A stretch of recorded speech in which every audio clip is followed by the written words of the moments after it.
Jen, I have extra copies here. Thanks, Mary.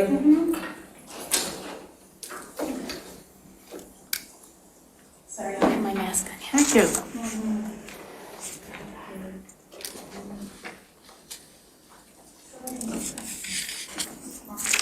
Ah, you gave me two.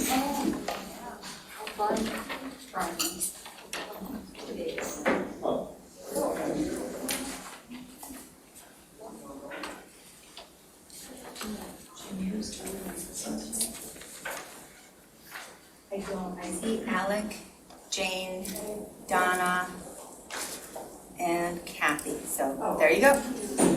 So if you wish, Jackie, no pressure, wherever you feel comfortable, but if you're comfortable up here, then we can be a little closer up in the camera. Is there an outlet though? There's one here, right?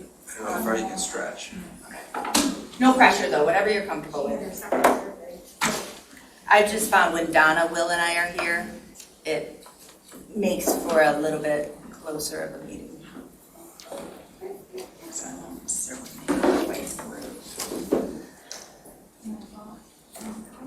And then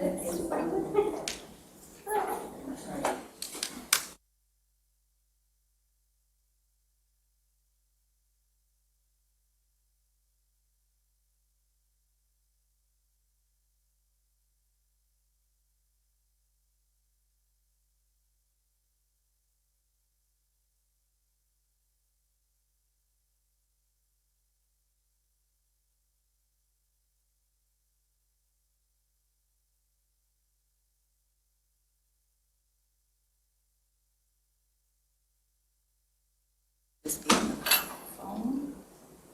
Let's see. Got Alec and Jane, and I'm gonna bring in Kathy.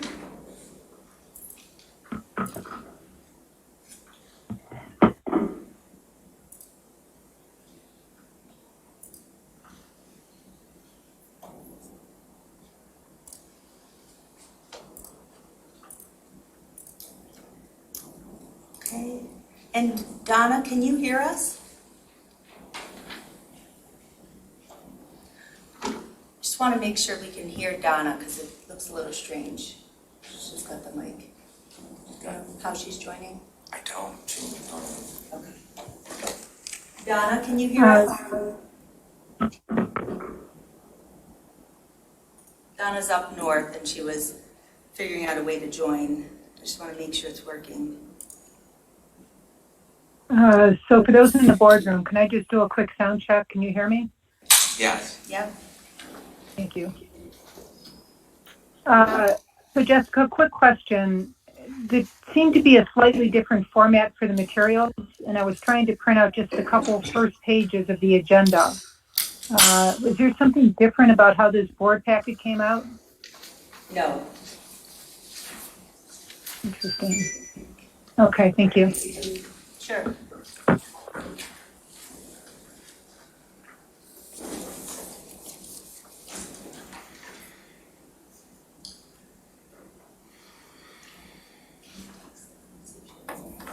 Because we can't hear her and she's. I don't know if she'll get a text message. It doesn't work very well.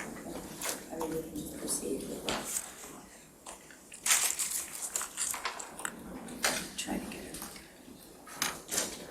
I think Donna's got a note in the chat. Okay.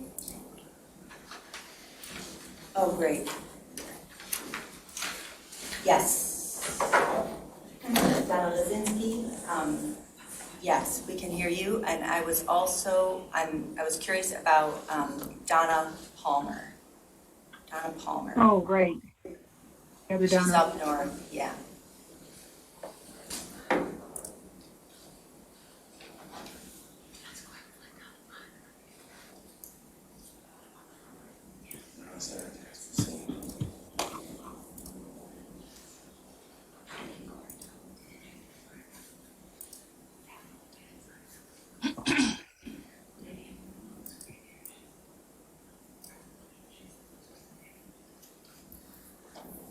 And thanks everybody for joining. Looks like we got about 28 people in attendance. Just as a quick reminder, please use the chat just for technical things like if you can hear or not. But please don't use it for public comment. That should be via voice during the designated times.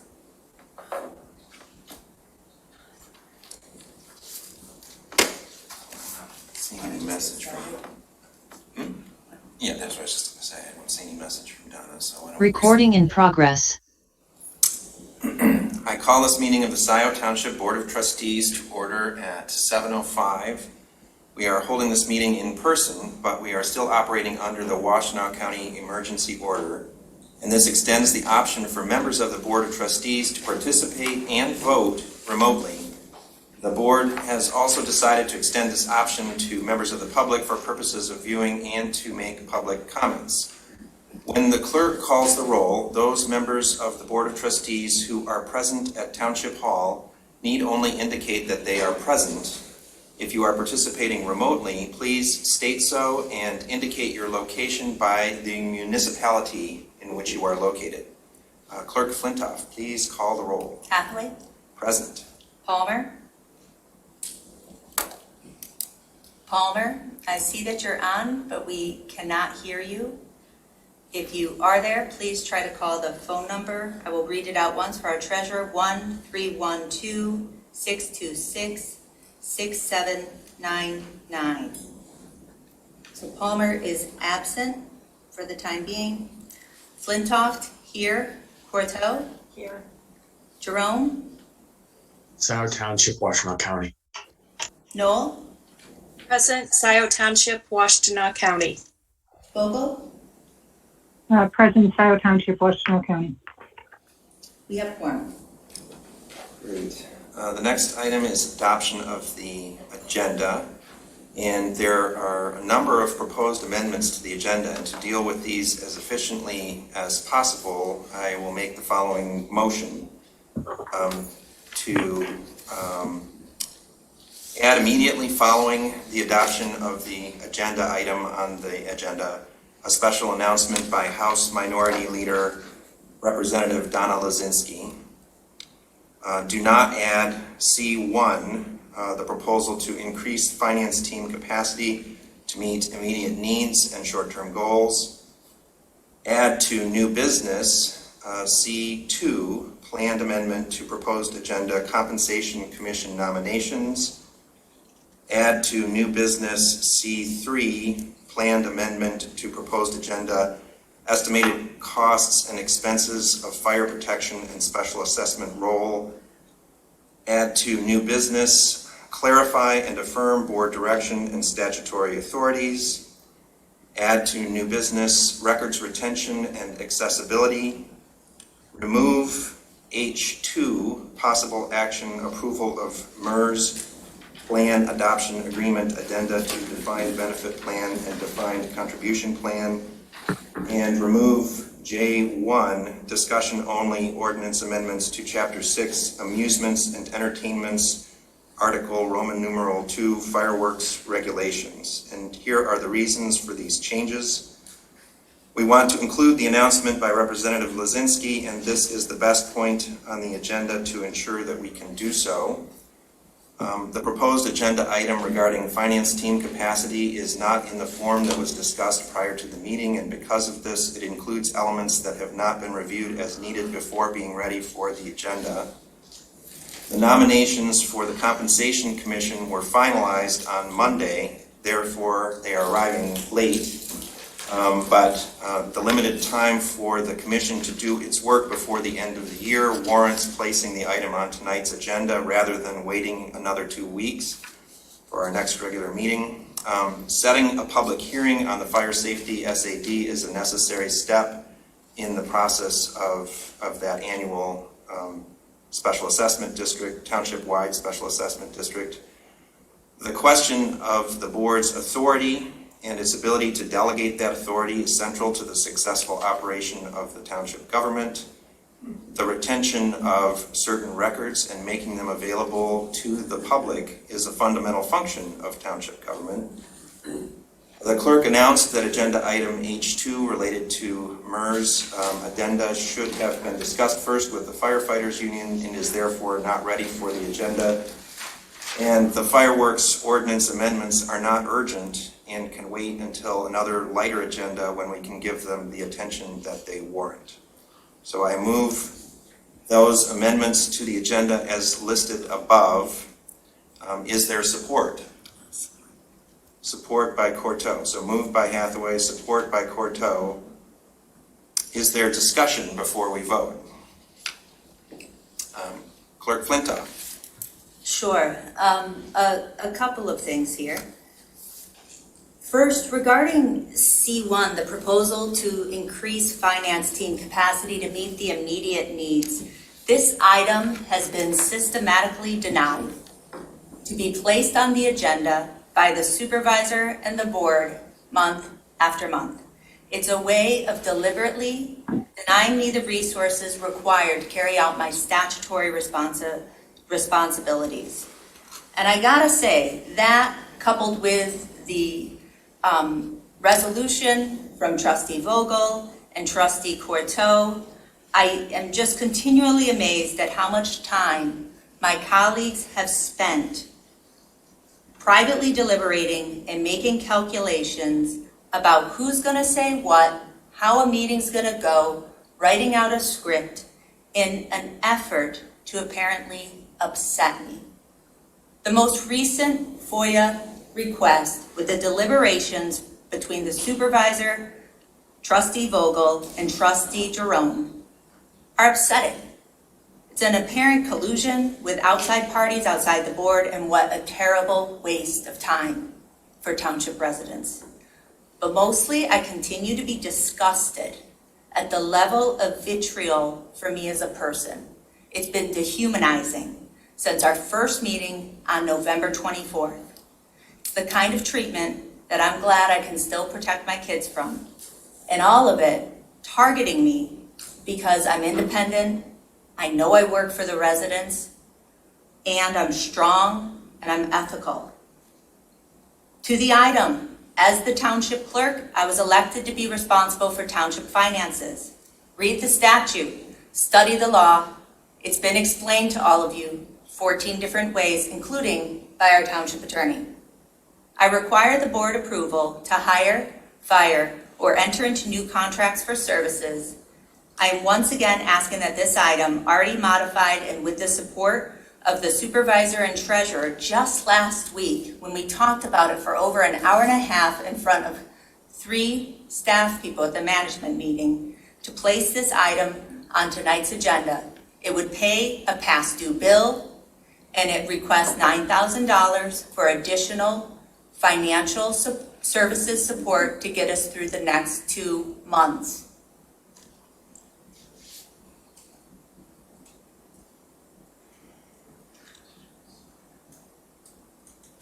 Are you concluded? I will say one more on the Compensation Commission. These nominations, I don't believe are ready. We can talk about it when we get to that item. The board authority resolution is really quite arrogant. To try to appoint a new township attorney just because you have not liked the township attorney's advice that he has given to us. Shopping around for new legal advice is unethical. It is not right, and shopping around for new expert opinions to find the ones you want has got to stop. That's it. Thank you. Are there further comments before we vote? Trustee Vogel. I do support keeping C1 in the agenda. We deferred it once. This has been a recent request, and I think it needs to be dealt with.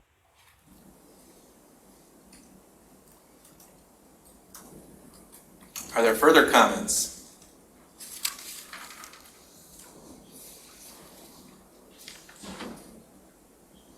In that case, Please call the roll. Please read your motion one more time, Will. Okay, so this is to amend the agenda in the following way. To add, immediately following the adoption of the agenda on the agenda, special announcement by House Minority Leader Representative Donna Lazinski.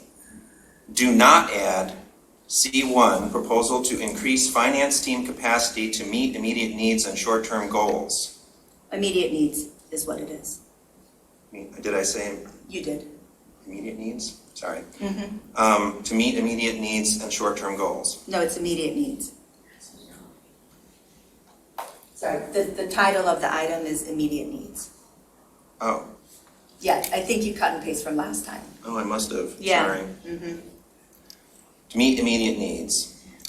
And add to new business, item C2, planned amendment to proposed agenda, compensation commission nominations.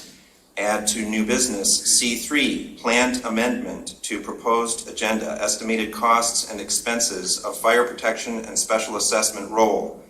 Add to new business, clarify and affirm board direction and statutory authorities.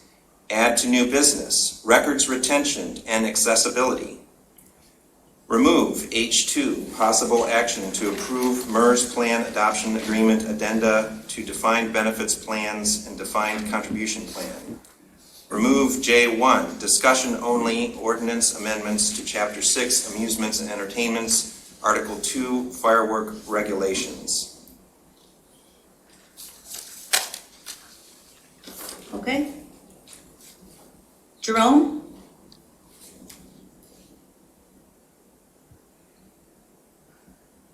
No. Noel? No. Vogel?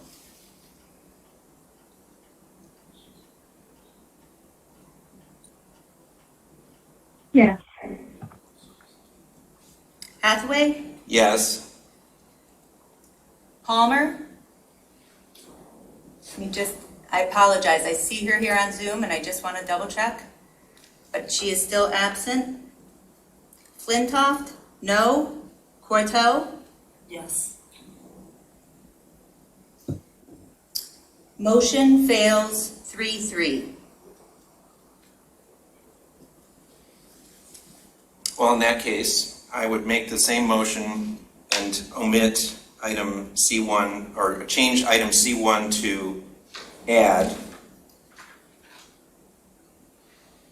and see if we can pick up the votes that we need to approve the agenda.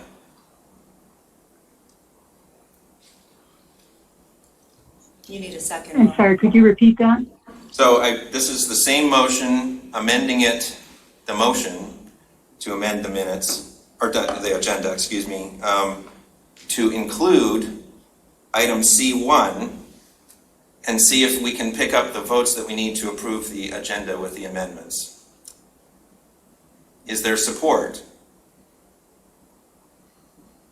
Support by Vogel. Are there comments from the members of the Board of Trustees? Trustee Jerome? Yes, I would be in favor of at least discussion with regards to the C1. I do have some questions because I don't have all of the information provided for the additional funds that are being requested. But I do think it's important that we have that discussion, and obviously try to be as brief as possible, but I would support that discussion. Okay. Are there other comments?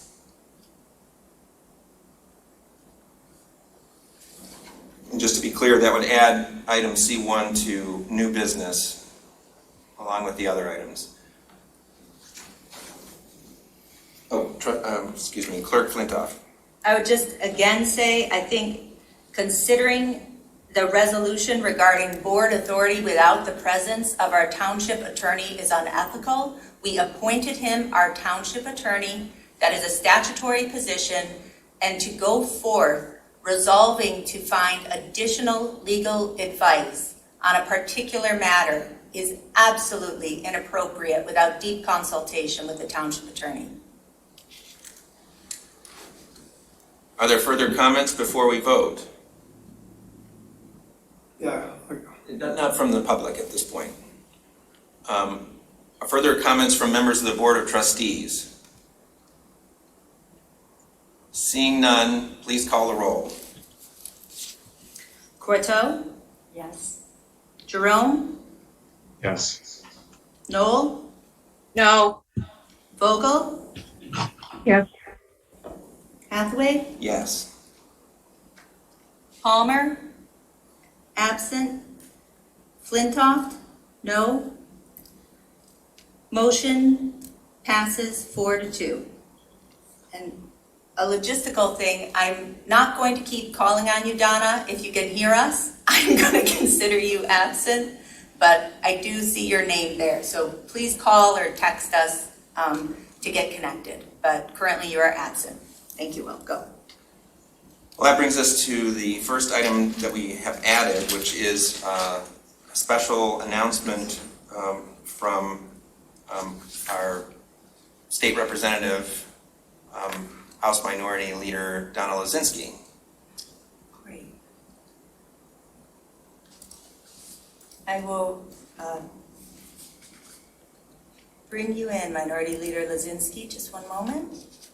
Your camera should turn on and you should join us. There you are. Hi. All right, great. Thank you. I am very glad to be here tonight and to share with all of you. We were able to do some site review today that based on the excellent work that the township has done, led in the meetings that I had by Trustee Vogel and by Supervisor Hathaway, that as we look to build that connector from Scio Township up to the border-to-border trail, as we look to increase pedestrian safety over I-94 to ensure we have the opportunity for folks to get to the jobs that we have available to them in Scio Township, no matter their mode of transportation.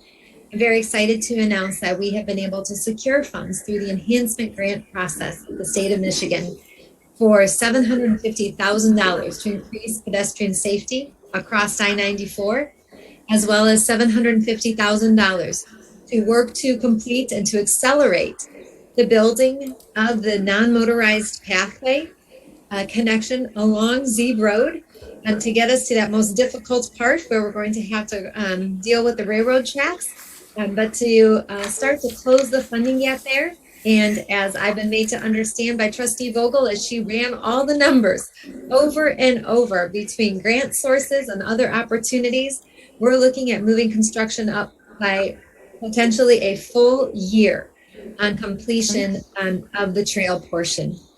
I know as someone who's lived here in Scio Township, I should have said that right at the start, Donna Lozinski, Scio Township, as someone who's lived just down Zeeb Road in one of the neighborhoods behind Meyer there, that, you know, when my kids found a curious bug in the backyard and we would ride our bikes up to the MSU Extension Center to have them help us identify, for one time, a curious black creature with red spots and a curious shape. It was just absolutely hazardous for us to move north of Jackson Road and for us to reach all of the great resources that we have in Scio Township, from the MSU Extension to our Scio Township Hall services to cast a vote. And to be able to do that in a way that doesn't require us to use a car has been difficult. And so I know, as a, approaching 3-decade resident now, how excited I am to be able to move around our beautiful township, to not have to use my gas-powered vehicle when I do, and to be able to look forward to our further development and jobs and economic opportunity, to see people be able to take modes of public transportation and safely then cross 94 to get to their jobs. So again, I'm eternally grateful to Supervisor Hathaway and to Trustee Vogel for the deep, detailed, and persistent work that they've done on this project. My congratulations, and I'm excited to have been of service to our township. Thank you. Yay, and thank you so much.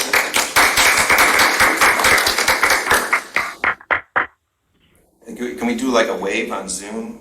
I know, it's so strange, isn't it? Yeah, my apologies. I was racing home from Lansing, and I had it in my head that Zoom was the only option. I wish I would have stopped off at the township hall again. But again, thank you for all the work that you've done and that you do for our township. And it's meaningful. It improves all of our quality of life. And as all of us have battled through this pandemic and refound our joy of the outdoors in many cases, and to have another way to connect to all the beautiful places we have in our township is just fantastic. So thank you for your work. I look forward to us reaching completion of the project and supporting in as many ways as I can as we continue along this journey. So thank you. Thank you. Thanks for Thank joining you. us tonight. Thank you, Representative Lozinski. Absolutely. All right. Okay, well, that brings us to approval of the minutes. We have, Do you want to just go page by page? well, we have 8 sets of minutes, including several that were tabled at prior meetings. Trustee Corteau. I would just like to say that I continue to be concerned about our minutes. While it is true that the OMA calls for timely approval of the minutes, it is not the case that those requirements should have us rush to approve minutes that we have not had adequate time to review, nor to approve minutes that we do not believe are true, accurate, and complete. Of the 8 sets of minutes before us, 2 were not available as of 10 o'clock this morning, and 3 were made available just over 48 hours ago, which does not allow adequate time for review, although I do appreciate the efforts in completing those. Of the remaining 3 sets of minutes from August 17th, 24th, and September 14th, I continue to have serious concerns as outlined in our last meeting and believe that adjustments have to be made to address the following concerns. Minutes should contain text of all instances in which board members, including officers, accuse other board members and/or staff of impropriety. Minutes should contain complete responses by board members and staff to any accusations of impropriety. Minutes should include in full any and all advice provided by our legal counsel. Minutes should be expanded to incorporate omissions from public comments, especially those that change the meaning or intent, including those enumerated in communications that the board has received from members of the public. Minutes should be reviewed to ensure that the views of all board members are reflected. Minutes should be reviewed to ensure fairness, balance, and consistency in the proportion of the minutes, that is, the number of words and lines, allocated to board members and public comment on various issues. For example, in the August 17th meeting discussion of item F1, 80% of the lines describing the discussion are summarizing specific comments made by just 2 BOT members, while comments of all of the other 5 trustees are not specifically noted but are characterized only as wide-ranging discussion. Finally, minutes should include statements from board members or staff that are read out during the meeting in the appropriate agenda item rather than as submissions for public comment. Again, minutes should be a true, accurate, and complete record of what board members said. If the clerk has concerns about statements made at the board meetings, as implied by the comments made when I raised these issues at our last meeting, I believe that points to larger concerns about the conduct of and in our meetings. Rather than editing the minutes to exclude problematic statements, I would urge my colleagues to consider that our comments are matters of public record and to be careful about making unfounded accusations against other board members or staff, as well as to be careful about the accuracy of their statements and personal legal opinions. I will be consulting with Attorney Fink and come to the next board meeting with a plan for how to best resolve these issues. For tonight, I simply move to table all the minutes before us. There's a motion to table all of the minutes. Is there support? Support. Support by Jerome, I believe. So moved by Corto, support by Jerome. Please call the roll. Discussion? Not on a motion to table. Please call the roll. We haven't adopted Robert's rules, and as the clerk, it's a As the moderator, and as the I'm asking you to call the roll. and I want to make sure my colleagues understand that As the moderator, I'm asking you, as the clerk, The to call only the time roll to on a finalize motion to table, minutes which is not is in a debatable. public meeting, and so next time we'll have 9, then 10, then 11, then 12. Just want to make sure you all know that. They will not change. There is no draft 2. There is a draft. You will keep getting the same draft until we sit here and change that. So, Please call the roll. okay, good, you've yelled, now I'm gonna do it. Hathaway, Yes. Flintoff, no. Corto, Yes. Jerome, Yes. Noel, No. Vogel. Yes. Okay, motion passes. 4-2. Communications to the Board of Trustees. They're all there. I have again flagged those that relate to the SABs on the agenda, 2 letters of opposition on Delview and 1 on Westview Way. That brings us to public comment. This is the time for members of the public to speak for up to 3 minutes on any matters under the purview of the Board of Trustees. If you are participating remotely, I ask that you raise your Zoom hand to be recognized. If you are participating in person, you may approach the table when it is your turn. Trustee Jerome has agreed to serve as timekeeper and will announce when there is 30 seconds remaining in your 3 minutes, and then time up. Out of fairness, please stop speaking when your 3 minutes are finished. I would ask that no one be interrupted during his or her comments. Members of the public will each be given 1 opportunity to address the Board of Trustees at this time. Although we cannot help but have some repetition, please try to avoid reiterating the same points which were made by the previous speakers, and please do not involve personalities. Be as factual as possible. Public comments are not an opportunity for back and forth dialogue. However, at their conclusion, a member of the Board of Trustees may ask for recognition from the moderator to respond to a question of fact. To the trustees, I would add the reminder that we too should avoid personalizing our comments or ascribing motives to others. We are responsible for listening respectfully. That means our facial expressions and body language should not communicate either agreement or disagreement with what other speakers are saying. Neither should we make sounds or speak to show support or opposition to others' comments. Now, are there members of the public who would like to comment? You want to call in people here first or second? Yeah, let's start with people who are present in the room first. Is there anyone present in the room who would like to speak? Please approach the table.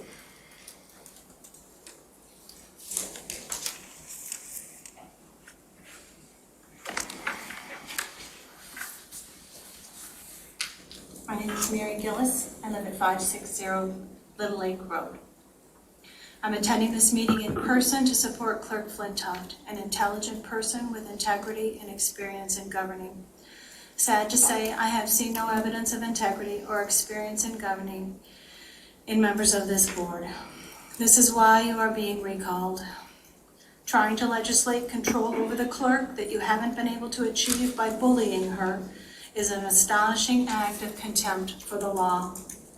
Punishing the clerk for failing to produce financial reports you have prevented her from producing is a nasty trick, and one that we are all witness to. One nasty trick among many. Have you ever asked yourself why you are spending so much time attacking a respected colleague?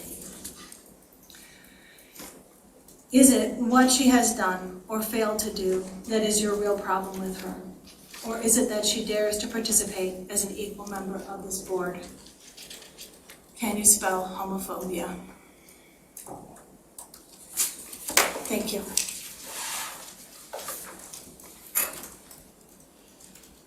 Other members of the public who would like to speak, please approach the table.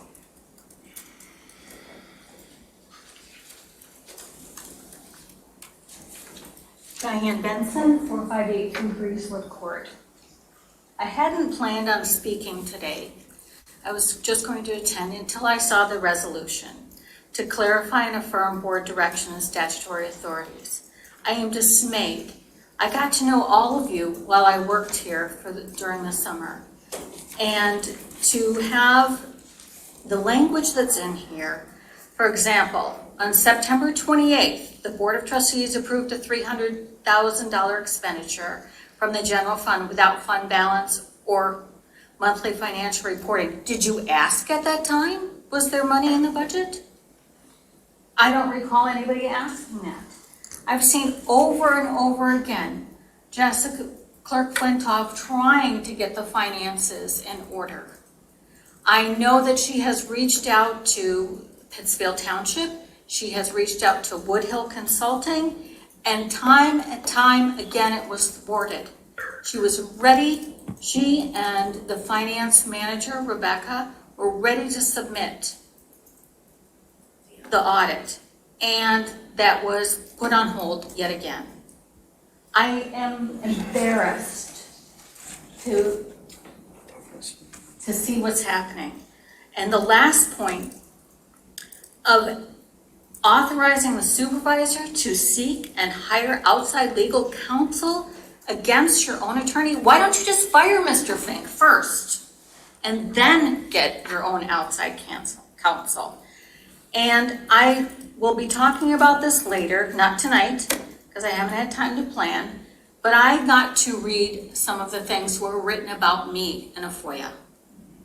That I choked because I decided, as part of the administration committee that I was a part of, to say, let's hold off until we have all the materials.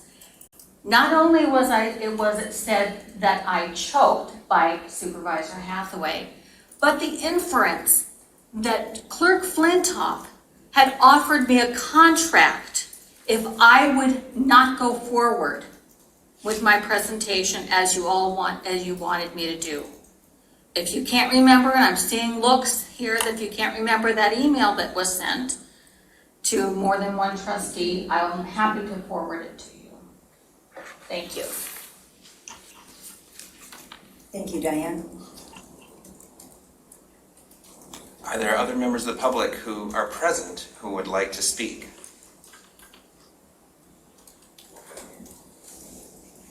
None up. Oh, how you doing? My name is Jamie Windler. I live on 7925 South Church Road. I'm starting to see why all the attempts to kind of slow down Missy Farm has failed. So far, everything I've done has been stonewalled. I think the people before me have been stonewalled.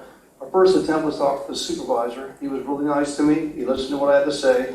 But this company that approved them to have a band on a Sunday till 11 o'clock at night, he was okay with that. So, you know, I don't see how you can have a band on a Sunday in a neighborhood. So they worked with me, and they gave me the code enforcement officer's Ralph Pelosi's name. So about the sound problem, things like that. So when I called the guy, he's sleeping.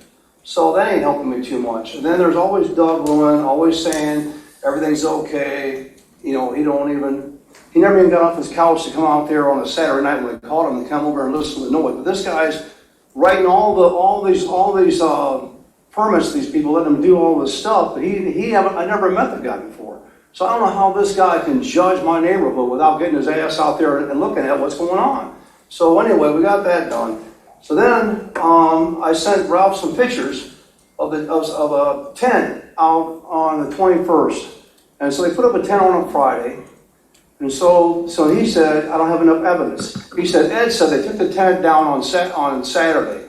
And they left it up to the next weekend to have another party. I've seen that tent up there for a couple weeks at a time. But the thing is, there's no way in hell, if it was raining, he wouldn't have had to put the tent up on a Friday and took it down and put it back up on a Tuesday in the rain. So that's BS. So then I had somebody take care of my horse. I was out of town to see my daughter, and they had a truck blocking the westbound on Scio Church Road.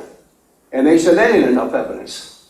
Well, you know, I gotta, for 20 some years I lived there, I used to have a farm sign on the south side of the road, for tractors. I do some farming and things like that, and people wait before me done farming. They changed it because somebody got in a wreck over there because it's a blind street up there, coming up there, and they changed that to another no passing zone. They have a no passing on the north side, and they got a no passing on the south side, but they changed something that's been there forever because some lawyer had it changed because 30 somebody seconds. didn't do the right thing. So now, the person gave them 3 different pictures. You see cars are behind it going westbound, and then you see them in front of it. So they had to go on impeding. They had to go out in the front of oncoming traffic, a blind hill. The car that was over for over 20 minutes, and so they had to go up a blind hill around this bus. And the thing is, you know, there's already been accidents there already. It's already a bad situation. But one day, you're going to have somebody coming back from a football game with their daughter that just got done cheerleading, and they're going to get whacked, and that's where there's going to be a really problem. Because right now, no one's got killed yet. But I'm telling you right now, I've seen it all the time. I've seen some Mustangs coming hauling ass out of there. I've seen a couple of Lamborghinis about losing out of there. So you're telling me that you got maybe 300-400 people drinking impaired, and they're going to tell me that they're going to be doing the right thing. So we got that. Thank you, Mr. Wingler. Your time is up. Okay. Your time is up. Your time to speak is up. What's that? Your time to speak is over. Oh, okay, I'm sorry. Is up. Okay, I'm sorry. It's hard doing 3 minutes, man. Thanks a lot, you guys. It is. Thank you. Anyone else who's present who would like to speak?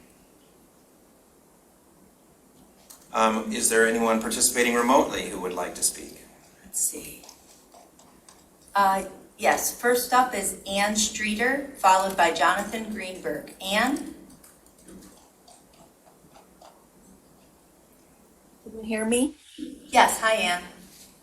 Hi, this is Ann Streeter at 7869 Scio Church Road. And I'm in between the 2 party barns.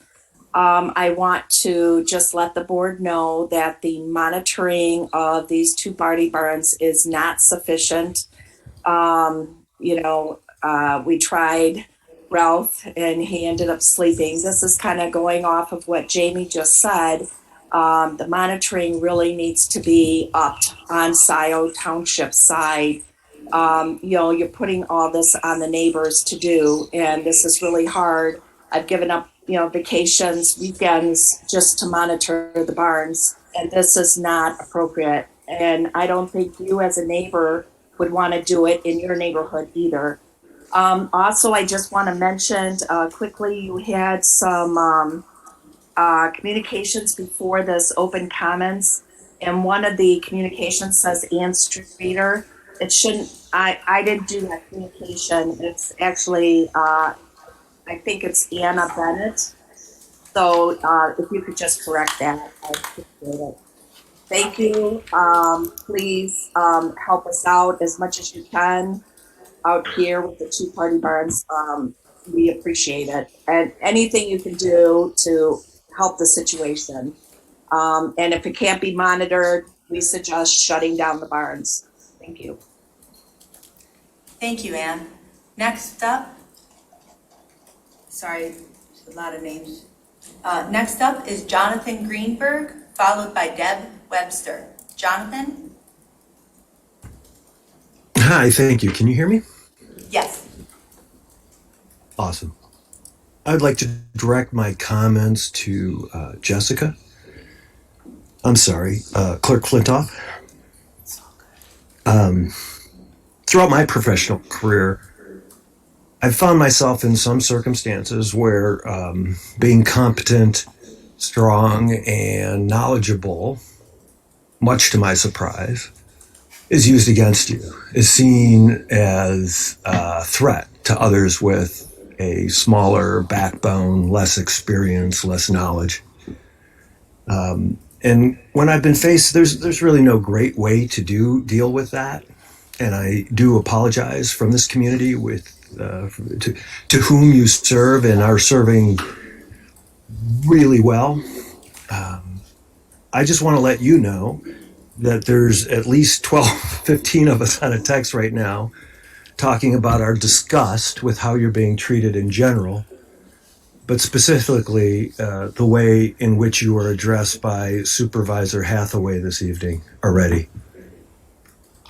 There's no elephant in the room here. It's very obvious to anyone watching that with one hand they're asking you to complete a job and taking away your resources and ability to do that job with their other hand.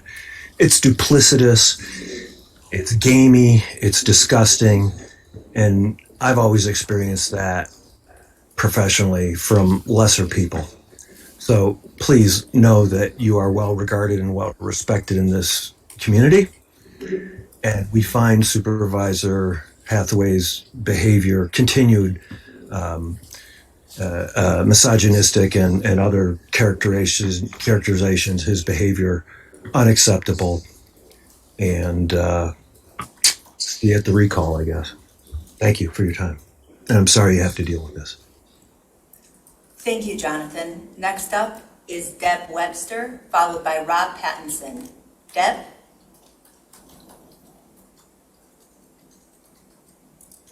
I'm sorry, Deb? Okay, can you hear me now? Yes, hi, Deb. Hi. So just in the interest of time, I'll say that I wholeheartedly agree with the prior remarks from Mr. Greenberg and the people who spoke in person in support of Clerk Flintoft. I've actually, I'm very impressed with what she does, and not just Scio Township, but her prior long government service. And I'm troubled by what I see. I do call into these meetings. It seems like the quality of the interactions and ability to get things done. This is, in my view, just going in the wrong direction. And it's very concerning to me. And then the two specifics that I would add. So I heard trustees note late materials, not happy with the agenda the minutes. But apparently there is a resolution that was introduced very late in the game. And I try to read materials in the read ahead, and I haven't seen it. I don't know what it's about except by implication. But I will say this, the statutory duties of the clerk are very clear. The clerk organized education sessions last year that we can all access even now, and it is helpful to me to understand and keep abreast. The other point that I'll make is this idea of hiring an attorney. We're already paying for Mr. Fink, and I don't understand why an outside attorney would be required at this point. Mr. Fink is giving his best legal guidance and input. And I think even if we might not always agree with it, we should accept it. So I'm finished. Thank you for your time. Thank you, Deb. Next up is Rob Pattinson, followed by Jillian Carey. Rob? Hi, Rob Pattinson, Scio Township. Can you hear me? Yes. Hi, Rob. Good, thank you. Last week, 2 weeks ago, I sent in a detailed, written up explanation of my public comments. I also put in a proposal for a community center at the same time. That was 2 weeks ago, and it's not included in the correspondence section of the minutes, or of the agenda packet, rather. So I would be very curious to hear if the community center is such a problematic proposal that you're not interested in documenting that. I am very glad that Representative Lozinski has approved the $750,000 for improving the Zeeb Road crossing over 94. I believe that that is yet more information that makes a community center at 300 North Zeeb, the old Xerox, that much more valuable. And I hope that this township will put a high priority on a community center. And I hope you will look into purchasing or having MAVD donate the property at 300 North Zeeb and turn it into the community center that I documented 2 weeks ago. I also agree with the previous statements made by other residents. And I would like to remind you that not only are you doing this in front of us, now you're doing it in front of us, doing this, you're behaving in this manner in front of the state representative. And I can't say how disappointed I am that here we are months and months into this administration and nothing has changed. We have dirty trick after dirty trick, and we have behavior that is abominable. Thank you. Thank you, Rob. Next up is Jillian Carey. Jillian? Good evening. Hi. Hi. All right. So, Trustee Corto, I've been the past couple meetings. I've listened to you speak about the minutes and how you feel that they're incomplete. I find that interesting. So, I have an idea.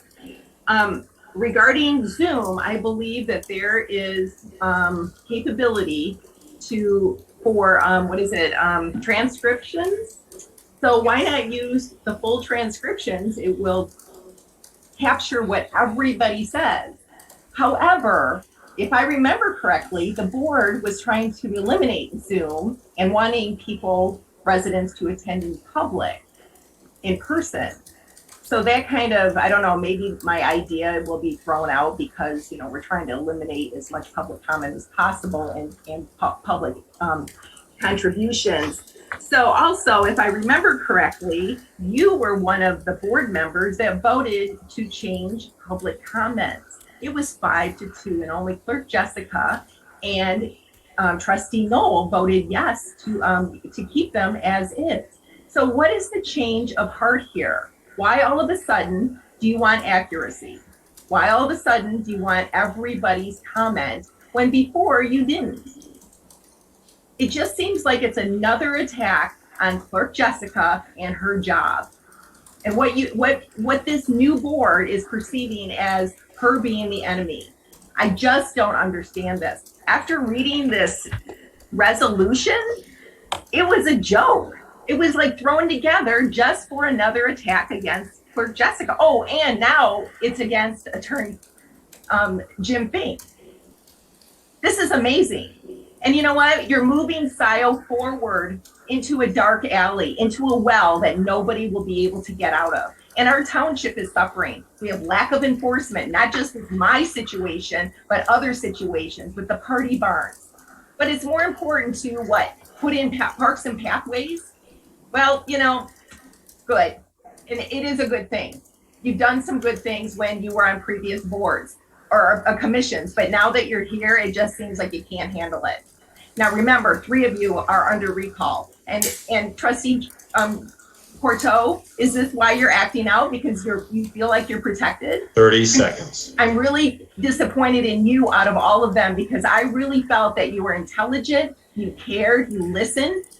And now your demeanor has changed to attack Clerk Jessica. I'm just sick to my stomach. Good night. Thank you. Next up, Pam Boyd, followed by Kathleen Brandt, then David Reed. Pam Boyd?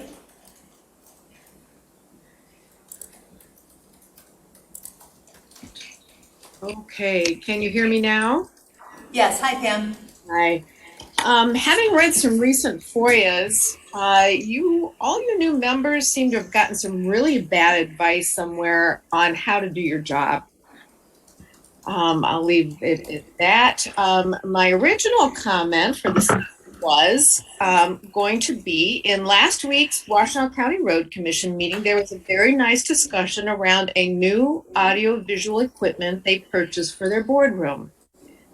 While you are seemingly chafing that residents have found their voices, Washtenaw County Road Commission has found benefit in having residents attend via remote access. They are saying even when the state okays in-person meetings, that they want to continue to offer this hybrid system to encourage more residents of the county to attend their meetings. Imagine that, a local government organization who wants to give residents more way to attend their meetings. Thank you. Thank you, Pam. Next up is Kathleen Brandt, followed by David Reed. Kathleen? Hi, Kathleen Brandt, Scio Township. I would like to read a section of the Open Meetings Act. Open Meetings Act 276 of 1976. And I want to reference chapter 15.269. The chapter is titled Minutes. I'm referencing section 9. Beginning at sentence 3, it reads, "The public body shall make any corrections in the minutes at the next meeting after the meeting to which the minutes refer. The public body shall make corrected minutes available at or before the next subsequent meeting after correction. The corrected meeting shall show both the original entry and the correction." I'm reading this specifically for Trustee Corto. When you read in statute the word shall, you can make that equivalent to must. That's a legal phrase. And so we read the public body must make. So I believe that Trustee Corto and either of those that voted to delay the minutes again are in direct violation. Kathleen? She's supposed to have dropped her phone. Kathleen, we missed that last bit. You got very quiet. Okay, I thought I was speaking at the same volume. I'm not sure what you missed, but the dialogue, can you hear me? Yep. The dialogue was that in reading the word shall, in a legal sense, that it's represented as the word must. So the board must make any corrections. And it refers to a time frame. So Trustee Courteau and any board members that voted to delay, I believe you are openly breaking the Open Meetings Act.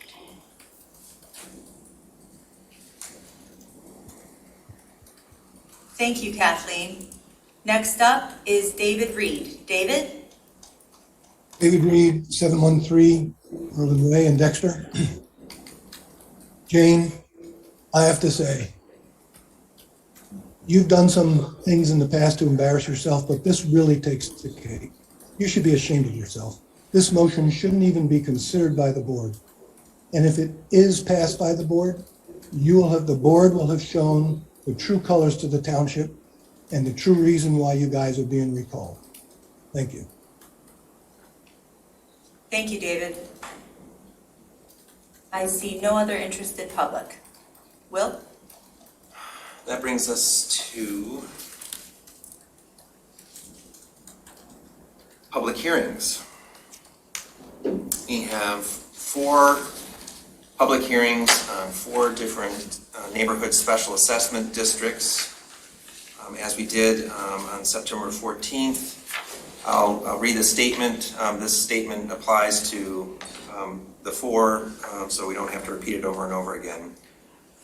This public hearing, or these public hearings, are being held this evening to receive comments and objections from the public to the setting of the roll for a special assessment district for proposed road improvements to Daleview Drive, Merlin Way, Wagner Ridge Court, Westview Way, and Southwood Court. All of these, with the exception of Merlin Way, being public roads within Scio Township. We have received a petition to establish the special assessment districts signed by the majority of the property owners abutting these roads. We encourage everyone to state their position for or against. If you object to the setting of the roll, you must state why at this evening, giving your name and address, or provide that same information to the township clerk in writing by the end of this public hearing. You do not have to state the reason you object, just that you do. Failing to do this, you forego your opportunity to object to the establishment, to the setting of the roll and your inclusion in the roll.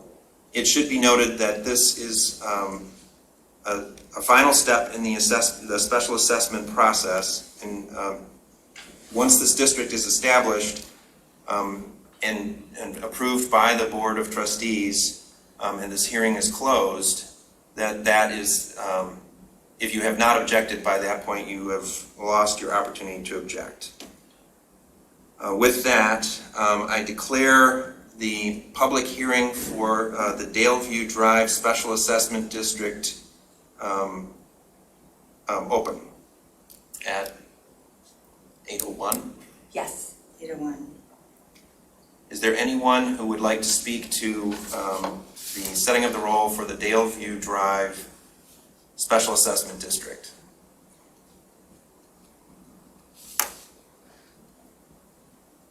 And please raise your Zoom hand if you would like to speak on this.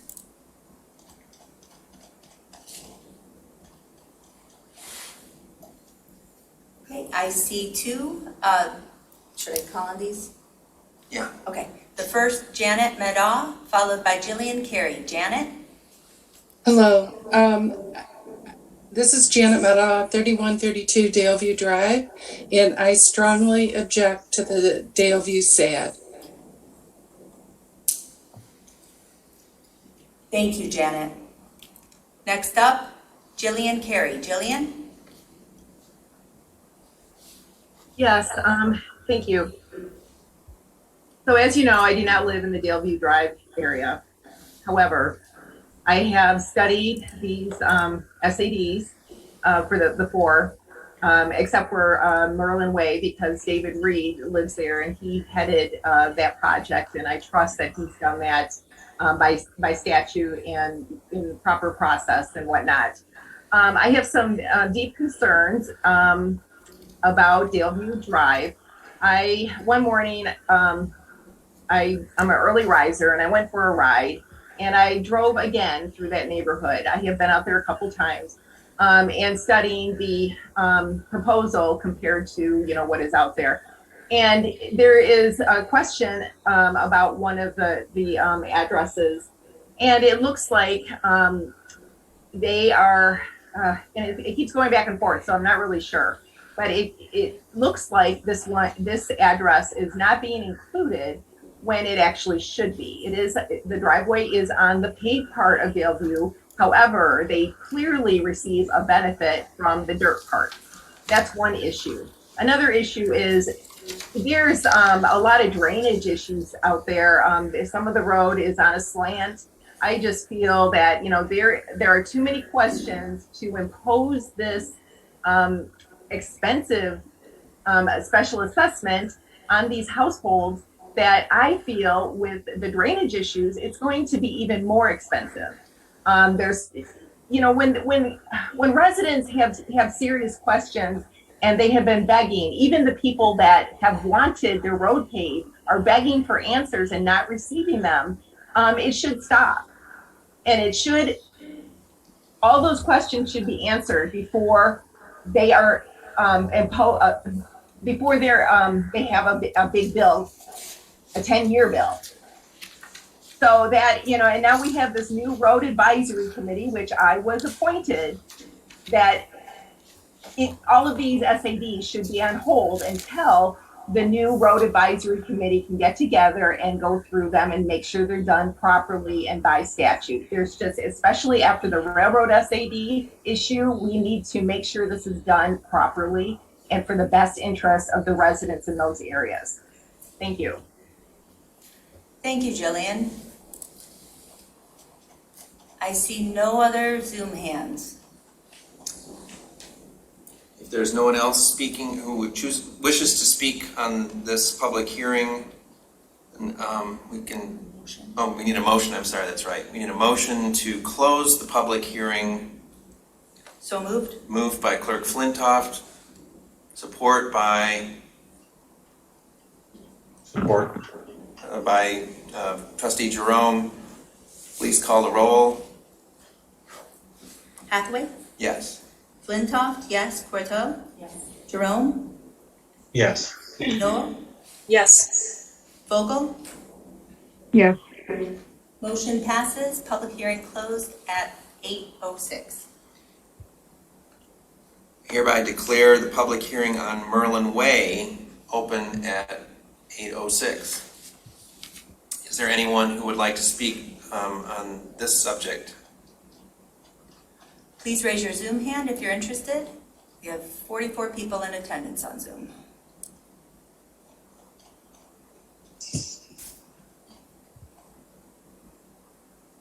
I'm not seeing any Zoom hands. If there's no one who wishes to speak during the public hearing on the Merlin Way Special Assessment District, then is there a motion to close the public hearing? So moved. Moved by Clerk Flintoff, support by Vogel. Please call the roll. Hathaway? Yes. Flintoff, yes. Courteau? Yes. Jerome? Yes. Noel? Yes. Vogel?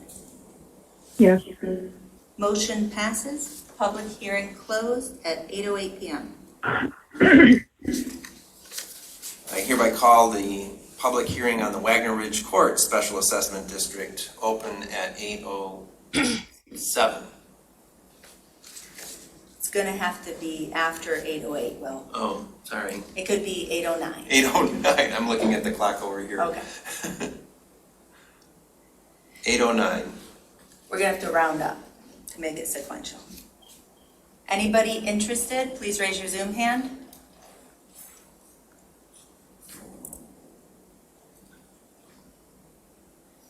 Or your real hand for those of you here.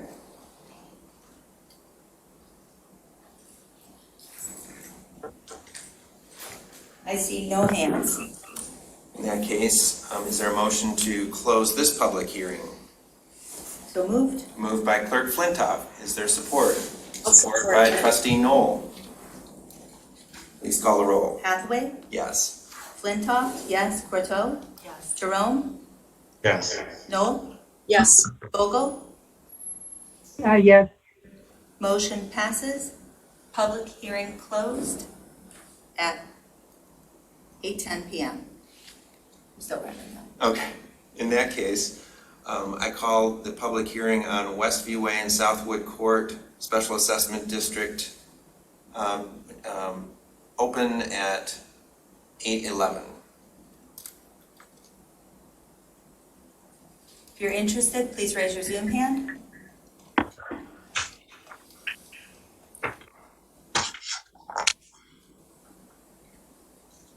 I see no interested public. In that case, is there a motion to close the public hearing? So moved. Moved by Flintoff, support by Trustee Courteau. Please call the roll. Hathaway? Yes. Flintoff, yes. Courteau? Yes. Jerome? Yes. Nice. Noel? Yes. Vogel? Yes. Motion passes. Public hearing closed at 8:11. 8:12. What's the fastest public hearing ever? In that case, we can move on to the consent agenda. The consent agenda has two items: the possible action on payment of the bills and possible action on the Utilities Department equipment purchase. Is someone prepared to move the consent agenda? Moved by Trustee Vogel. Support. I'll support. Trustee Noel. Please call the roll. Hathaway? Yes. Flintoff, yes. Courteau? Yes. Jerome? Yes. Noel? Yes. Vogel? Yes. Consent agenda passed. 6-0. Great. This brings us to unfinished business. First item is possible action to review, continue review of applications for position of Township Administrator, working title Director of Operations. Am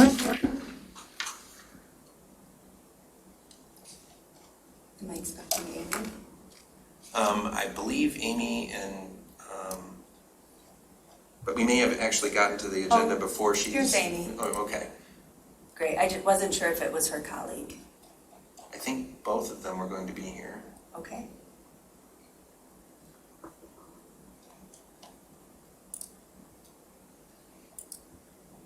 Hi, Amy.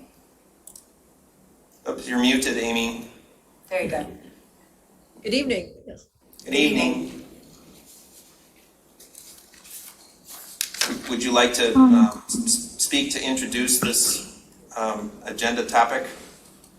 Sure. So I would like to thank the board and the staff for interviewing 5 candidates last week. It was a very, very busy, hectic day, and for also providing us with feedback about those interactions. And so tonight is the time when the board can discuss and deliberate on next steps. Those next steps could be, there's the 3 options.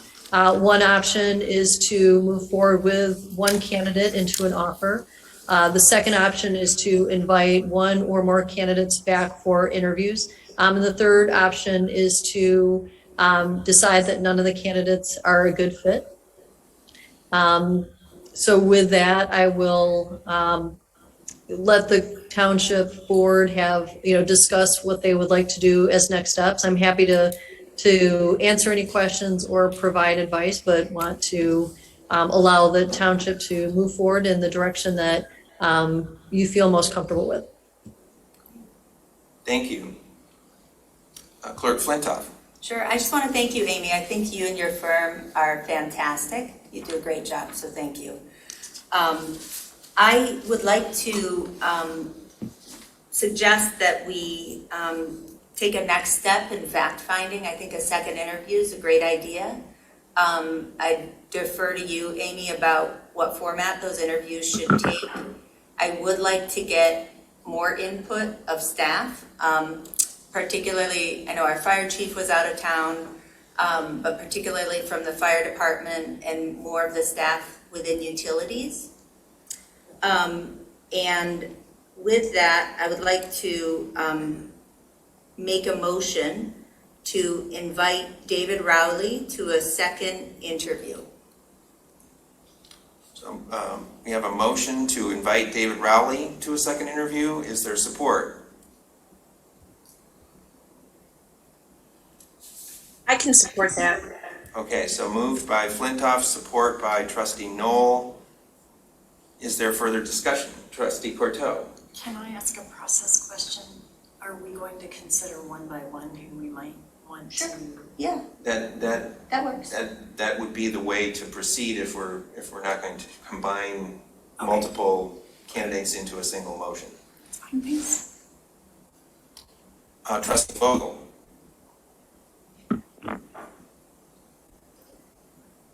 Yeah, I too would like to understand our process right now. Are we offering perspective on these candidates, or are we going directly to a motion to move to a second interview? I believe that it's if Motion's you would on the table. Yeah, the motion's on the table, and if people would like to comment on the motion, then that would be an opportunity to share thoughts if you chose. Or we could simply move forward approving the motion without a lot of discussion. It's up to us. And also to be clear, Will, that there can be more discussion on this item after this motion is disposed of. We can have this motion and have more discussion. Oh, I see. Yes, we could. Correct? We can have multiple motions to invite multiple Correct. candidates, and then we could have further discussion after the motions are dealt with. That's another option as well.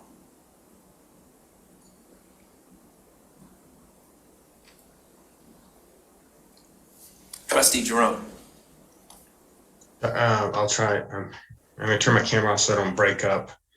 I would recommend maybe as a friendly amendment to the motion that upon review of the feedback that was provided by Amy Sell's company in relation to the number of trustees that were in support of two particular candidates, as well as the favorable review by some members of the public and by many of the staff, although I would encourage additional contact with staff input. Perhaps I would recommend that Mr. I don't know how I pronounce his name. Sorry, the gentleman from Wisconsin, Mr. Schnoll. Schnook, I think. Schnook and Mr. Rowley be considered for a second interview, if that would be taken as a friendly amendment. I would prefer to have a motion on each candidate if possible. So Trustee Jerome, after we deal with this first motion, you could make another motion to that effect. Understood. Okay. Are there further comments before we call I guess this is an action, so it's an opportunity for the public to comment as well. Correct. In the absence of our rules of order, Will, you can call for public comment at any point during the possible action item. The proposed rules of order would have calling for public comment for each motion. Are there members of the public who would like to comment on this particular motion? Rob Pattinson. Rob? Having watched the entire interview process, I would say that David Rowley was the best by a mile of that group and was very strong on policy. Mr. Schnoop from Wisconsin was very strong on planning, but he would have some lag time as he got familiar with Michigan statute and got up to speed, whereas Mr. Rowley was very strong, and you would be very lucky if you were able to attract him to Scio Township. Thank you. Thank you, Rob. Next up is Kathleen Brandt. Kathleen? Hi, Kathleen Brandt, Scio Township. I want to express my support for David Rowley. I also sat through all of the interview cycles. He's an excellent candidate for a number of reasons. His experience, his network throughout the state, his knowledge of Michigan statute. And one thing I noted that was incredible and commendable, when it was his turn to ask questions of the board, he actually was moderating that discussion to get board members to discuss with each other. And that's an amazing and unachievable by any other candidate. Thank you. Thank you, Kathleen. Next up is Pam Boyd. Pam? Yes, I actually wasn't going to speak on this, but based on the discussion here of the board authorizes the township to hire outside legal counsel to advise the board on statutory responsibilities, I would think that you would jump at the chance to hire David Rowley to help you guys out. And I mean that in all due respect. Thank you. Thank you, Pam. I see no other interested public. Will? In that case, let's call the roll on the motion to invite David Rowley back for a second round of interviews. Hathaway? Yes. Flintoff? Yes. Corto? Yes. Jerome? Yes. Knoll? Yes. Vogel? Yes. Motion passes 6-0. So we're still without the treasurer.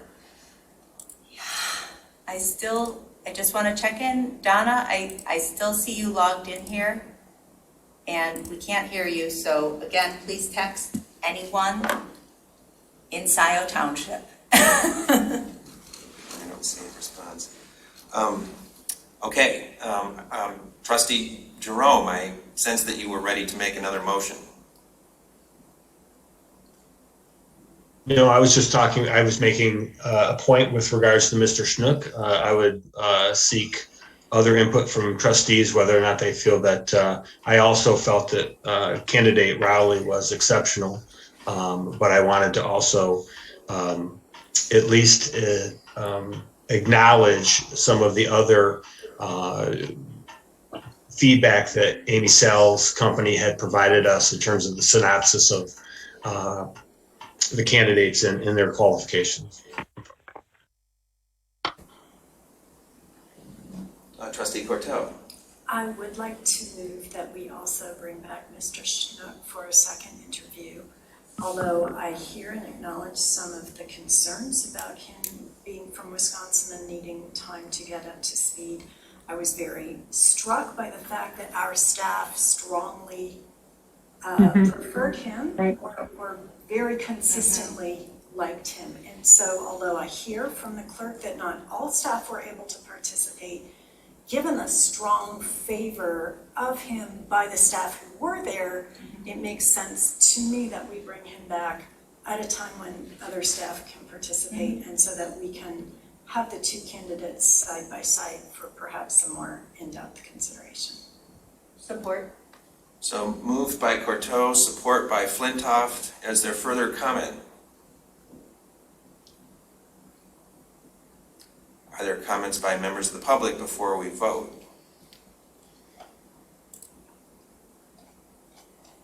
I see one Zoom hand. Paul Rasmussen. Paul?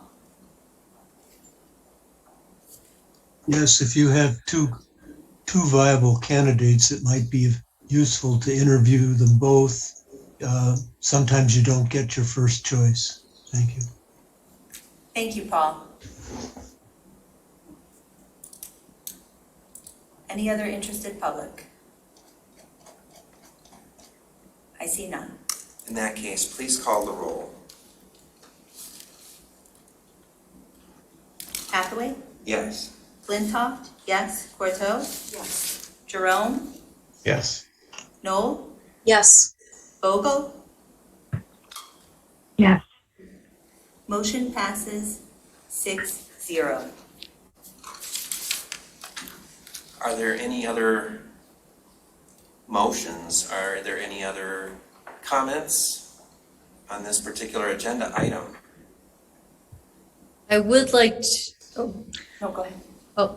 I would like to get guidance from the board on the date for those interviews so that I can go ahead and schedule them.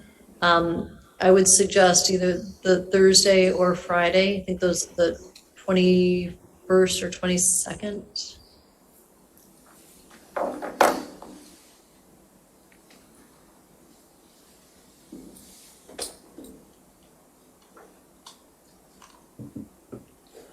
Pick those two dates because I think they allow enough lead time for people to be able to make arrangements. They Sure. go into a weekend, so there's opportunities to explore the area as well.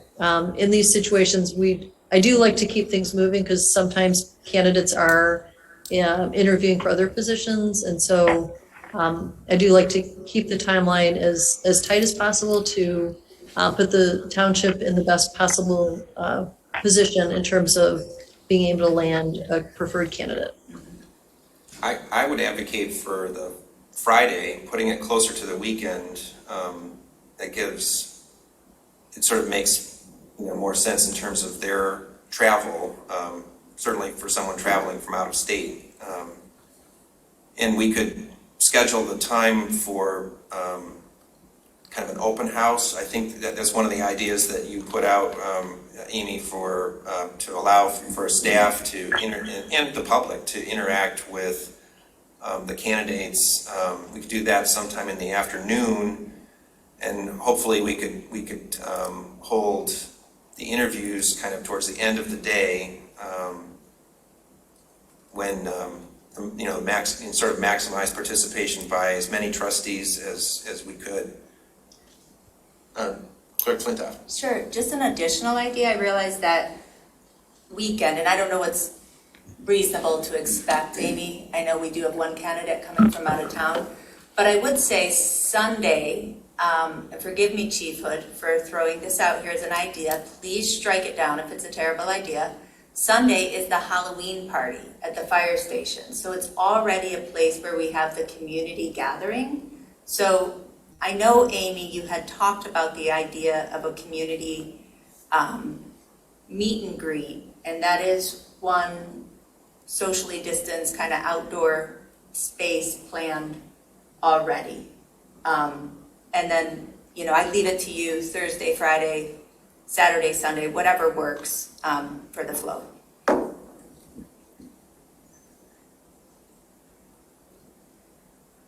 I can definitely check with the candidates' availability for that Sunday event. That does sound like a very convenient way to really engage the community and many of the staff effectively that would be there.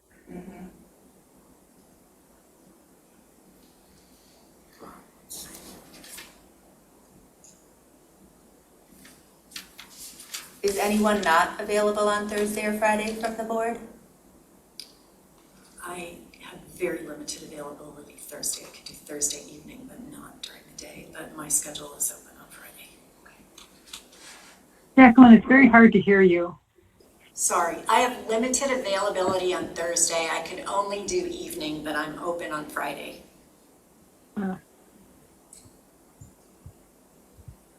Trustee Vogel.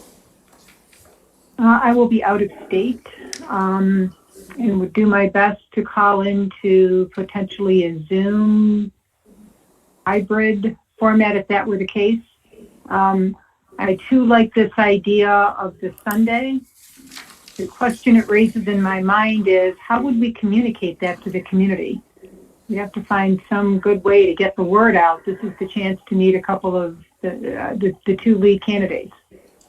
So without solving that right now, I would just present that as an important step in the process.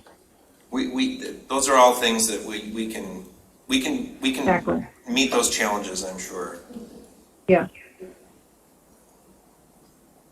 Well, so Amy, it seems to me from the feedback that we just gathered that Friday is of those 2 days is the preferred day. And if the candidates are able to stay through the Halloween event on Sunday, that might provide a nice way for them to interact with the community. See how well they ride a pony. Skills tests. Are there going to be ponies? Yeah, sounds like a good plan. Friday and Sunday.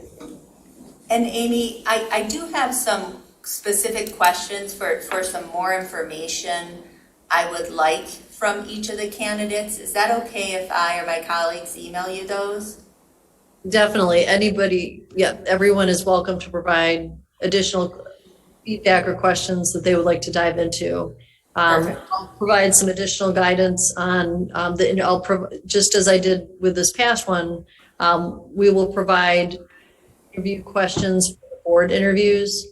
My recommendation is to do a staff meet and greet on Friday that's informal and to gather feedback on Friday for staff that are not able to be there on Sunday, but then we'll also gather feedback from staff and community members on Sunday as well. So we could host kind of receptions at both venues and dates to gather the maximum amount of input. Trustee Vogel. So two thoughts. Amy, I mean, I'm sure this is part of the process, but just making sure we are really hearing from the department heads relative to this candidate, broadly from across the staff, but very important to be hearing from the department heads. And then the second is a question, what is the typical protocol for references? Do board members reach out to references? Sort of how does that end of the process tend to work? So we have done reference checking of the references that were provided to us. We, as well as a basic background check that is available. In terms of other references, I think it is common where board members might inquire into other contacts that they have that might have familiarity with the candidates. So there is additional reference checking that can be done individually. Outreach, I know that is customary. That we already checked references to make sure that we felt confident in presenting these candidates, but oftentimes board members would gather additional insights from the candidates, and any specific issues that are raised to us, we're happy to dive into those into further detail as well. Are there further questions or comments? And Will, I will say, just at the end of public comment before, we had one more hand pop up that I missed. Oh, all right. Well, if there's another comment from the members of the public, that's fine too. Yeah, one more comment for a hand I missed. Pat Stein. Pat? Hi, can you hear me? Yes, hi Pat. My question has nothing to do with what's on the agenda tonight. I'm getting a little concerned with the fact that you, on several occasions, mentioned that Donna Palmer was online, but she's not speaking. I don't want to be an alarmist, but has anybody considered going and knocking on her door or sending a police officer to do a wellness check? Oh, thank you for your concern, Pat. You are a good neighbor.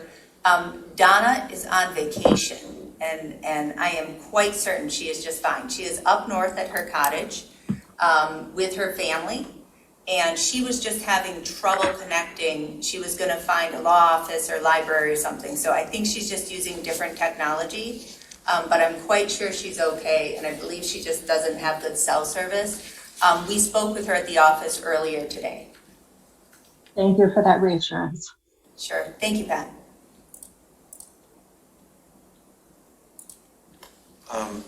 If that is it for comments from the public and from the members of the Board of Trustees, I think we have a plan, Amy, for going forward with two candidates, Mr. Rowley and Mr. Schnook, inviting them back for another round of interviews and opportunities to meet the staff and to meet with members of the public, with the community as well. Yes, I'll look forward to putting that plan into action. I'll be in touch with the board as I have updates. Thank you so much. Awesome. Thanks a lot, Amy. Thank you. Have a good evening. Thank you. All right, that brings us to the next item, possible action on the composition of the Roads Advisory Committee. And this sort of flows from a prior meeting. We had, at that time, one vacancy to fill, and there was a nomination. There was a lot of support and interest in another person who was not the one who was nominated. And the motion was tabled to allow some time to, I guess, try and work things out. And at the same meeting, there was a suggestion, and I don't remember which member of the public made the suggestion. I can't even actually at this point remember if it was made orally or if it was made in writing, of adding another position to the committee in order to accommodate two qualified and very motivated candidates. There was also a suggestion that I, the supervisor who was making the nominations, have a conversation with the candidate who had not been nominated, which I was able to do after that meeting. And so, based on all of the input, much of it from members of the public, we have a proposal this evening to basically move forward with those suggestions. And one of them, the first one, is necessary in order to do the second one. But the first item is this resolution to modify the composition of the Roads Advisory Committee and add an additional seat. Are there comments from members of the board? Trustee Noel. We've already talked about this, but I support this fully. I think it is a good compromise approach to the situation that we found ourselves in 2 weeks ago. So I support it, and I hope other board members will also support it. Thank you. Are there other comments? Trustee Corto. I just want to say that I support it as well, and I really appreciated the member of the public who submitted a written comment and finding a middle way. I think it's great for us. We have many talented members of the community serving on our commission, including some in this room, and it's wonderful if we have more who are willing to serve. So thank you for this compromise proposal. Are there other comments? Just have a geeky clerk comment that quorum will now be 5 instead of 4. So people need to show up to the committee meetings. Oh, to the meetings of the Roads Advisory Committee. Yes. So that'll be something that the Roads Advisory Committee, assuming this is approved, will have to bear in mind. Any other comments? Are there comments from members of the public? Please raise your Zoom hand.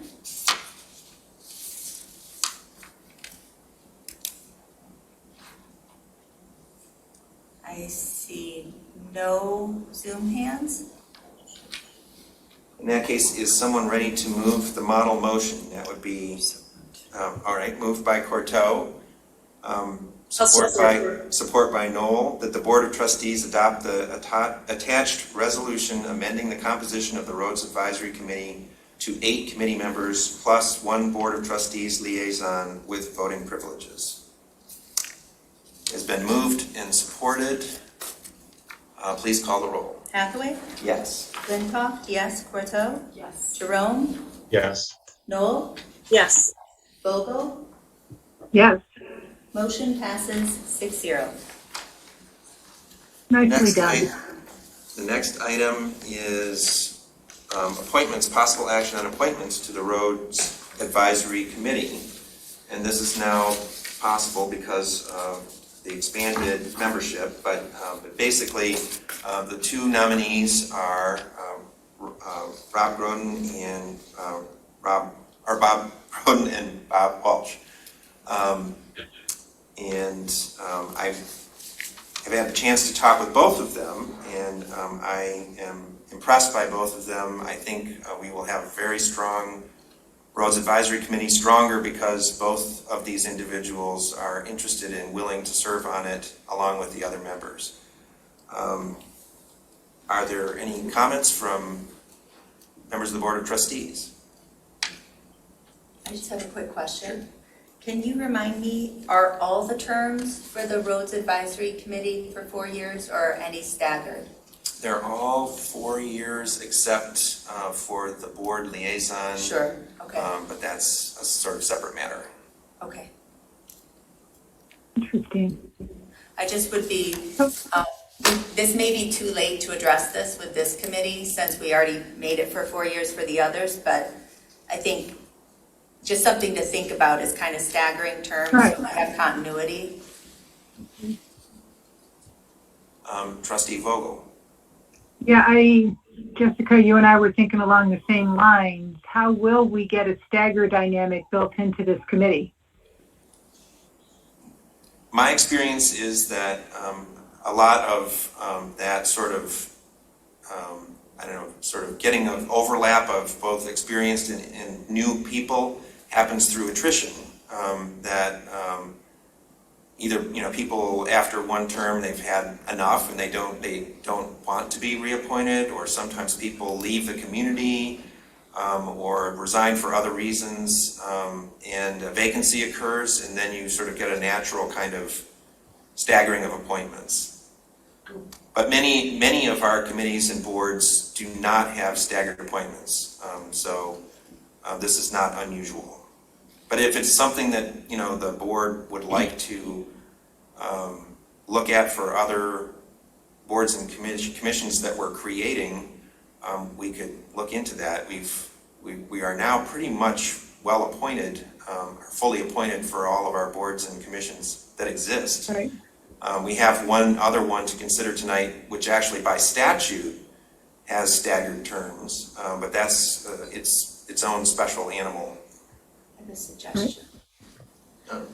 An idea of how we could start to address it here, and it's through our own oversight, nothing with Bob Groden or Bob Walsh, or any judgment of their suitability. I'm excited about both of them. Is to make one of their terms 3 years and another term 2 years to start getting that staggered. We should have thought about this when we did the initial appointments, but if we do 1 3 years and 1 2 years, I think that would be fine. I want to remind us there are no term limits to how many terms somebody can serve on a committee, so it certainly wouldn't put either of them at a disadvantage.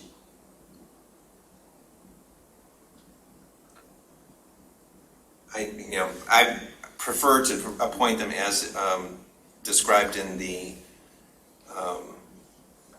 resolution or in the motion. That is what I talked about with them. I feel in some ways like this is an idea that maybe merits consideration, but I would rather not do that to these two individuals who have stepped forward to serve on the Roads Advisory Committee. They're equal. They should, I think, be equal with the rest of the members of the Roads Advisory Committee and not sort of put at some sort of lesser status. Yeah, it's certainly not intended to be a lesser status, but just an idea to correct a problem. We can also address it all at once in 4 years. I think to Supervisor Hathaway's point, there is a natural attrition that will ease some of this. And it sounds like it's been the pattern across other boards.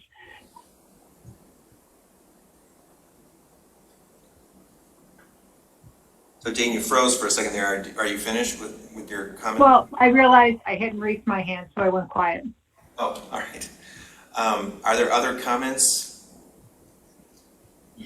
Is someone prepared to make a motion to the model motion? I was just going to make the comment that I agree, Jessica, Clerk Flintoff, that it's a concern.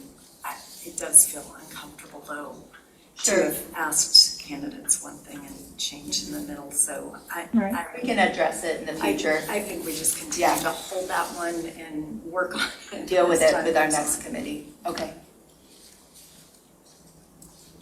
So I am prepared to move the model motion that the Board of Trustees approve the appointments of Robert Groden and Robert Walsh to the Scio Township Roads Advisory Committee for terms lasting 4 years, commencing immediately. Is there support? I'll support. Support by Knowles, moved by Corto, support by Knoll. If there are no further comments, members of the public? Members of the public, on the motion, first comment Pam Boyd, followed by Jillian Carey. Pam? Yes, I apologize for saying this now because it has nothing to do with the topic. Trustee Corto, could you please speak louder? It is very, very hard to hear you. And Trustee Vogel, in all due respect, would you please mute when you're not speaking? Every time there's noise at your end, the screen goes blank to your name. And so it's going in and out. And my apologies for having to speak that. Thank you. No, thank you for the technical feedback. Next up is Rob Pattinson. Rob? I would like to make a friendly, gentle suggestion that the gentlemen Groden, Walsh, and Bailey deserve an apology for the messy process they've been put through This has been most uncomfortable to watch, and I can only imagine how uncomfortable it was to sit through as an appointee. Thank you. Thank you, Rob. I see no other Zoom hands. Will? Please call the roll. Hathaway? Yes. Flintoff? Yes. Porto? Yes. Jerome? Yes. Noel? Yes. Vogel? Jane? Yes. Vogel? Yep. I'm muting. You got it. So, Motion yeah. passes. Thank you. Okay. That brings us to the special assessment districts. Could I move that we take a 5-minute? Oh, that's a good idea. Let's take a recess for 5 minutes, and then we'll come back at, well, let's see, what time is it? So why don't we come back at 8:50? Board of Trustees is in recess. Recording stopped.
And going Recording in to progress. Start recording here. Okay, Will. All right, we're back from our recess. The next item on the agenda is the first of the 4 special assessment districts, and the motions in each case are to confirm the special assessment district role. The first is Daleview Drive, and are there members, are comments from members of the Board of Trustees? If I could, well, I would just invite our Assessor Warsha, if you have any comments on any of these, would love to hear from them, but certainly don't need to put you on the spot. But anything you think we need to know based on the public hearings. Thank you. We do have our assessor here to answer questions if there are questions. We also, I believe, have participating remotely the engineer, Joe Maynard, who has worked on some of these special assessment districts quite extensively, others less so. So if there are questions from members of the Board of Trustees at this point, we have those resources, those people here as resources to answer questions.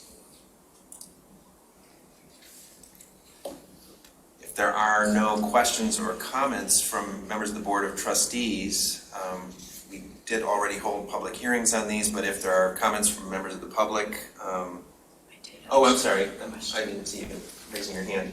Trustee Cortell. So there were some communications between you and some members of this assessment about how to deal with properties that were partially in and partially out. And I wonder if you could describe for us how the proposed resolution for those properties. Sure. The conclusion, actually I should say, I had this conversation with our assessor and with our engineering consultant, Joe Maynard, and we were trying to address concerns that were raised by property owners at 2 ends of this particular SAD, where part of their frontage is within the SAD and part of their frontage is not within the SAD.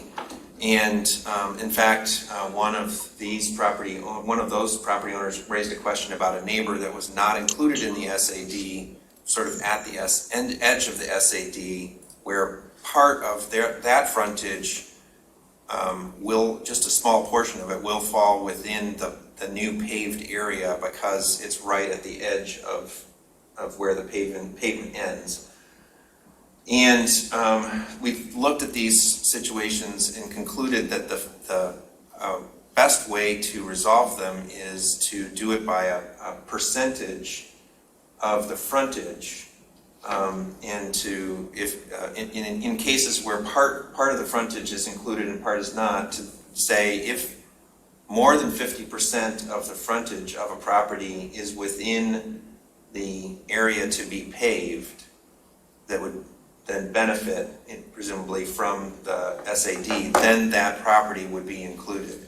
That's the idea that we came up with. It's actually something that I would like the newly reformed Roads Advisory Committee to study and make a recommendation on as part of its work, because I think we need as much as possible to establish sort of clear, fair criteria for questions of inclusion in a SAD. I think in the past it's been left to the neighbors as they sort of organize their SAD to make these determinations. And there are some questions where neighbors should have some discretion to talk with each other and decide what makes sense. But this is one where I think there should be clear sort of a clear guideline that everyone understands so that everyone's treated fairly, especially so that people aren't included in one SAD if they're at the edge and then included in another SAD so that they're basically paying twice for two different pavement projects in the same neighborhood. So that's the idea, and when applied to these two parcels, it makes sense, I think, and the property owners may disagree, but the other way of doing it would be, or one other way of doing it would be to include people based on where their driveway is. And the problem with that is that driveways can change.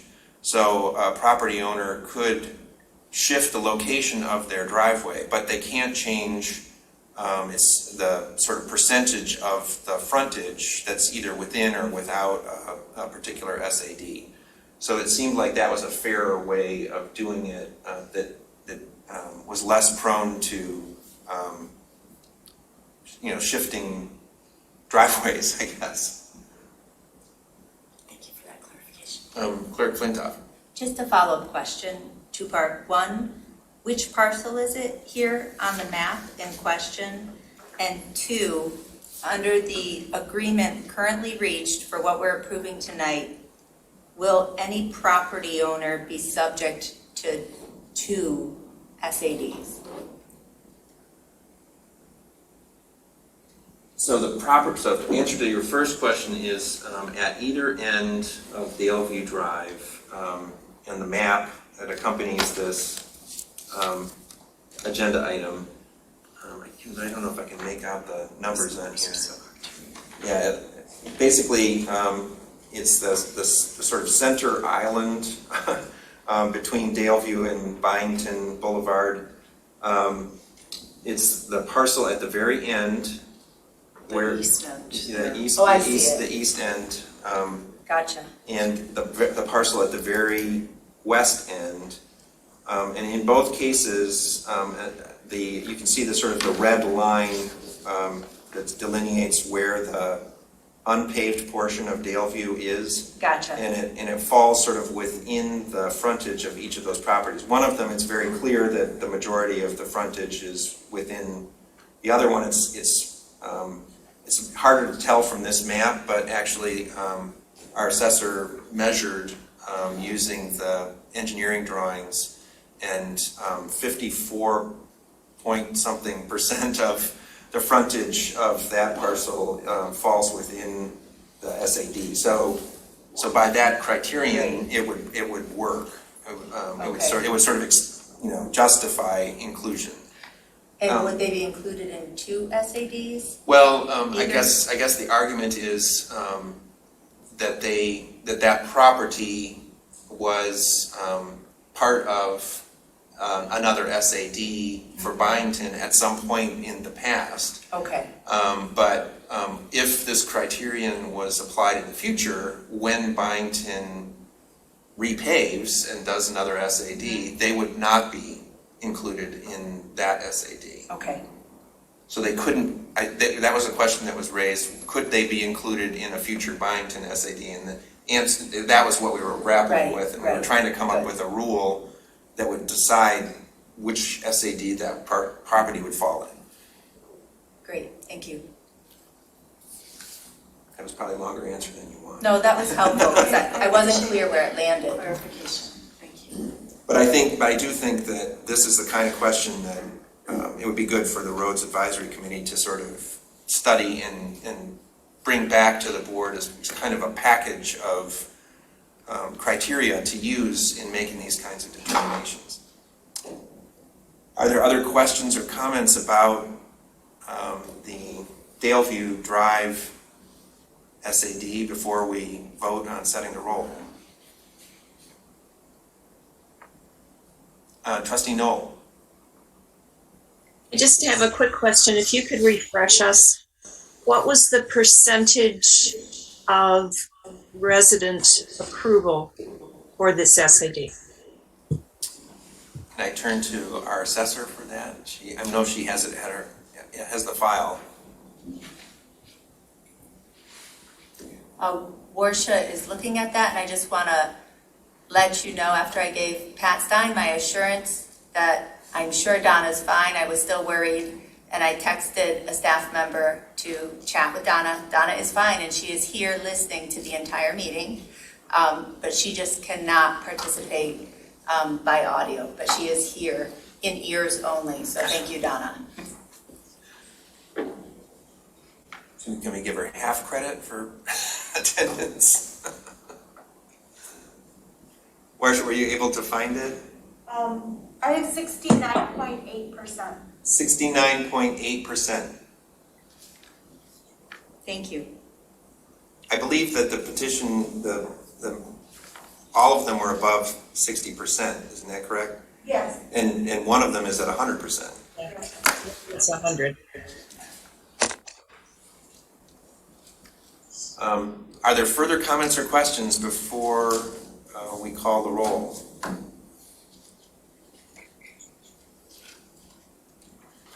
In that case, is someone prepared to move the model motion?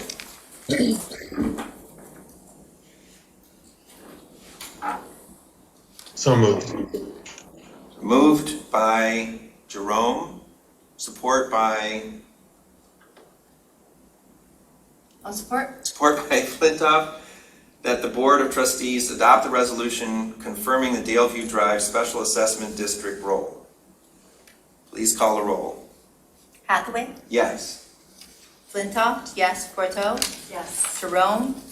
Yes. Noel? Yes. Vogel? Yes. Motion passes 6-0.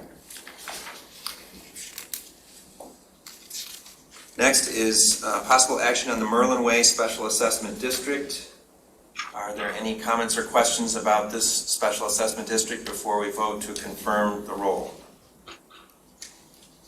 Just again, can we get a reminder of what the percent was on this one?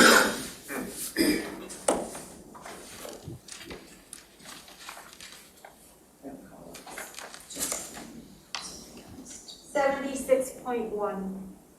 Thank you. Trustee Noel? Can you say that again, please? Jackie, you're going to have to speak up because I'm having trouble hearing you too. I just asked for a reminder of the percent on this, and our assessor kindly provided the number 76.1%. Okay. Any further questions or comments? Members of the public? There is a hand. Jean Hergo, or Herget, please kindly tell me how to pronounce your name, Jean. Jean. Hi, Jean Hergat, 685 Merlin Way. I just have a question and a statement. There was an email that the supervisor sent to my neighbor, and several of us were on the email, in which he stated that we had a last minute kind of a fourth bid that came in that was lower than the original low bidder that we were originally going with. And the low bidder was gracious enough to lower their bid to bring it in line with the late arriving bid. I just wondered what that bid is. I've never seen how much that bid came in at. And then I also am a little concerned that we got bids and they're closed bids that get opened at a board meeting and you decide on who you're going to go with. And then later on, you get another bid from someone who knows what the three original bids were, so they can undercut that bid. And I think that's a bad precedent to set for Scio Township. Who's going to want to bid if they say, well, we'll bid, but somebody's going to come in lower months down the road? I don't think that's the way to run a business. That's all I have. But if you know how much the bid is came in at now, I'd like to know. Thank you. Ms. Hergat, I can respond to that because this sort of caught us by surprise at the last at the meeting on September 14th where the late bid arrived. And I think it was a learning experience, but you're absolutely right. The bidding process was concluded, and even though we were trying to be accommodating of a late bidder, that wasn't really the right response. And even though the original low bidder was gracious and offered to lower their quote, that isn't actually something that we had the option to do because we'd already approved the special assessment district with based on their quote, on their offer. So even though I sent out that message saying that that is what was happening, I learned from the township attorney that it couldn't happen that way. So we're going with the original low bid, which is only a few $100s difference from the late arriving bid. But the consolation prize is that we now know of another contractor who is interested in bidding on paving projects in Scio Township, and Joe Maynard from Washtenaw Engineering is doing the kind of vetting of that contractor that will ensure that they can participate in future opportunities to bid on work. Thank you. You're welcome.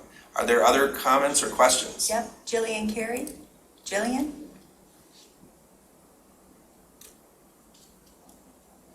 Yes, thank you. So listening to Miss Hergat, I'm sorry, I may be mispronouncing your last name. But, this is another example why these 4 SABs should be put on hold. It just doesn't sit well that there's all these things that are coming up. Policies and procedures were not followed. There was no road advisory committee. Nobody was really overseeing any of this except for a few, like Luke Kidder. And, not to put him down for the past, but, how much does our township insurance cover for lawsuits? Just in case. Things could come up later on because this was not done properly. Just my 2 cents. Thank you. Thank you, Jillian. Next up is Mark Rushbrook. Mark? Hi, Mark Rushbrook at 877 Merlin Way. Just want to weigh in support. We've been, I think, frustrated that this process has taken so long, and to Jillian's comment of delaying it, I believe the residents of this road, us especially, want to move forward. We understand what happened with the bids, and we're very satisfied with that and would like to move forward. Thank you, Mark. I see no other interested public. In that case, is someone prepared to make the motion to adopt the resolution confirming the role for the Merlin Way Special Assessment District? Motion by Vogel, support by Flintoff. Please call the roll. Hathaway? Yes. Flintoff, yes. Corto? Yes. Jerome? Yes. Noel? Yes. Vogel? Yes. Motion passes 6-0.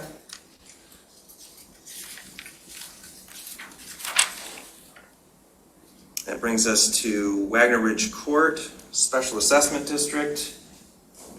Are there any questions or comments on this Special Assessment District role?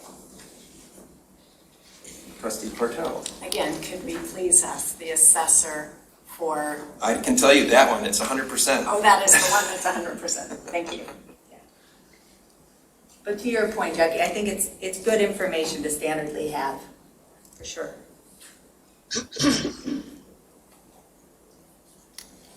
Are there other questions or comments? Any from the public?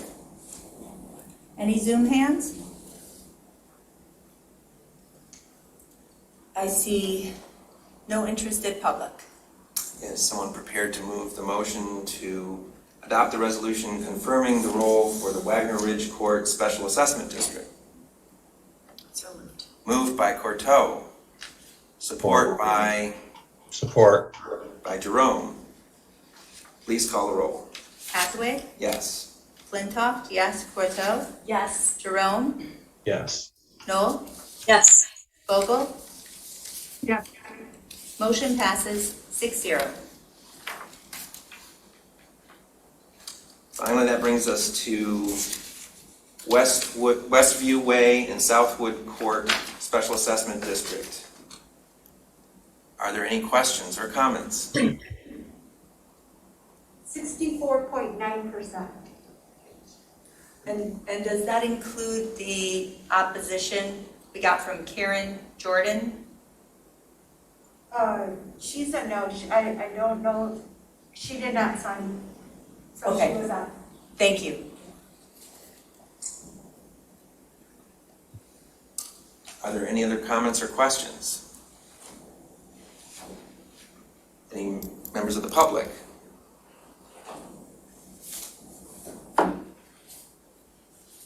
I see no Zoom hands.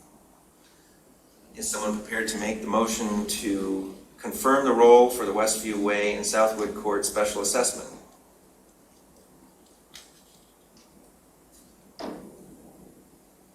I just want to make one comment, because I know it came up here and elsewhere. For the future roads committee, I would ask that they really look at what we do for people who cannot afford and how this drives the cost of living for homeowners. We saw this in the Railroad Street community. We heard very directly from a resident on Westview Way. And so I would ask that we look at that. We allocate $10,000 of other taxpayers' money from the township SAD to support these neighborhood SADs. And I would suggest a better use of such funds is to help maintain our residents. So something to look at with the roads committee, but I will support this, but with that concern noted, I don't like what these SADs do to those of us who can't afford them. Trustee Cortell.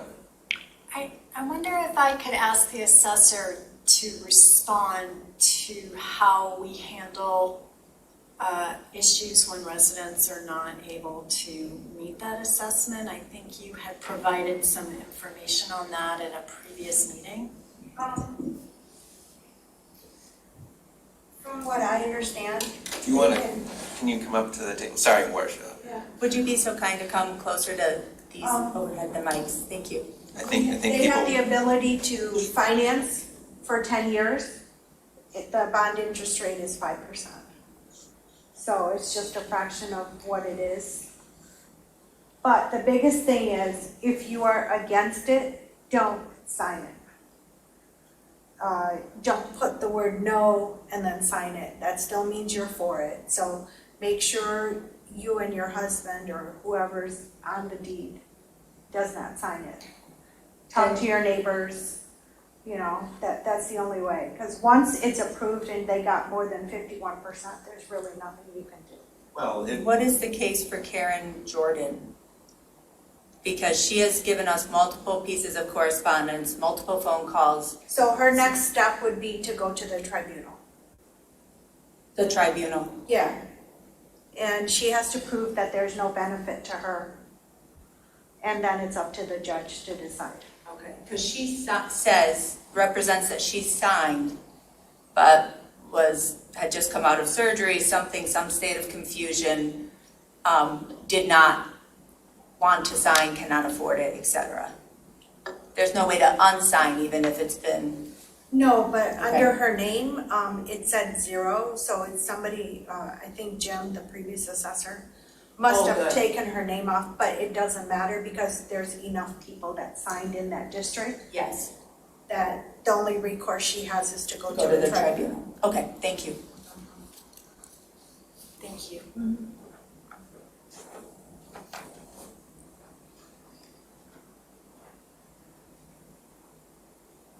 Trustee Noel. Isn't there a provision when someone can't pay a special assessment district that in a special assessment district that a lien is attached to their property?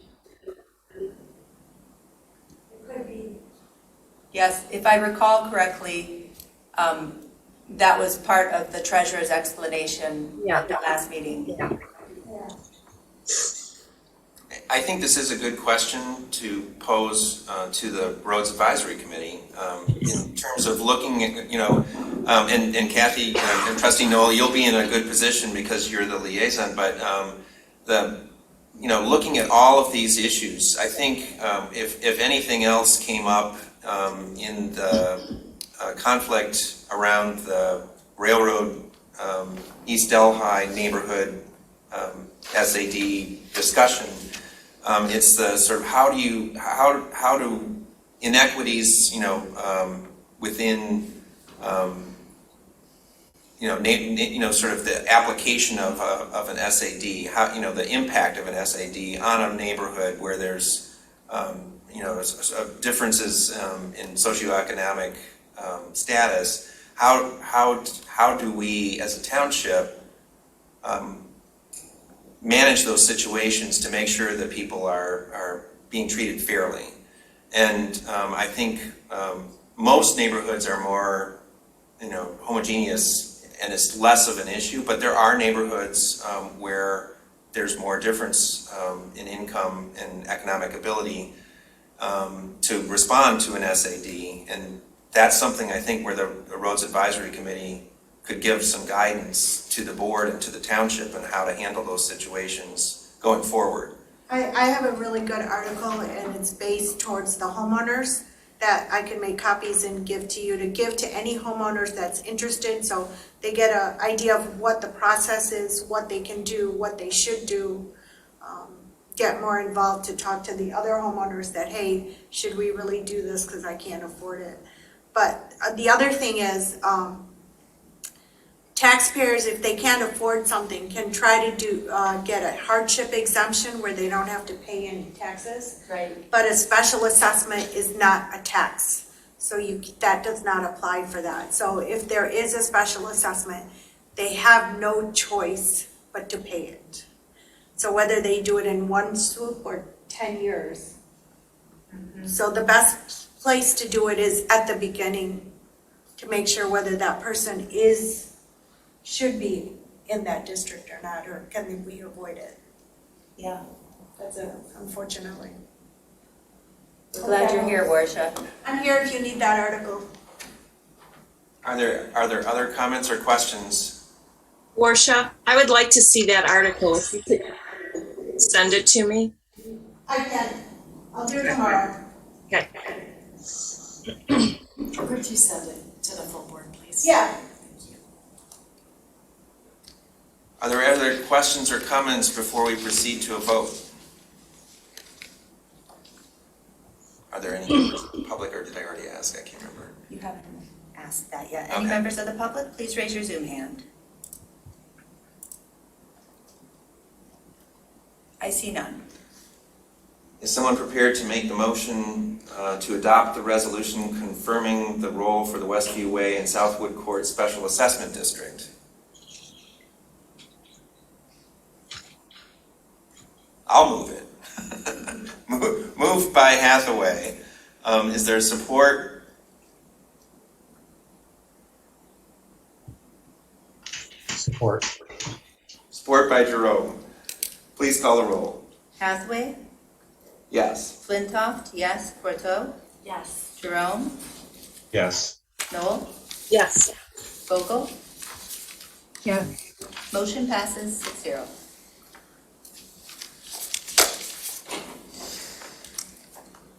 Okay, this brings us to item I-8. Possible action and construction contracts for 4 special assessment districts: Daleview Drive, Merlin Way, Wagner Ridge Court, Westview Way, Southwood Court. And I conferred with the township attorney on how to structure this particular motion. This was his suggestion in terms of the wording and sort of combining the documents for the greatest efficiency. But the motion would be that the Board of Trustees authorizes the supervisor and clerk to execute contracts and other documents necessary to complete the paving and other construction approved in the 4 special assessment districts: Daleview Drive, Merlin Way, Wagner Ridge, and Westview Way, Southwood Court. Clerk Flintoff.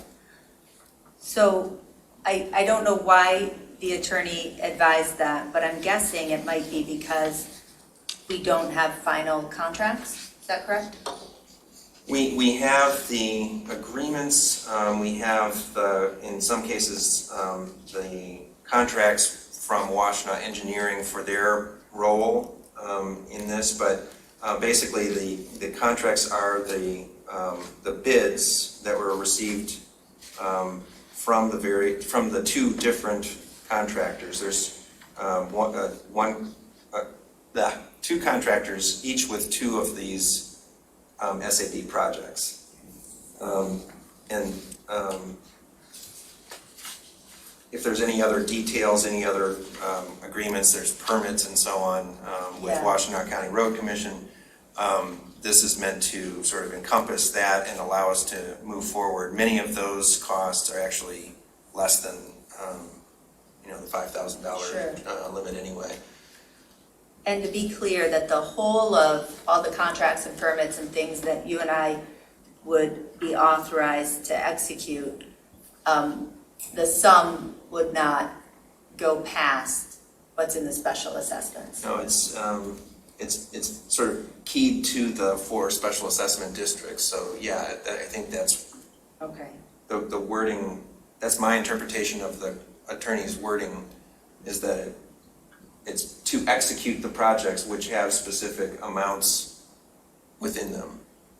Okay, so so we're all clear that the approved in the 4 special assessment districts, we would interpret that to have the effect of a not to exceed amount. That's what I'm looking for, is a not to exceed. It can't really.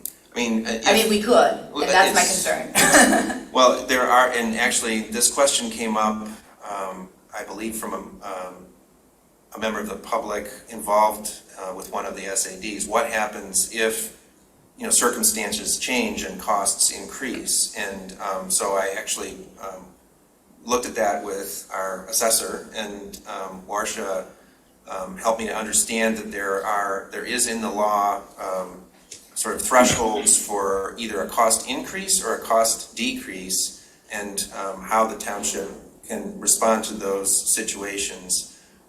But we don't anticipate that because the work is going to occur very soon, so there's not a lot of time for costs to go up. That's the thing that the factor that drives costs higher is if there's a long delay between when the bids are made and when the work occurs, then materials costs can go up and so on.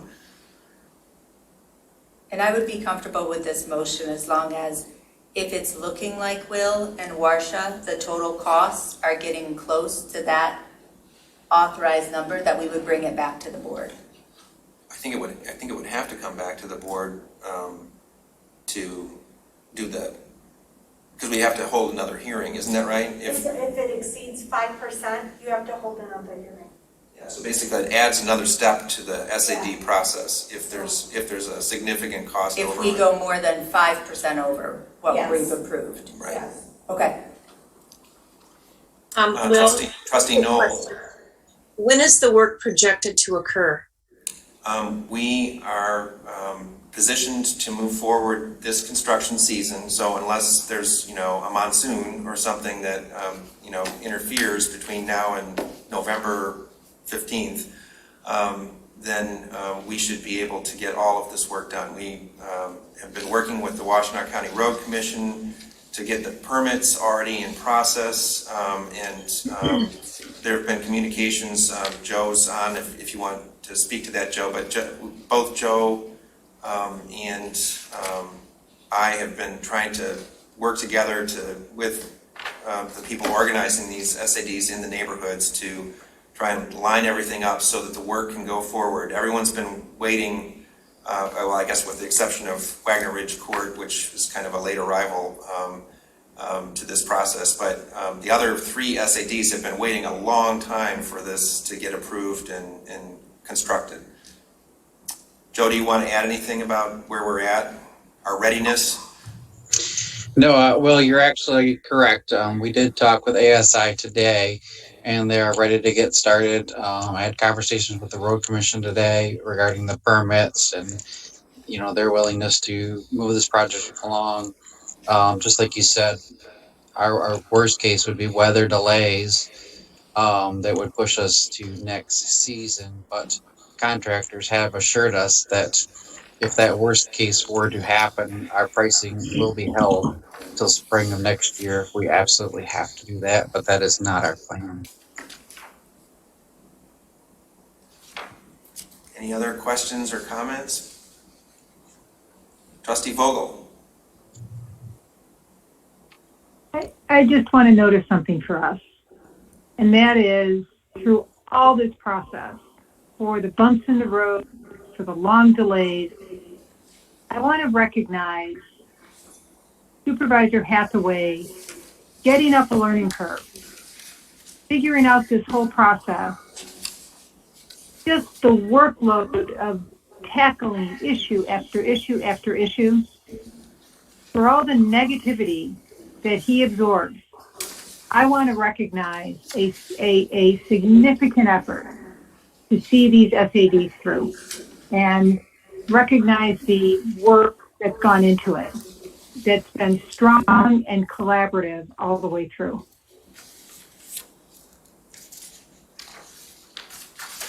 Thank you. Are there any other comments or questions? And I think we did ask for public comment and there was none. We haven't asked for public. Oh, we haven't asked for public comment? Then is there public comment on Westview Way, Southwood Court? This is actually the contracts, approval of the Oh, I'm contract. sorry. That's okay. I'm looking at the wrong document here. The contracts motion, sorry. Sure, IA. First, Jonathan Greenberg, followed by Kathleen Brandt. Jonathan? Hi, thank you. I would like to challenge the veracity of the opinion just offered by Trustee Vogel. I've seen nothing of collaboration or any of the characteristics shown. I would look for examples, but everything I've seen from Hathaway has been embarrassing for our community, for himself, and for anyone who appreciates people doing their job and not playing politics. His behavior's been disgusting, and I really, listening to someone praise him after what he's pulled over the last 6-8 months, disgusting, sickening. Are there any other Thank you, comments? Jonathan. Next up is Kathleen Brandt. Hi, Kathleen Brandt. I sort of want to question when Mr. Hathaway suggests that the attorney sort of has approved this, if maybe we should kind of sort of think of getting that opinion in writing, because I'm not sure, but I'm sort of concerned. Thanks. Thank you, Kathleen. Any other comments? Can I just say one thing? Sure. Response? I'm comfortable with the model motion as is. I had the question about the not to exceed because it is authorizing the clerk and the supervisor to execute, many documents that will come our way. But I'm comfortable with that, understanding that the resolutions and the SADs and the amounts in there will be our cap plus 5%. Trustee Noel. I have a follow-up question. Exactly what did Jim Fink review and what did he say?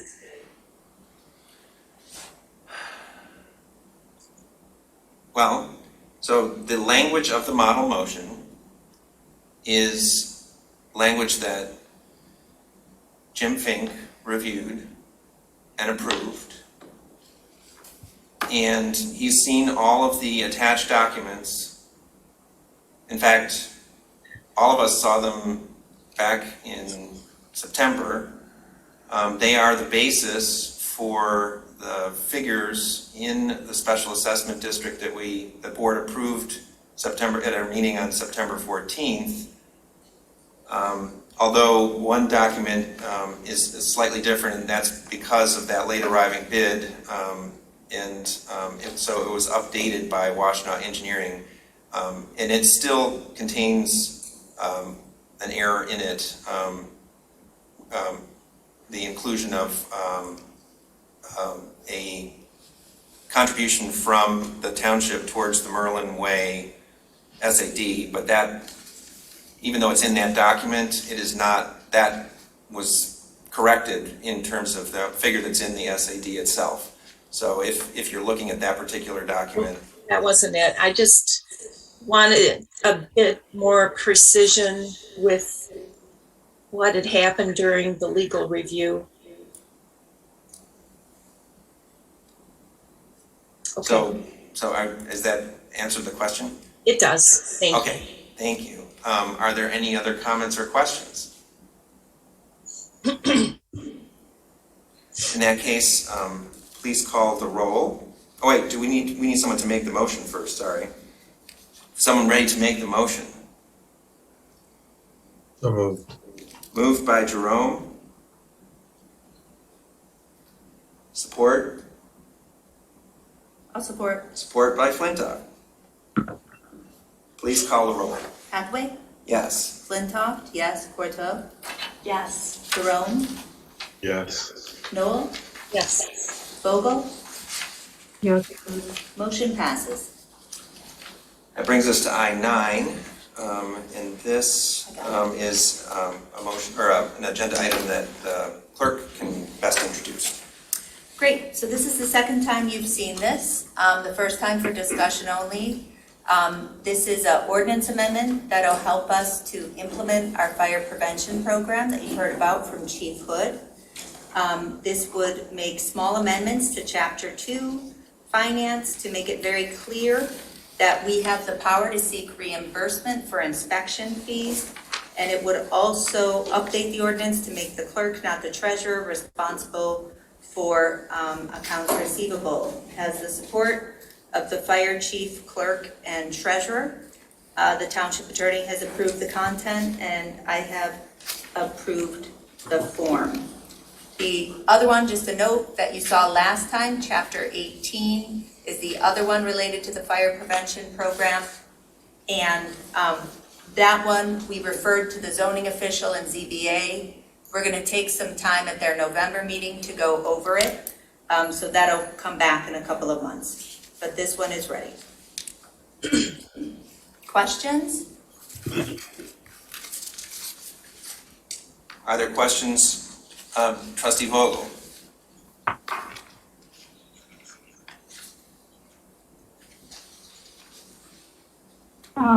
What will be helpful? You know what? I'm going to withdraw my comment. Okay. And I would just ask the board, I know you took off the other fire item, but do take a look at that. And then that'll complete our section on fire.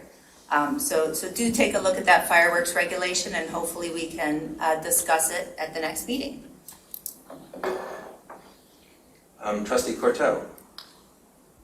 Is there a red line version of this so that we can see what the changes are that were made, or could you just talk us through and highlight that? Yes, absolutely. I didn't include the red line version because they were so small. So what I did is I described that in the background. What it did is make clear that fire inspection fee would be added, section 2-161. It added subsection 5, fire inspection fee. That was added. And the only other change was changing the word treasurer to clerk, and that was it. Oh, okay, thank you. Sure.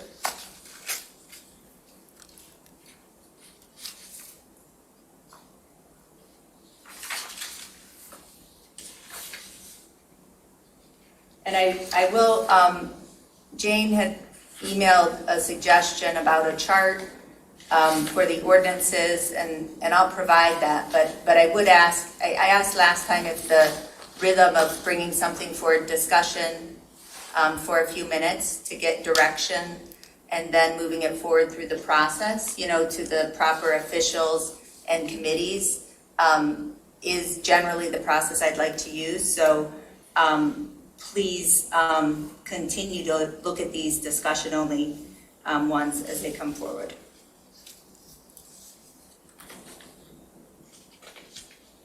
Well, I'm sorry. Trustee Vogel. yeah, I will make my comment. Jessica, I saw in the chat, shame on me for not saying something equally positive about you, Jessica. I got hit in the chat about that. I do appreciate all the great work you are doing, taking on the scope of all these ordinances. I appreciate your passion and love for good governance. In this situation, I do have a specific request, and I had shared this with you in an email. What would be really helpful, I think I understand the scope of what you're taking on here with this ordinance update. It would be really helpful if we had a bit of a plan or a schedule laid out. These are the next 5 or 6 ordinances up for review. These are the bodies that will be part of the input and review process. This is the date it will be coming to the board. It would help me see a larger picture of what's coming and have the confidence of the review process and its robustness. Sure, absolutely. And I can do that on at least the first third at a time. What we've done is had the township attorney, everything takes different times. I try to address fireworks when it's not fireworks season, try to address business licensing when our new inspector's on board. So there's different considerations here. What I would ask is that the board please stop removing these items from the agenda, and I can put things into a chart and as much of a schedule as I can.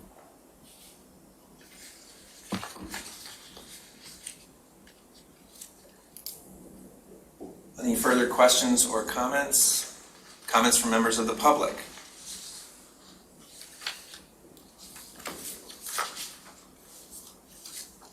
I see no Zoom hands. And I just want to acknowledge the chief is here virtually. Thank you, Chief.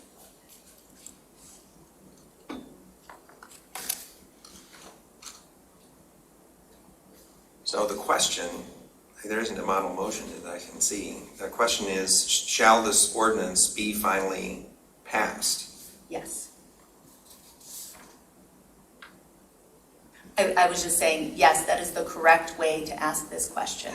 And let me make the motion to finally pass this ordinance. So moved by Flintoff, support by Courteau. If there are, well, we've already asked for questions. Please call the roll. Hathaway? Yes. Flintoff? Yes. Courteau? Yes. Jerome? Yes. Noel? Yes. Vogel? Yes.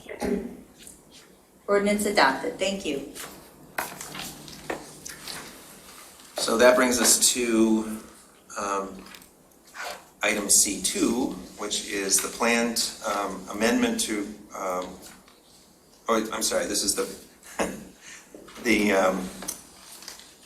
Compensation Commission nominations. That's the title of this agenda item. And this, I want to provide a little bit of context because some questions came to me sort of late today about the process for assembling the nominations and whom applied and what the sort of criteria were or what the factors were that either resulted in someone being included in the nominations or not. This particular commission, unlike most other commissions and committees and boards that the township has, is governed very closely by state law, and so the qualifications for people to be nominated, to be appointed to the Compensation Commission, sort of go beyond the normal residency. People have to be voters. They have to be in Scio Township as well as residents. They have to be not working for government or an officer of government, or closely related to someone who is working for or an officer of the government, of any government, not just Scio Township's government. They also, and that includes educational institutions, state universities. So anyone who's affiliated with the University of Michigan would not qualify. So we had a number of people who were not, who we would have maybe been able to appoint, but who were disqualified because in one way or another they were working with or related to somebody working with one of these institutions. We also had an individual who was very qualified, but who withdrew in that candidacy. We had some people who indicated an interest in applying, but then failed to provide any material that would sort of provide us with something to review in terms of their qualifications to serve. It became kind of a long, drawn-out process, but we did finally come up with 5 very qualified individuals to serve on the commission. And there's 5 seats on the commission, and we now have 5 nominees to fill those seats. So I'm pleased to bring forward those nominees for the board to consider for appointment to the commission. I am bringing it, as I said earlier in the meeting, I'm bringing this on short notice because we only just on Monday filled the final nomination slot, and we don't want to delay any further because it's already sort of late in the year for a compensation commission to do its work. There's still time, but the compensation commission, the way that it works under state law is it works during the odd numbered years, makes its determinations, and then delivers those, conveys those to the voting body, the elected body, and then those determinations are either turned down by that voting body or they go into effect. So that's the situation, that's the process in a nutshell. I hope we can approve these nominations and move forward so that the Compensation Commission can do its work. Are there questions? Trustee Cortego. Were you going to briefly describe the nominees or? Oh, well, yes, I could go through and do that. There's information about the nominees in the agenda item, but the nominees include Jonathan Boyd, Kathleen Brandt, Spalding Clark, Monica Knowles, and Erwin Martin. And there's a little bit of information about their background included in the agenda item. Another aspect of this that I should probably touch on is that the state law requires that the initial appointees to a compensation commission be appointed to staggered terms of 1, 2, 3, 4, and 5 years. And so that is part of the motion. So the model motion is that the Board of Trustees appoint Jonathan Boyd, Kathleen Brandt, Spalding Clark, Monica Knowles, and Erwin Martin to serve on the Scio Township Compensation Commission. Their appointments commence immediately and will be to staggered terms as follows. Boyd is nominated to a 1-year term, Brandt is nominated to a 2-year term, Clark is nominated to a 3-year term, Knowles is nominated to a 4-year term, and Martin is nominated to a 5-year term. Are there questions, comments from members of the board? Clerk Flintoff. Sure. Thank you, Will. I think, you all know, I spearheaded getting the compensation commission in place, bringing it for the public hearing on June 8th, and the board adopted it on June 22nd. I'm proud we did this. I think it's a very first step in our adolescence as we mature our governance away from a good old boys network and into the professional, mature, good governance that we want to be, and not setting our own salaries is a great first step. And so the Compensation Commission is the way to do that.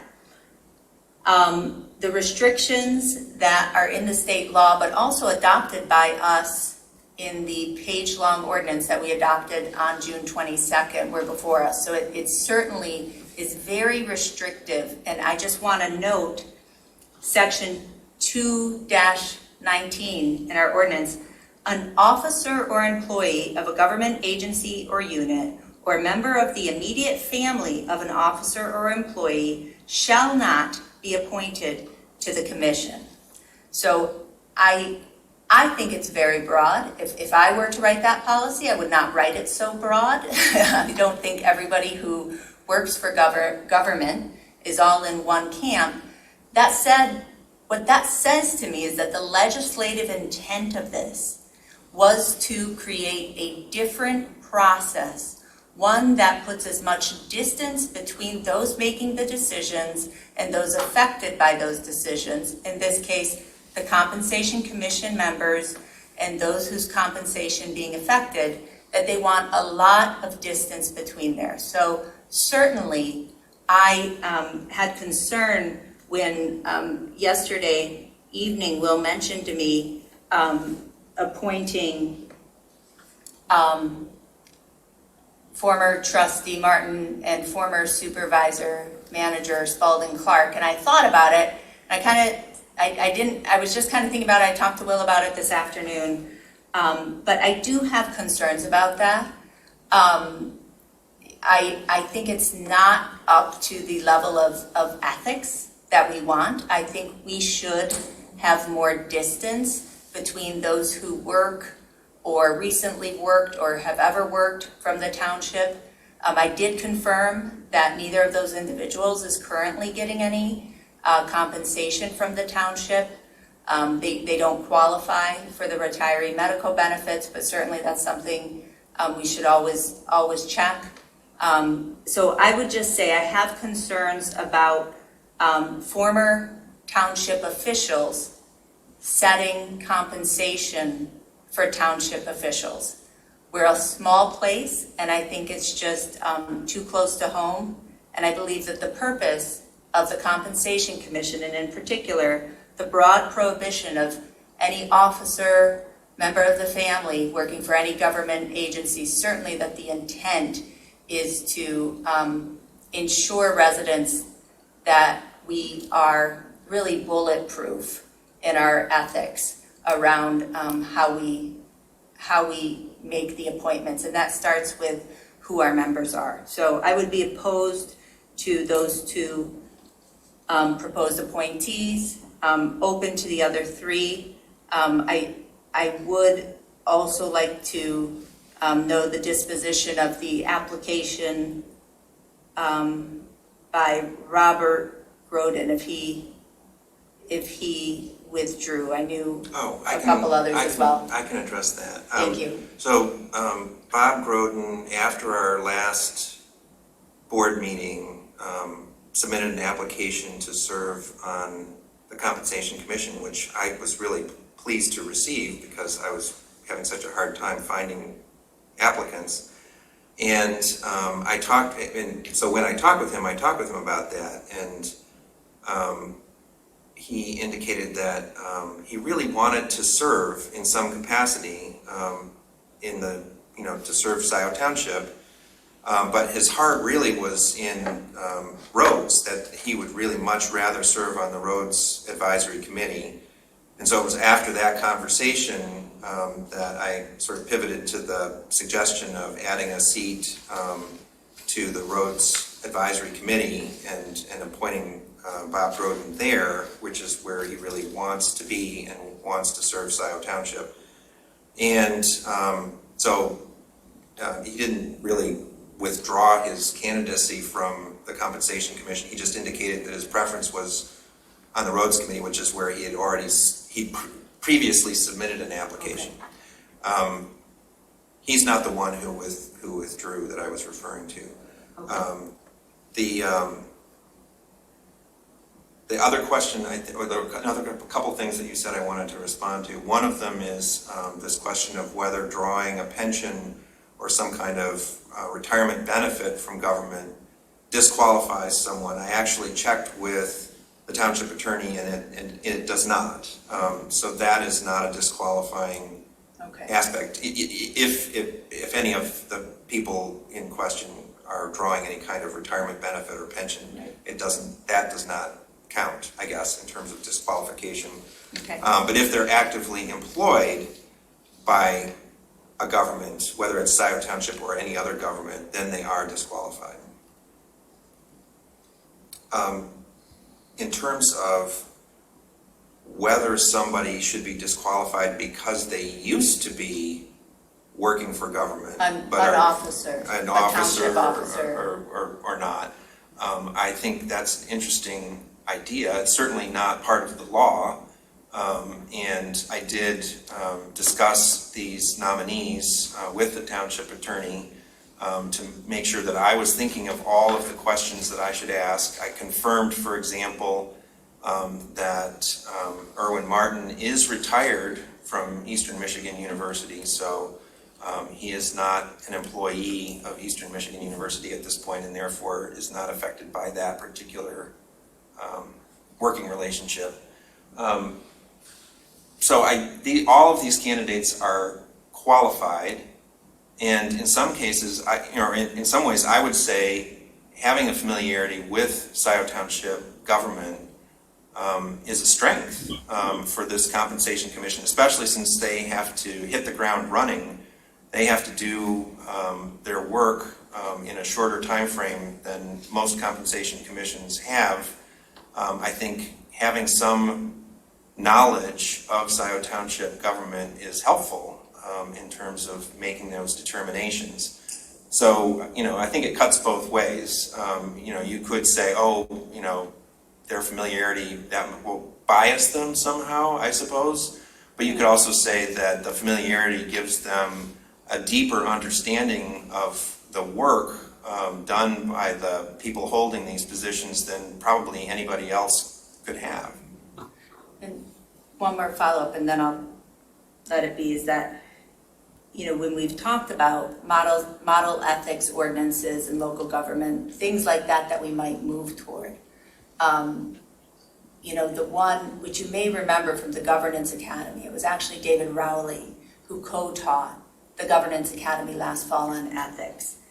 And a good quote, it is short: "Ethics in government is not merely the absence of corruption, but the presence of trust." And so, in particular, with a compensation commission and with what I think is the legislative intent of that section 2-19, that broad prohibition on everybody in government, I would say that I think that the intent is to demonstrate the kind of bulletproof, multiple layers of ethical guards by giving some distance between former township officials and current township officials. That's it.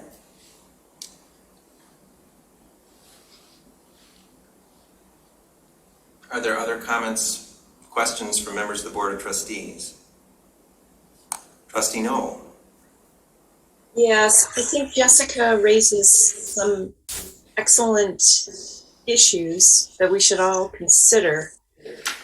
I hadn't thought of some of this, quite honestly.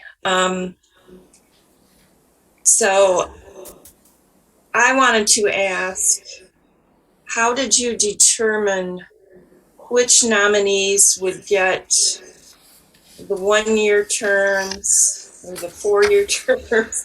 How did you make that determination?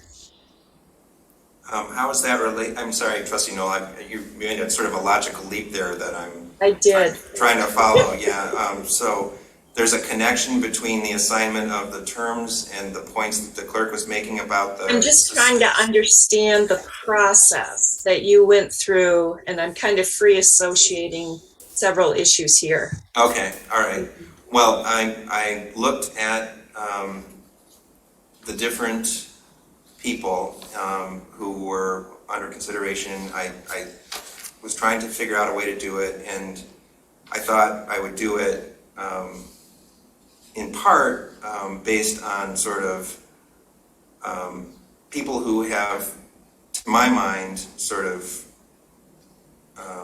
been kind of anchors, sort of like leaders in the community that I'm, sort of familiar with them and what they've done, and so that was part of it. But that seemed like sort of an odd way to sort of like try and apportion it. So what I wound up doing is doing it by alphabetical order.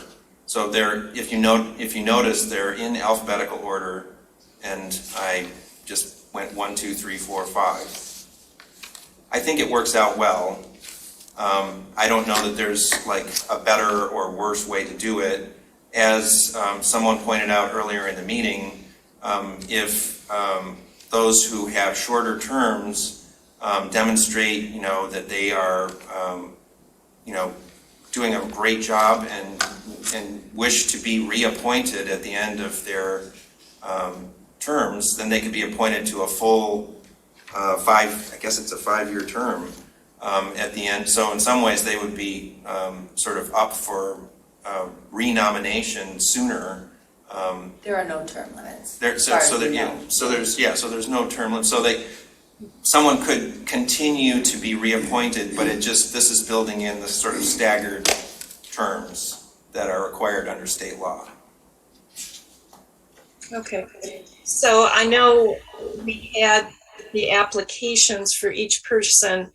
I'm curious. So I was aware of some of the early applicants, and I know there was someone, Sven Anderson, who Works for the University of Michigan. Currently. Okay. There was another woman who had applied. I think you're thinking of the person who failed to respond to any of our entreaties for additional information. Okay. And when did these later applicants apply? Spalding and Monica and Irwin, when did they apply? It's not just applications. Believe me, I worked with Diane Benson when she was still working for the township as our HR consultant to actively reach out and recruit people who we thought would be good on the compensation commission. And we approached many people. Diane approached people, I approached people. Some of them just didn't respond at all. And some of them were people who had indicated an interest in the past in serving on a board or commission. So I reached back into the list and reached out to people. We did brainstorming to try and think of people who would be good, who weren't connected to government in any way. Lots of people that we approached said that they were too busy.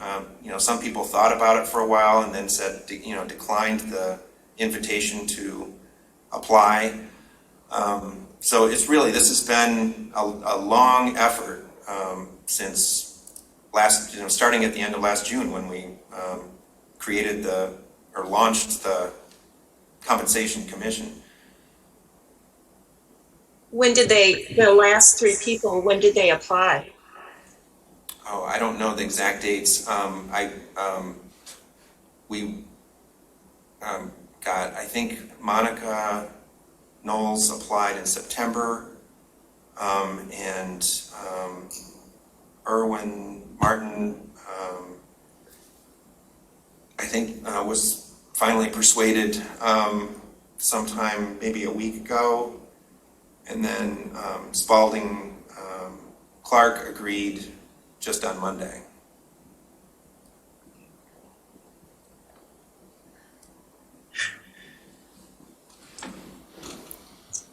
Okay, thank you. Yeah, and I should point out, as has been pointed out in other circumstances, that our difficulty filling this, nominating people to this commission is part of litigation that we're facing. So, as a township, I would urge everyone to support this proposal, to not split hairs or whatever in terms of people's past affiliation with the township, whether that's something that you like or don't. I think it's a plus. I think it's a strength of those candidates, those nominees. And I don't think we should sort of imply that somehow because they have been involved with Scio Township government in the past that they would somehow be, I don't know, unfair, or I'm not sure what the implication is, biased in some way. I think these are individuals, all of them, who will be together a strong compensation commission that can work quickly to yield the determinations that we need by the end of this calendar year. I believe that's the deadline. And so I hope that, I sense that we may not get unanimous support, but I hope that we can get unanimous support. We would have unanimous support for these nominees, and that we could move forward and sort of have this commission begin its work. Yeah, Trustee Knoll? I have a comment on that. I think in terms of what you just said about you don't understand some of what the concern might be. I respect Spalding and Irwin that you have experience. I understand that. I think a concern for many people is kind of the history of the township doing things as a good old boy network. And it's the same people over and over being appointed to committees and commissions. Now, I know it's changing a little, and it has changed a little. But when we see three people all of a sudden getting appointed, it just raises three people with lengthy ties to the township. It raises some red flags for me and for others. So I want you to consider it from that perspective, which might be a different perspective from yours. But it nonetheless is a valid perspective for other people. That's all. Thank you. Thank you. I have a suggestion about how we might. Clerk Flintoff. Sure. Will, you referenced the litigation brought by Brandt against the township and supervisor on this matter. And I would encourage us, we are scheduling with our attorney. I hope that we will speak with our attorney soon, but I would just say I don't think, I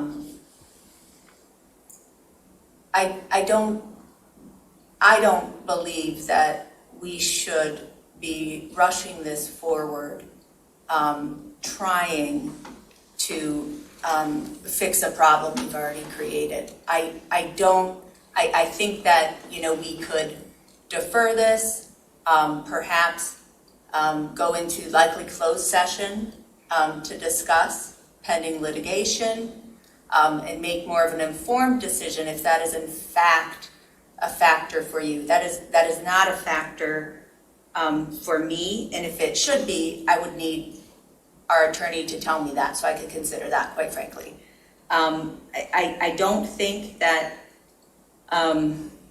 delaying this and seeing if we couldn't get two more members of the community who aren't former township officials would delay things so much.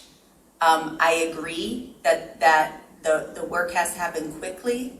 The biggest part of it is the staffing and the research that's typically done for these compensation commissions, and then they have 15 days from the time they start to when they end. So usually 1 or 2 meetings to get their task done. So I don't think we're disadvantaging ourselves too much. And I would just say, I agree with you. I would like to have unanimous support. I would like for us to do this next step right, not just legally, but ethically to the highest degree we can. And so, I would suggest that we might, table this just even for a short period of time, maybe even a week, and try to round up a couple more potential nominees that are not former township officials. Well, I would object to a delay. I think that's part of the problem, is that it has taken so long to find people who are qualified to nominate, for appointment to this commission. I don't, in a sense, what I hear in your proposal is, let's pull out a couple of people who I don't want to have on the commission and hurry really fast to find somebody else, anybody else. Yeah, And that's not what I said. well, I know it's not what you said, but it's basically what that translates into. To table it for a week or until our next meeting, and hope that we'll be able to find people who are really qualified, who are not the people that you don't want to have on the commission. It's not about the people, it's about that they were just in these same seats not even a year ago. Well, one of them is a former trustee. One of them long ago served on the board of trustees, but that, I think, is a strength of those two candidates, those two nominees. And I think delaying this further extends the township's liability for not appointing people to serve on this board and getting this board up and running. So I've worked really hard to try and find people who are qualified under state law to serve on this commission.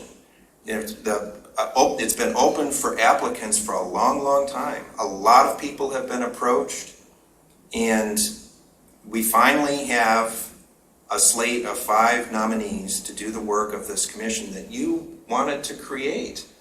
And to delay that further, I think, is reckless in terms of the actual substantive work of the commission. So I would urge the Board of Trustees to approve this motion with these 5 nominees, and then we can move forward, we can get the commission up and running, doing its work, and we will have complied with the requirements of the ordinance that we adopted last June.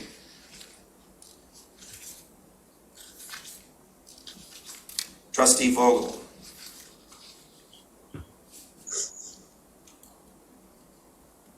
Trustee Vogel, you're muted somehow. Yeah, I need to apologize to my colleagues and the public, but I am feeling quite unwell and need to step away from the meeting. I would like to offer a couple quick observations. Spalding Clark, as I understand it, is out of township experience 5+ years. So I do think he brings distance, objectivity, a deep professional expertise.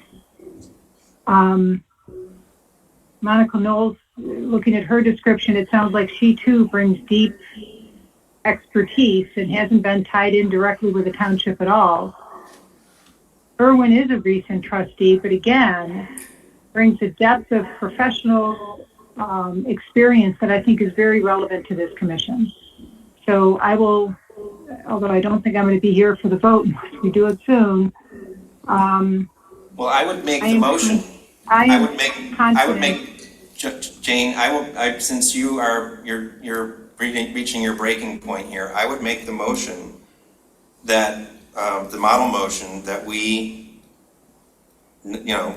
go forward with these nominees. The Board of Trustees appoint Jonathan Boyd, Kathleen Brandt, Spalding Clark, Monica Knowles, and Erwin Martin to serve on the Scio Township Compensation Commission, that their appointments commence immediately and will be staggered terms as follows. Boyd is nominated to a 1-year term, Brandt is nominated to a 2-year term, Clark is nominated to a 3-year term, Knowles is nominated to a 4-year term, and Martin is nominated to a 5-year term. Is there support?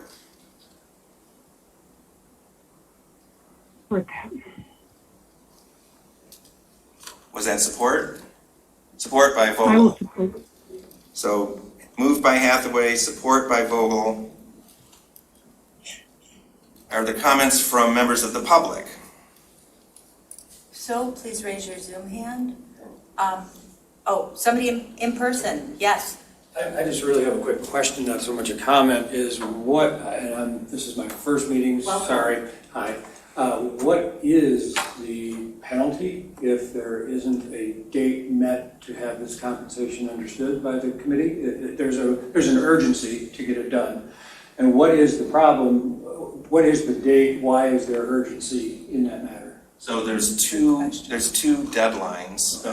One is in the appointment, which we have flown past, but we're sort of every day that much later. We were supposed to have nominations by within 30 days of creating the Compensation Commission. This is something that we weren't really focused on in the way that we should have been. It would have been very difficult to do. I subsequently learned, because it's so difficult to recruit people and have them be qualified. The other deadline is the Compensation Commission's work within a framework of odd-numbered, even-numbered years. So a Compensation Commission does its work in an odd-numbered year, makes its determinations, and then those determinations go into effect in the following fiscal year, in the even-numbered year. But if the Compensation Commission is delayed, it makes it that much harder for it to accomplish its work within this calendar year. Mm-hmm. Okay. But is there a penalty that the state would assess if this deadline is not met for the actual numbers to be determined? Anything like that? We would miss the window for the Compensation Commission to actually do its work. Put off another year. They would just meet in 2023. Okay. Okay, thank you. Thank you. So we have a motion. It's been supported. No. Yeah. I'm sorry. We have a motion by Hathaway and support by Vogel. And we're now in public comment. Zoom hands, first Jillian Carey, followed by Rob Pattinson. This is absolutely appalling. Okay, first of all, Spalding Clark was on the Planning Commission just last year. He was the previous supervisor, and he was moved to the Planning Commission so Jack Knowles could become supervisor, whom Monica Knowles is married to. Jack Knowles is still very heavily involved in the township, even though he hasn't been appointed and he's not an employee. Also, Erwin Martin, he was a board member. In fact, I remember Erwin working with Clerk Flintoff on ethics. And now he's going to be the longest running member. Plus, he was very instrumental in this GFL contract, which is a total disaster. Over 2,000 pages of complaints. And the other thing is, which is really amazing, and I'm not racist, I'm not ageist, I'm nothing like that. But David Cornish and Doug Fox were told that they were no longer welcome on the DDA because they were old white men and there needed to be diversity. This came from a DDA member and Dave Cornish himself. But Spalding Clark is being appointed, and one of the longest on this term. The two members, Kathleen Brandt, who is new, and also John Boyd, who is also new, gets the shortest terms. If this was really transparent and ethical and whatnot, the three of them would not be even considered to this committee, and the other two, the newbies, would be the longest in term. This is, congratulations, Supervisor Hathaway. You just set it up where the quorum is going to vote for your big fat raise and it's going to go through. Nice job. Thank you, Jillian. Other comments? Next up is Rob Pattinson, followed by Pam Boyd. Rob? Thank you. Will, I say this to you as gently as possible. You had an opportunity here to put aside the ethical questions that have been raised over the past several months about you, and of all the times to err on the side of caution and avoid ethical questions in this process, putting a former supervisor, the wife of a former supervisor, and a former trustee on a panel of 5, so that's 3-2 with the 2 new outsiders, calls into question and allows the questions of your ethics to continue.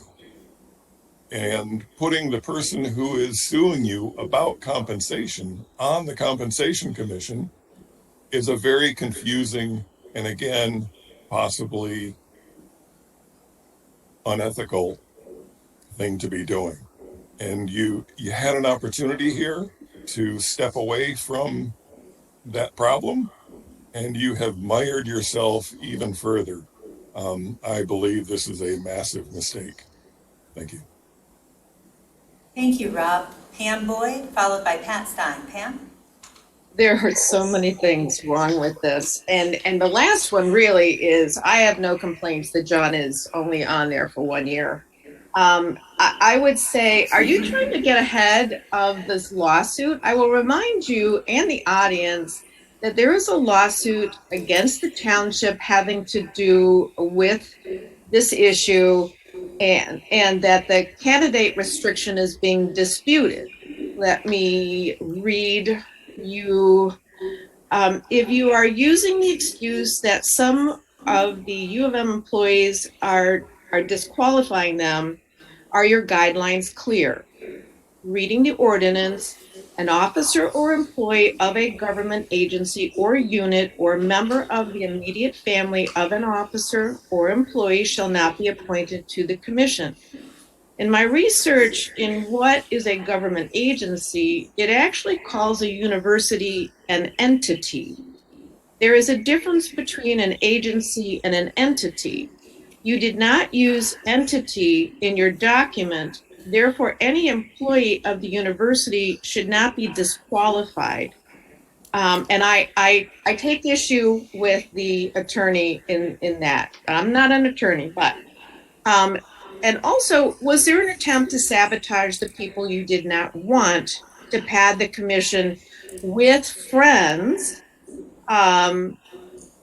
that you knew were favorable to your cause? Furthermore, it seems to me that the amount of conversation between Trustee Vogel and Jack Knowles pertaining to the various projects in the township, including asking his thoughts on the original 5 commission applicants way back in August or whenever that was, that Jack's wife should be disqualified as an immediate family member. Jack Knowles seems to be behaving like the man behind the green curtain.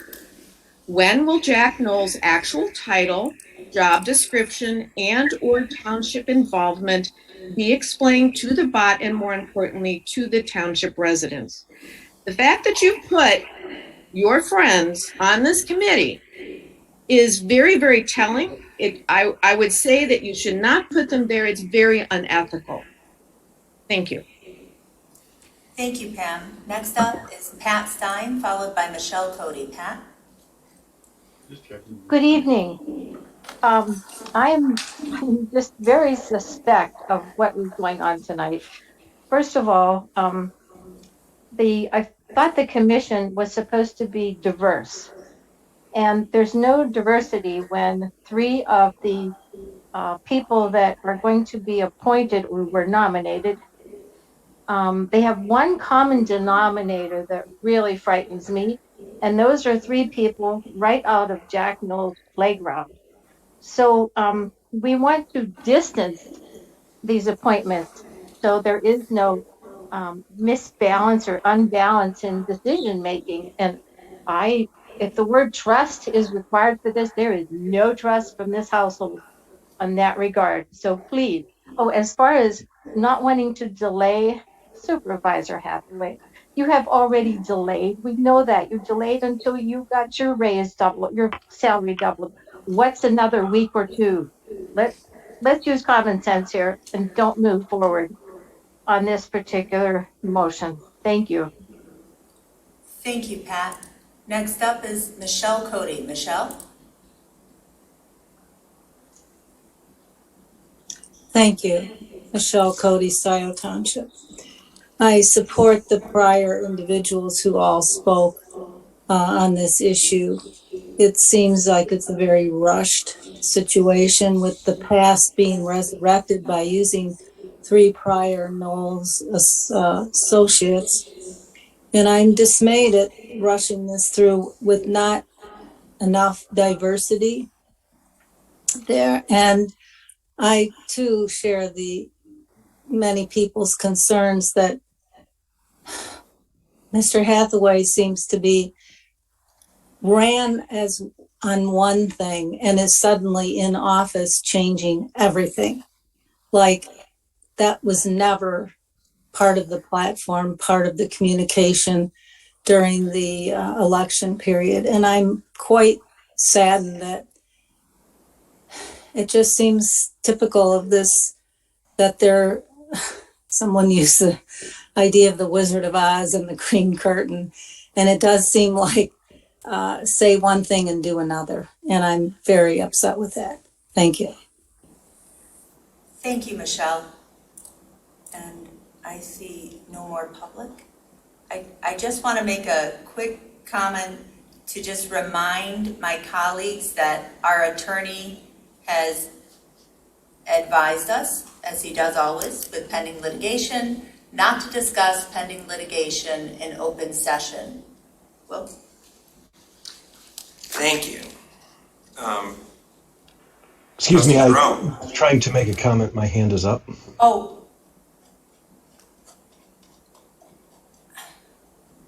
I'm sorry, I missed that. May I take it? Sure, go ahead. Jonathan Greenberg. Jonathan? Thank you. I want to echo many of the comments that have already been made. But once again, what I witness is a supervisor delaying, dropping the ball, learning. I hear constantly during this meeting and others, we didn't know, we've just started to learn. And that's all the reasons why we have these long delays. And then all of a sudden something becomes urgent like this and we rush. And then the board votes 5-2. I really agree with the sentiment offered earlier that this should be, from an ethical standpoint, this should be a unanimous vote of the board. And the very nature of Will's reaction to Trustee Vogel's comment that she may need to leave because she's not feeling well indicates 2 things to me. Number one, he needs her vote, so he's not too certain, or he wouldn't rush the vote. And number 2, he doesn't really care about fairness. This is about protecting himself and his club of people who have been here for years, decades, who look down on any of us who haven't been here owning land as long as them. And regardless of their race or their sex, this is a club of people who have a little more money than everybody else. And this is how they spend their time. The behavior is disgusting, and I continue to be appalled by it. Thank you, Jonathan. Will? Trustee Jerome, I saw that you had your hand raised. Yeah, can I ask a follow-up question? So, and I am respectful of Jessica's concerns and Kathy's and the public's. It's in regards to the comment that was made with regards to because I also want to be appreciative, obviously, there is a timeliness to this, and I would disagree, Jessica, actually, that there's enough time to do a compensation commission with holidays and the like before the end of the year. But there was a comment with regards to employment by the U of M, and I just want to make sure that we had a determination in terms of that language and whether or not that would allow for an individual or not an individual to be considered a participant in this mission. And I believe you clarified that with my understanding that you talked to Mr. Fink, and is there absolute direction as to whether or not, and I'm not a lawyer by any stretch of the imagination, whether or not that precludes somebody from participating definitively. So Alec, that's a good question. And yes, the answer from our township attorney is very clear that anyone employed by a state university, whether it's University of Michigan or Eastern Michigan University or another state university, in his view, is disqualified. Now, Pam Boyd, in raising the question a moment ago, is also correct. Other entities have reached different conclusions, but we can't really, I mean, that's why we ask questions of our township attorney is, so we have his legal guidance, and this is his legal guidance for us in this matter, and that's what we're operating with. And I guess we could go counter to the advice of our own township attorney, but that's not the practice of Scio Township. Well, I mean, sometimes it is. I'm not suggesting that in this case, but legal advice is legal advice. And Will, do you happen to know, is it one of the local commissions that interprets it differently? Do you happen to know? I'm not sure. I think I heard that Pittsfield Township allows people to serve on its compensation commission who have some affiliation with the University of Michigan, for example. But I don't know that for sure. Yeah. I just heard that from somebody. I can't remember whom. And because I remember thinking, well, Jim, can't you follow, Pittsfield Township's guidance, Right. And Jim's not here tonight, but Alec, that has been Jim's advice to us. But certainly other places have interpreted it differently. Thank you for clarifying.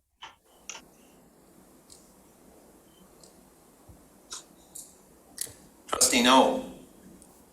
Okay, I'm not going to be able to support this for many of the reasons that have been discussed. I'm concerned about the compensation commission composition. You waited months to do this, Will. We could wait another 1 to 2 weeks. And I would prefer to do it right. Not do it as a rushed and hasty decision, but to give it the time it needs. You said one of the applicants, I think it was Spalding, you just spoke to yesterday. Well, that's okay, but I think this doesn't have to be a rushed thing. We can do better than this. We owe it to our residents to listen to some of these concerns, reflect on them, and do a better job than hastily putting together these appointments. Well, I understand what you're saying, Trustee Noel, but to me it doesn't seem like it's been done hastily. It seems like it's been a lot of work to come up with these nominations. Now, you may disagree with some of these nominations, but these are all qualified people to serve on a compensation commission. They meet the requirements of state law, and I think they are strong candidates to do this work. I understand that, people have differing opinions about that, but this was not done hastily. I mean, that's part of the issue here, is that it's taken time to do this. And I think, the fact that the state law has, this element that requires people to be appointed so quickly, I'm not sure how other communities do that. They must have people in mind before they enact their compensation commission, because 30 days is a very short period of time to find 5 people who meet all those qualifications. So I don't know that it's really the way that you're describing it. I don't think it's really a question of like being more deliberative about this. This has been a very painstaking, deliberative process to find these 5 people. I urge the Board of Trustees to approve these nominations so that we can get the commission doing its work in a context, in a time frame where they still have a chance of getting it done by the end of the calendar year. Clerk Flintoff. Sure. 2 small points. Regardless of what we decide to do tonight, I think to actually move the work forward so that the Compensation Commission will be able to convene in 2021 is that we need to assign a staff person to collect the data. That's the biggest lift. We'd hope to have a HR generalist in place, but that work can be done. Second, I just want to remind the board that, we haven't yet met with our attorney regarding the case, and we haven't yet gotten legal advice. Again, we should not be talking about pending litigation in open session, but there has been the suggestion that moving this forward may have some bearing on the litigation, and we cannot speak to that. I will just say we have not gotten any advice from our attorney on the litigation yet, other than to not talk about it in open session.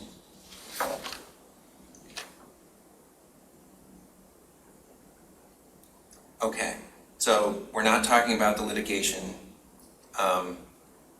I think we have just lost one of our trustees, and I don't know, have we lost Trustee Vogel? It's not clear to me whether she's still present. She's still signed on here. And I texted her in case it's easier for her to text. Oh, there she is. All right, well. I will let this board and this public know that Jacqueline is in the same boat I am. Physically unwell.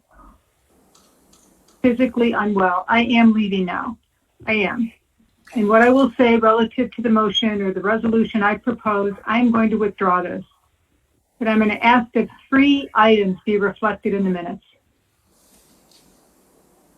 One item, Jessica, I would like to ask that we finally recognize in the minutes the number of times financial reporting has been requested by a board member. I would like to reflect in the minutes the request that financial reporting begin in October. And I would like to make the report. No, I'm not going to do this to Jim Fink. Jim is so caught in the conflict between the 2 of you. I am not going to ask him for a written recommendation. He is so caught. I'm not going to do it to him. This board needs financial reporting. It is unacceptable for that not to continue. I realize we don't have the manager for 2 years. There are severe consequences of that. The finance director has been in and out with medical issues. He's not the first one to be gone on medical leave. And I will say, I really feel unwell. I will say, the reason I brought this motion up, this resolution, is because the September 28th meeting, that agenda that was published was not the agenda approved by the supervisor. I don't care what the item was, it's irrelevant. We passed policy in this board regarding the supervisor's job description, and it included final approval of the agenda. For an agenda to have been published in direct conflict with that is an erosion of democracy at the local level, and that needs to be recognized. But I will withdraw the resolution.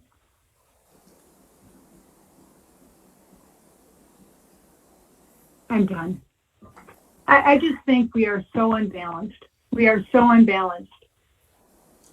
We just seem to be on a mission to take this supervisor down. We seem to have this consistent set of residents, valued, wonderful residents, very consistent here at every meeting, speaking in great support of our clerk. Jessica is wonderful. She has a tremendous respect, knowledge, experience with governance. So is the supervisor. We are the 7 that got elected. We govern by motions and resolutions and votes, and when votes happen, that's what stands. That's what I was trying to express. But right now, I just feel so unwell, I am going to sign off. And I know Trustee Corto's in the same position. This is an unacceptable way to try to work together. And I hope and I trust we can find a better way forward. Good night. Good night. David, I'm so disappointed in how you speak with me. I don't deserve it. Good night. Good night. All right. We have Alec, Jerome, Kathy Knoll, Jessica, and Will. We still have quorum of 4.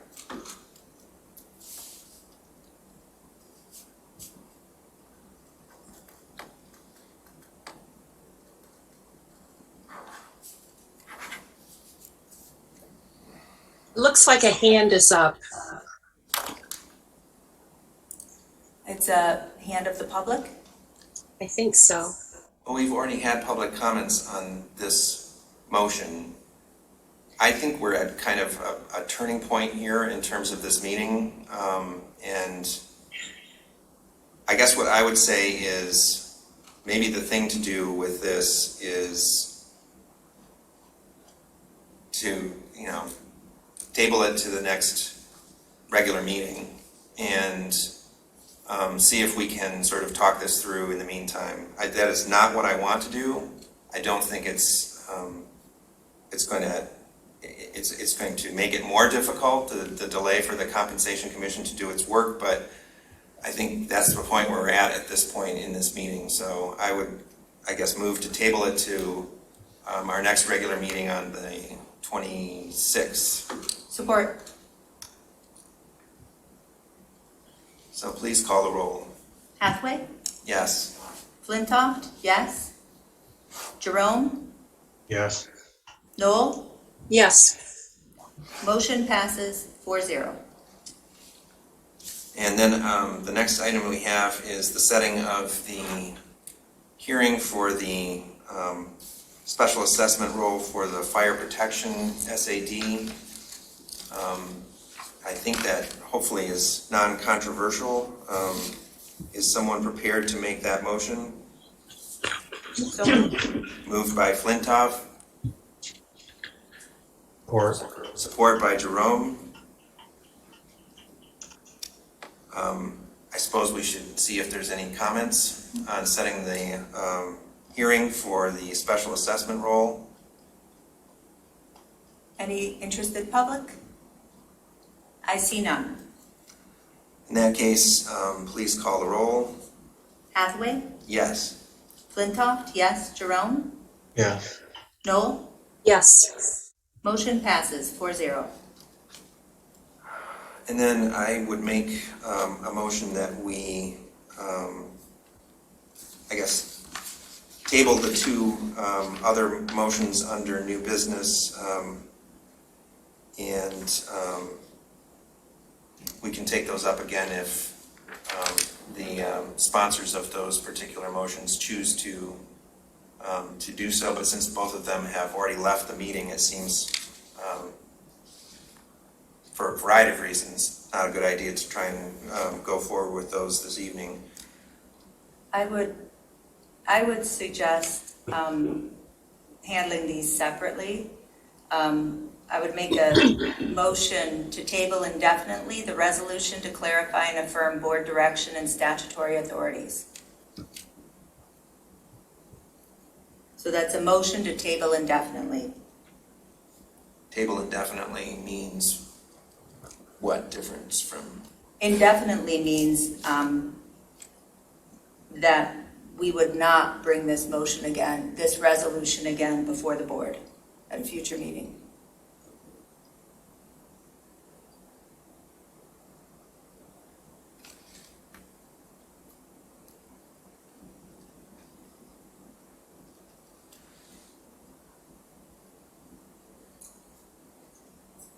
Do you want to ask their support? Well, I'm waiting for someone to support it. Trustee Knoll, I'm guessing that you would be the one. What's the motion again? I'm sorry. To table indefinitely the motion to Just clarify. The resolution to clarify and affirm board direction and statutory authorities. My motion is to table that indefinitely, so it would not be brought again before the board. I'll support it.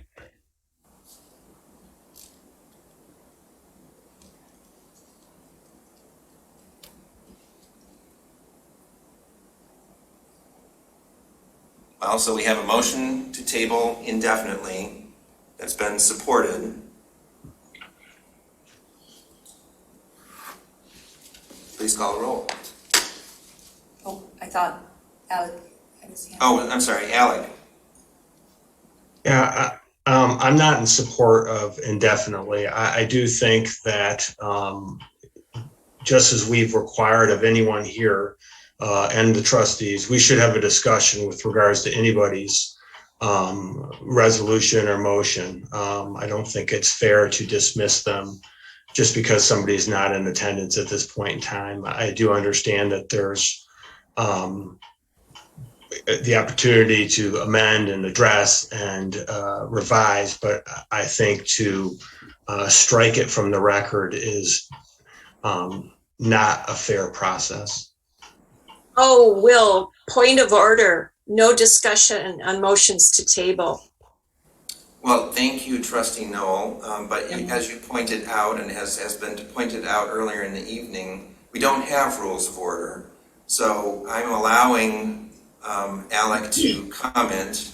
I think it may help, it may facilitate our dealing with this issue if we know, for example, that neither Alec nor I support tabling indefinitely.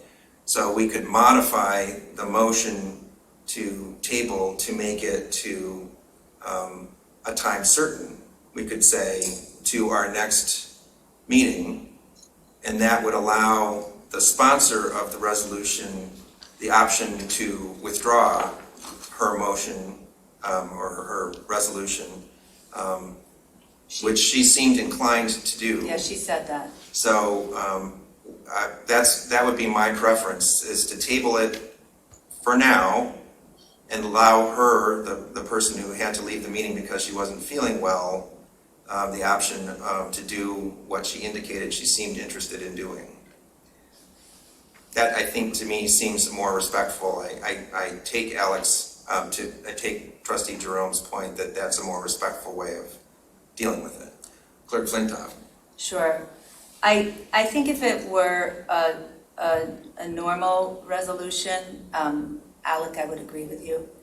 I will say Trustee Vogel said she was not just withdrawing her support for the motion on the Compensation Commission, but she also then said she was withdrawing her resolution and then explained a little bit more to me about why she felt compelled to bring it. And it was in regards to the first whereas, and also I think she was referencing the fourth resolved when she reflected on, she said she doesn't want to ask Jim Fink to write a written opinion. I don't know. I look forward to talking to her more about what the additional legal counsel would advise that our township attorney hasn't already. But I will say, Alec, I do know, I asked Jim Fink when we got this resolution in our email late this afternoon, and I called him up and I said, Jim, have you reviewed this resolution as to form? No. Have you reviewed this resolution as to content? No.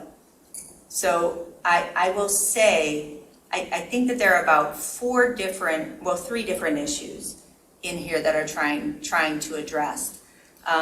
It looks like wanting to give the supervisor and treasurer and administrator more responsibility for posting agendas, financial reporting, and also authorizing the supervisor to seek and hire outside legal counsel to advise the board on statutory responsibilities. So I would say, Alec, my motion to table indefinitely would be to not have this resolution come back.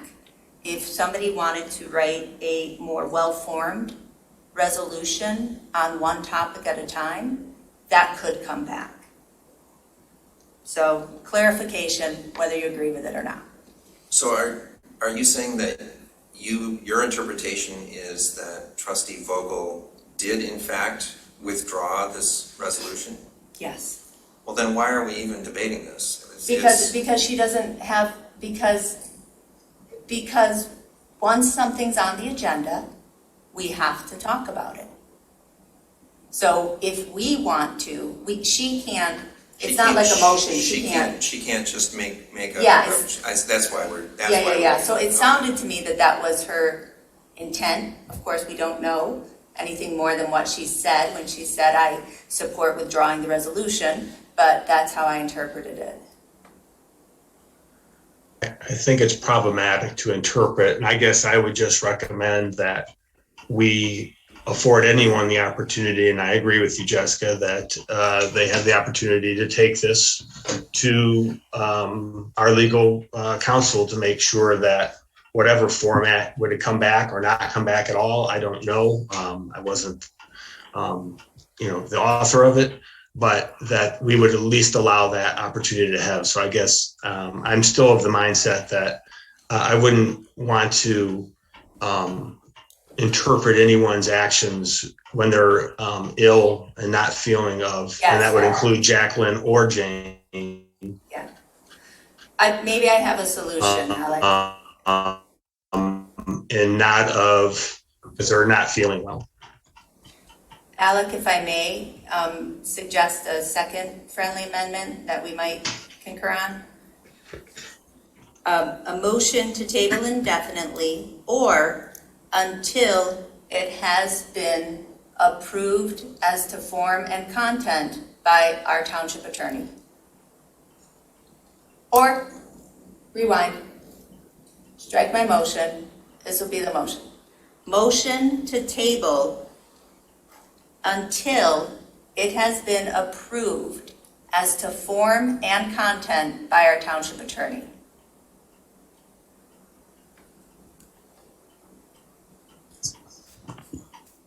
And Trustee Noel, is that a friendly reconfiguration of the motion? Yes, that's fine. Okay, so moved and supported, moved by Flintoff to table the resolution until such time as it is brought back, approved by the township attorney as to form and substance. Form and content. Form and content. And supported by Noel. Please call the roll. Hathaway? Yes. Flintoff? Yes. Jerome?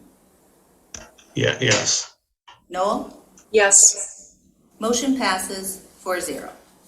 And then I had made a motion with regard to records retention, or I tried to make a motion with regard to records retention and accessibility. And I think we could probably treat that the same way, since I don't think that I think that had not been reviewed by the township attorney. So I would make the same motion with regard to that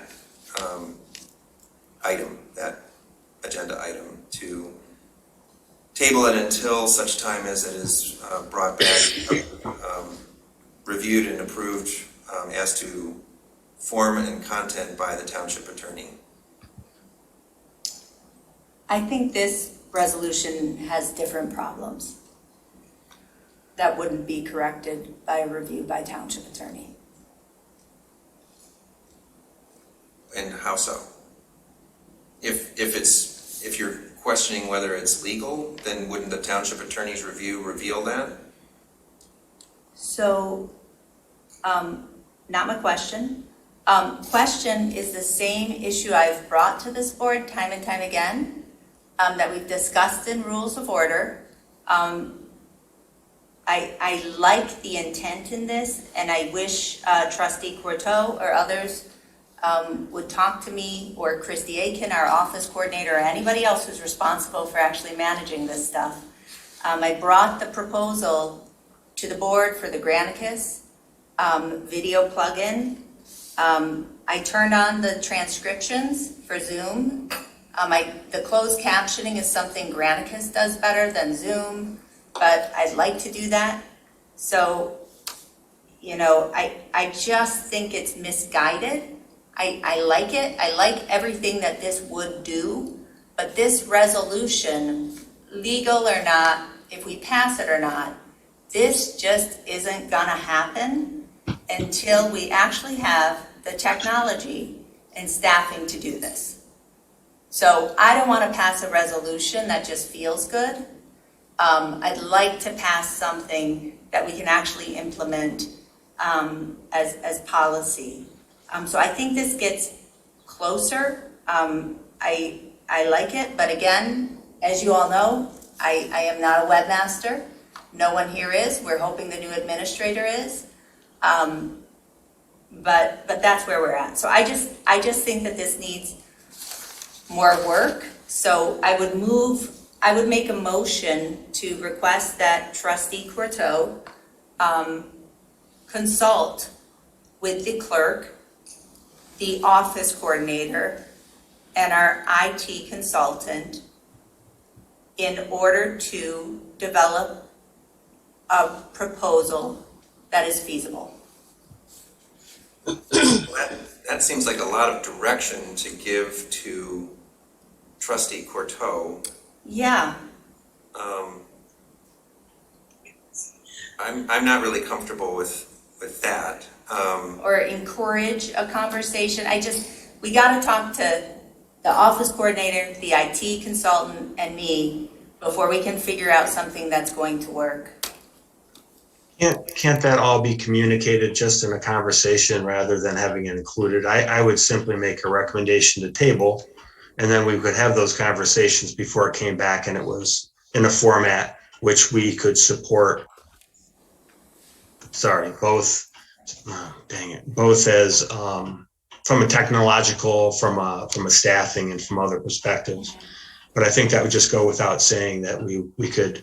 I'm sure that Trustee Courteau will review the minutes and note, Jessica, your concerns. But I would simply just make a motion to table and then take this up. I guess for us to make determinations for other people's direction when they're not present, it just concerns me. Okay. I just, the consultation didn't happen before tonight, so I just want to make sure it does happen. That's why I think I'm quite hopeful, and I believe that both Trustees Vogel and Courteau will review the remainder of the meeting, just as any of us would do in our absence, and note some of the concerns that you make, because I think there's some validity to it. I can reach out to her. I think it's great if there's consultation before things are brought to the Board of Trustees to make sure that everyone's been included and there's been consultation. I think that's great. I think that's a wonderful idea, and I don't think we have to put it in a motion.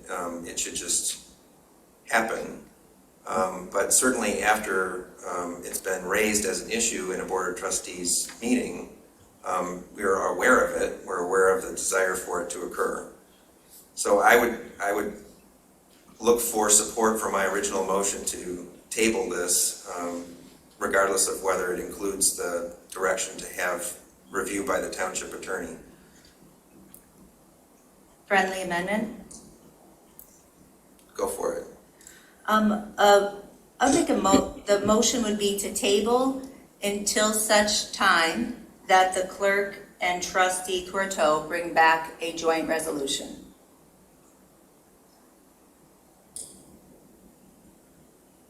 Well, what if you don't agree? Then I think we can. I mean, everything, the intention in here is all good.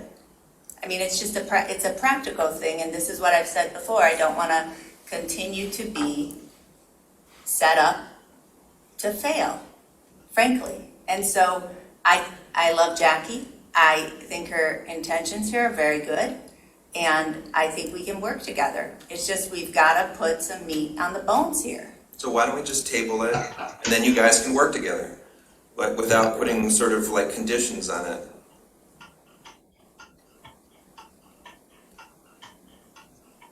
I would support the motion as originally presented. I just think that we'll work together regardless of whether or not there's a motion that includes language to make it so.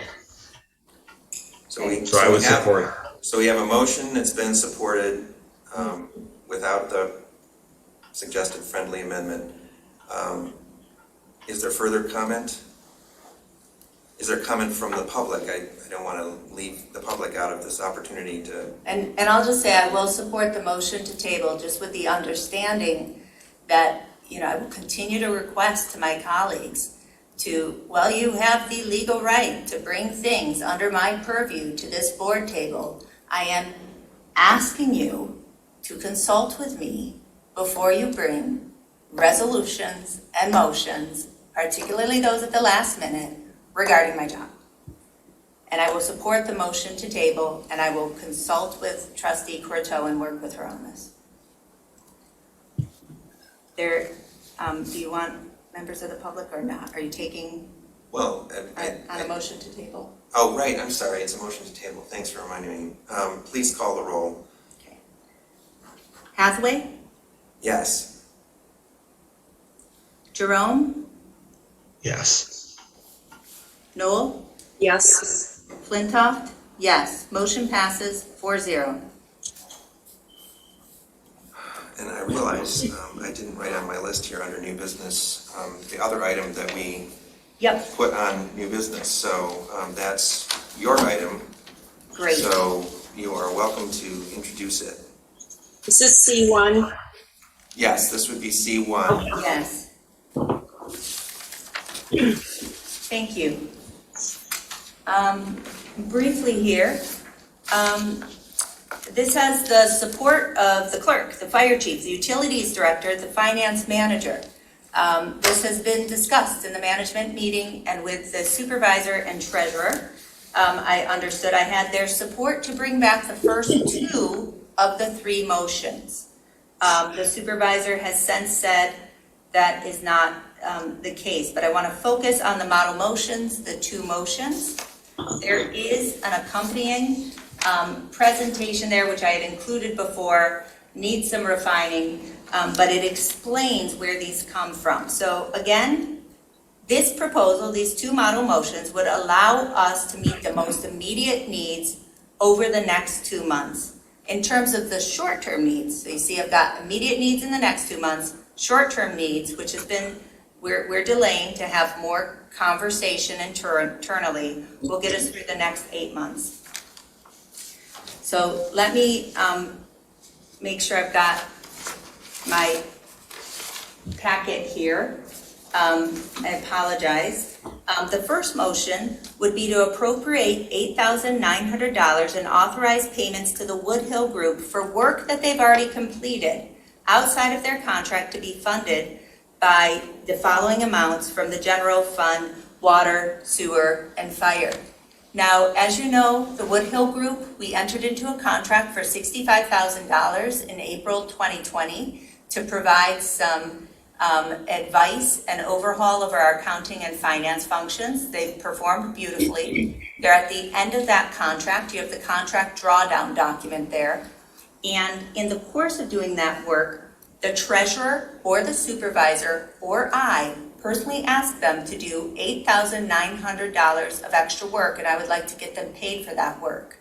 That work was the result of a couple of emergencies, which we will, deal with some of the gaps, what's part of the presentation, which I'd like to continue to talk to people about. One problem is our lack of redundancy in staff training. So the cost in that $8,900 was for them to jump in and help us out with last year's audit when we were suddenly short-staffed. The one staff person who had ever worked on the audit was out on medical leave.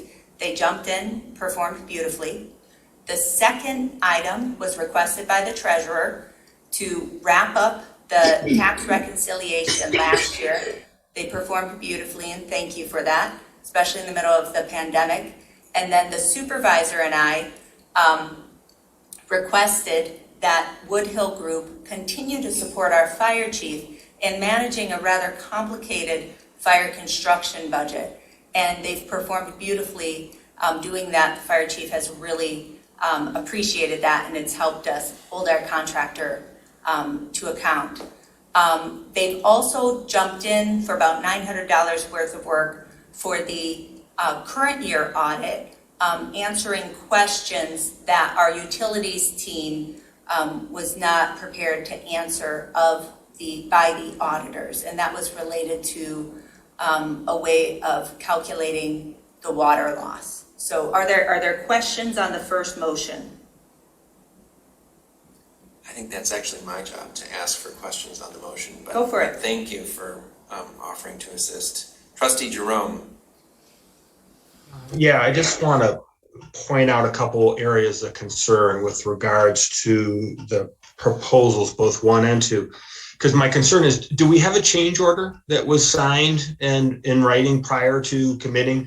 I'm concerned because the addition of the 8 and 7 is about 17,000, 17,500 is almost a 20%, 7% overrun from the original proposal to do the services. And I just want to make sure, and I'm fully aware of scope creep and the like, but that seems to be a considerable sum additional to get the job done that they were asked to do originally. And I haven't had a chance to review that contract, but I just think we need to be mindful that in most traditional,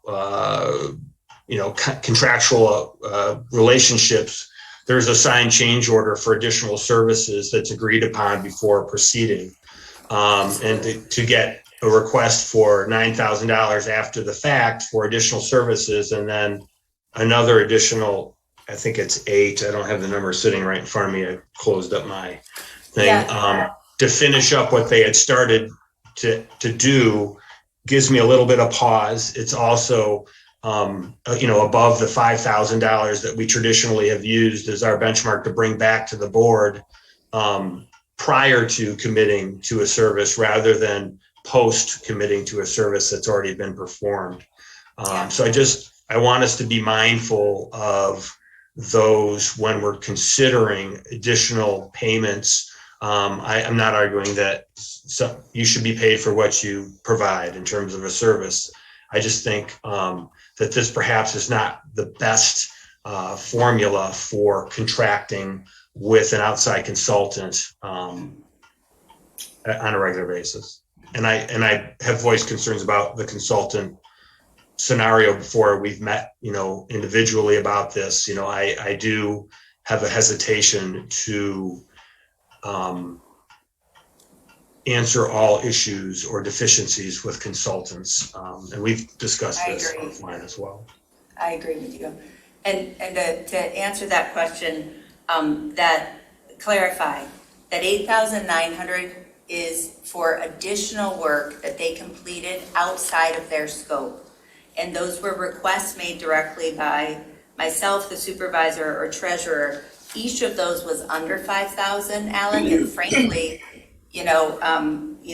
over 4,000 was for last year's tax reconciliation. So some of this is, spring 2020 work, okay? So these are additional requests that were not anticipated when we first entered into the contract because of these unexpected absences of staff and whatnot. That's scope creep in my world. I understand what you're saying. That's fine. No, I will aspire to be more like you. I like that. I do like that. The second motion would be for future immediate work. So, but again, that may be scope creep. So the second motion would be Can you go for it. Could I ask a follow-up question? I don't want to interrupt Kathy. Go ahead. Trustee Jerome, go ahead. Is there a breakdown for the hours for each task associated with the budget numbers that you're asking for the additional $8,000?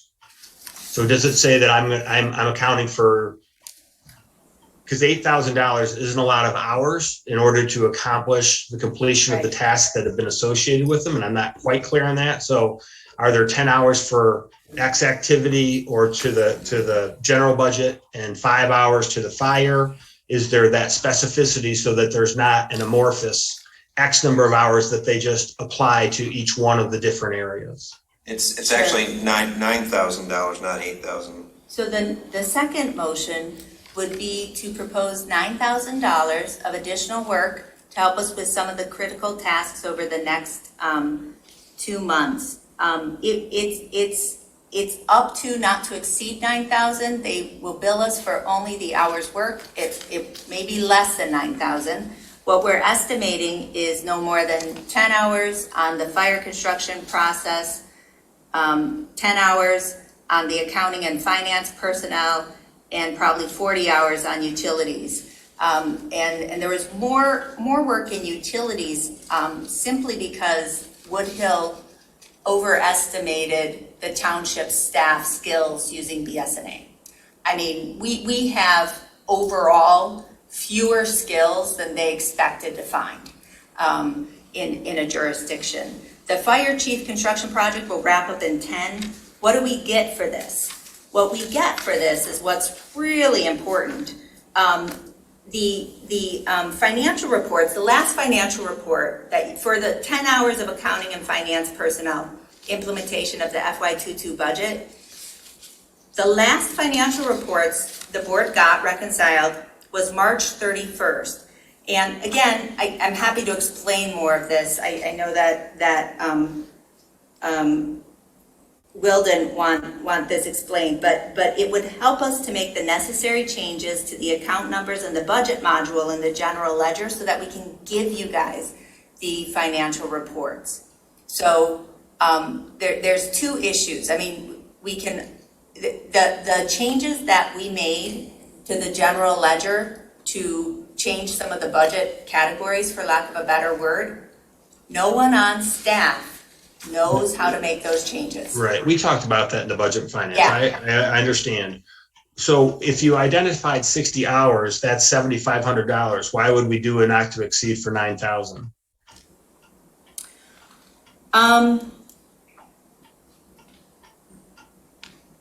You know, we were just ballparking. We could make it less than that if we want to, but we were ballparking, you know, 10, 40. So we built in a little, but we can make it a lower not to exceed. I mean, they're going to bill us just for the hours that they do.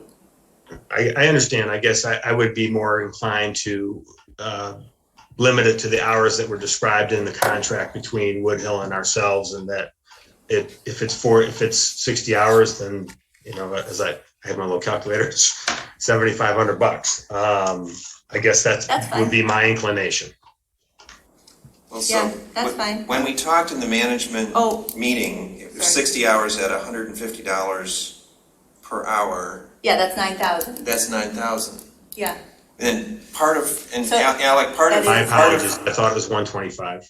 Yeah. Okay. So part of the, I think the disconnect between the discussion that we had in the management meeting about how this would come back to the Board of Trustees and how it came back to the Board of Trustees is that I had with the awareness of your interest in having this kind of specificity, I thought I had asked and been clear that this is the kind of specificity that it needed to have when it came back to the Board of Trustees. I knew that you were looking for that, and I knew the other trustees would also be, that find that helpful. The idea was that the money for the work already done by Woodhill would be in the consent agenda. So the $8,900, that would be a consent item. This other item would be dealt with because it was going forward. It was approving work yet to be done. That would be an item under new business, and we could deal with it with the kind of specific information that your questions are, sort of zeroing in on, Alec. We could deal with it in that context. And then the other part of the three-part package would not come back. Now, I don't see that in the agenda right now, but when I looked at this when it came to the draft agenda, it seemed to me that was still included. It was not. Well, this is looking different now than it did when it was on the draft agenda when I raised objections to it. Yeah. So that is where we have some of the disconnect about this particular agenda item. What I would suggest is that we approve the payment for the work already done, so that's the first motion, and I would make that motion, and that we table until our next meeting the second motion for work yet to be done, so that we can allow time to have that kind of information shared with the board as a whole, the questions that Alec was just raising, and we could have the township attorney review the agreement, which has not yet occurred. It is subject, I'm sorry, the second model motion, I need to correct a couple things. The second model motion is subject to review for township attorney. This is the standard contract with the addendum that we've already approved with Woodhill. This is a very fine firm who has done a lot for us for relatively very efficiently. And I will say what is happening every time this board delays providing the needs is the fire chief continues to have to cancel meetings to talk about the fire budget, to manage it, to wrap that up. The finance manager and the finance director are unable to produce the financial reports in the way that the board wants to see them, with the real budget categories and actual expenditures. And utilities, though they want to take the tap fees at the counter, they want to implement all of these new fees, we are preventing them from being able to actually operationalize. When I tell you the utilities director and fire chief support this, I will say, a staff member who works in this area says to me, does this board just want us to fail? So, let's get over ourselves here, get over whatever feelings you have for me, and please approve both of these motions tonight. Well, I'm really sort of taken aback because I didn't personalize this. I didn't make it about you. I am trying to deal with the substance of these pieces of this agenda item. So I would make a motion to approve. I've moved the model motion for the $8,900 to authorize payment to the Woodhill Group for work completed outside of the contract to be funded by $3,840.63 from 101-101-823, $768.13 from 206-000-823, and $1,536.25 from account 590-000-823, and $1,536.25 from account 591-000-823. Is there support? Oh, I never got to comment. I've had my hand up for a while. Sorry, is there support for that motion, for the model motion? Support. Support from Flintoff. Trustee Knoll. Sorry, I didn't see your hand earlier. I just want to say, I think we need to support Jessica. We have heard her rational explanation about both of these motions. I understand you're supportive of the first motion, but I'm saying I think we need to support both motions. Did you want to make both motions simultaneously? Is that a friendly amendment, Kathy? No, wait. You had talked about both motions, and I wanted to give support for both motions. We can separate them. I prefer to separate them. I think that's better. We may approve the second one, but I would like to deal with them motion by motion. That's fine. In the past, you've wanted to lump things together, and I'm just separate is fine, but I wanted to give my overall support to both motions, and I think we need to look at how can we better support Jessica in the work that she is trying to do and not be an impediment to her. And to the staff is who I'm concerned about. Okay, I support both of these. Okay, so duly noted. Trustee Jerome, do you have any further comments? As long as my thing doesn't break up. The only thing I would say is this honestly doesn't have anything to do with Jessica. This has to do with the business, the township, and our ability to actually do the fund. So I hope that no one is personalizing this as a for or against an individual from the BOT. This is simply an effort to look at resources that are required in order to perform specific roles within the township, and that we need to be supportive of it. So I get concerned when people are throwing out like people don't like somebody or do like somebody.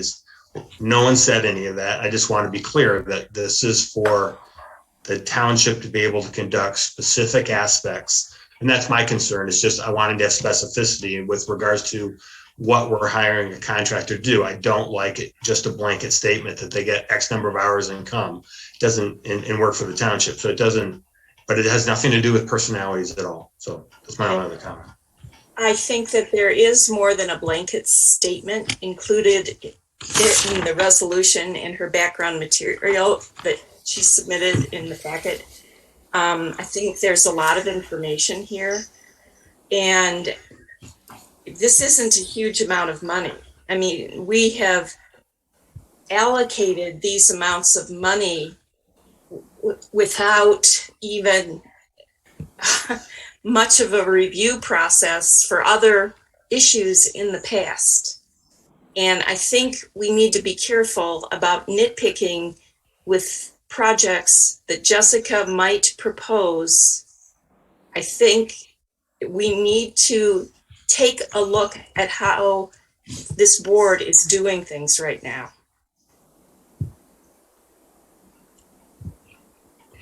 Trustee Jerome.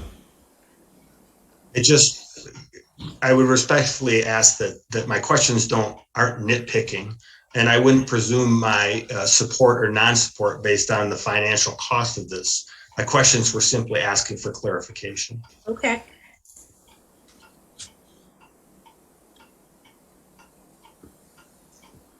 And Trustee Knoll, I understand that there's a lot of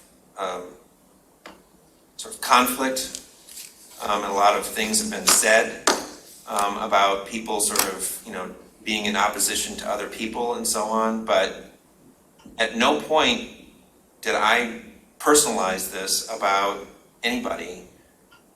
I've simply been looking at the substance of this proposal, how it's come forward, how it's been discussed, what it represents, and raised questions about it. And I asked in the management meeting for this to come back in a certain way. I thought I was very clear, and when it came back in a different way, I raised an objection to that. And it had nothing to do with, whether, it came from a particular individual. It's the way that this particular item was proposed. And I don't know if there just was lack of clarity in the way that we were communicating, but it came to the agenda in a form and in a way that was different from what I thought we had agreed upon. So what I would suggest is that we deal with first model motion, which has been made, and then we turn our attention to the second model motion and decide what to do with that so that we can move forward through this last agenda item. We had motion and support, correct? Yes, we do. The model. Yeah, we do. And if there are comments from the public, I suppose we could hear those at this time. Any public comment on the model motion? Rob? Rob Pattinson. It seems to me that Trustee Jerome asked the question about how this second proposal would pay for the services, and it was answered in 10 hours, 10 hours, and 40 hours. It seems that the question has been asked and answered, and granted, you're going to pass the, hopefully going to pass this first motion, but you have immediate needs that this second motion will pay for, that other departments are waiting for, and it's a logjam in the township until you do something about this. I highly recommend you pass the second motion. Thank you. Thank you, Rob. I see no other hands. Oh, I'm sorry, I do see one hand. Wait, yes, iPhone. Hey, Jessica. Hi, guys. It's Alice Owings. Hi, Alice. Hi. I guess I'm sort of befuddled by this because, I have been very openly working to try to figure out a structure, I didn't even know. I mean, I've been attacked unmercilessly about trying to put together, charts that actually tried to get our hands around people's concerns about statutory obligations and who was responsible for what and what was a good financial controls and all these sorts of things. And we're just back to the same place, which is we're not allowed to have a reasoned, calm discussion about any of that. I have to be personally, viciously attacked. It's just, this is what is kicking the can down the street. This is this constant, we're just going to fill in with these consultants that we're paying $100, $125, $150 an hour, as opposed to, hiring somebody else, actually committing to a structure, as opposed to, just doing those things that are going to get us to a place where the treasurer, the supervisor, and the clerk all have defined roles within the financial structure, checks and balances, etc. I've said over and over again, I'm not team anybody, but to be having this discussion right now when, the treasurer's not on the call, we've lost a substantial number of the, trustees, I guess. I don't know. My phone keeps dropping in and out, so I've missed part of the meeting, but it's just exhausting. And here we are back to the only solution is to do this in the most expensive way, even though I mean it just doesn't make any sense to me. And so I would just say, pay Woodhill for whatever it is they've done, and then please just table this And it is unfair to say anybody is trying to get anybody to fail. I mean, I find that just appalling within the context of how much time and effort, without an axe to grind, that I know various people have put into this, including, frankly, myself. So, let the games begin. Everybody, let's just attack Alice. Let's go for it. But you guys, this idea that $100, $125, $150 an hour, when we're paying Sandy, the equivalent of $40 an hour, Rebecca, $35 an hour, but you guys want to do this at $150 an hour. I mean, I'm done with this. I guess that's what you're hoping for, right? I'll just go away. So, good night. Thank you, Alice. I see no other comments. Well, then I would ask that we Just have call the roll on one the comment? motion. One comment? Oh, all right. Yeah, I just want to speak to the cost. And I agree. I mean, when I ran for clerk, I want to professionalize, strengthen the staff, and certainly don't want to be using, the huge number of consultants we use, consultancy time, Carlisle Wortman, OHM, things like that. I will say Woodhill costs a fraction of what our staff costs, and that's also a reality. They have skills that our current staff do not have, and have completed some of the work in a fraction of the time. Their job is to train our staff and to teach them how to do the things that they need to do to be efficient and perform the way we need to. So they're all about capacity building, and I would fully support this motion for paying them for some work that they did last year at our urgent request, half of it by the treasurer, part of it by the supervisor, and part of it by me. Okay. Let's call a roll on the motion that's before us. That's the first motion for the $8,900. Hathaway? Yes. Jerome? Yes. Noel? Yes. Flintoff? Yes. Motion passes 4-0. Great. Now, I would make a motion to table the second motion to our next meeting, our next regular meeting, when hopefully the treasurer will be able to be present, and we will have hopefully our full complement of trustees present. Is there support? No support for tabling?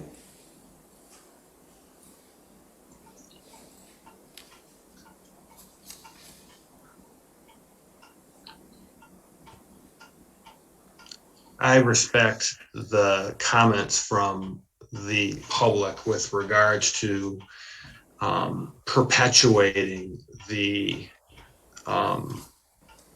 use of an outside contractor. I do think that the immediacy of this, and this would require the furnishing of the financial statements, assuming that that is what would be, we say is being taught to our staff, that would be provided at the next meeting as a result of our contracting with Woodhill, so that we are getting the products that we say we're getting. And I can't speak to Andy's product and or the utilities product. I can't promise the next meeting just because I don't know exactly when they can start, but I can promise, that we would have April through September or October by the first meeting in November.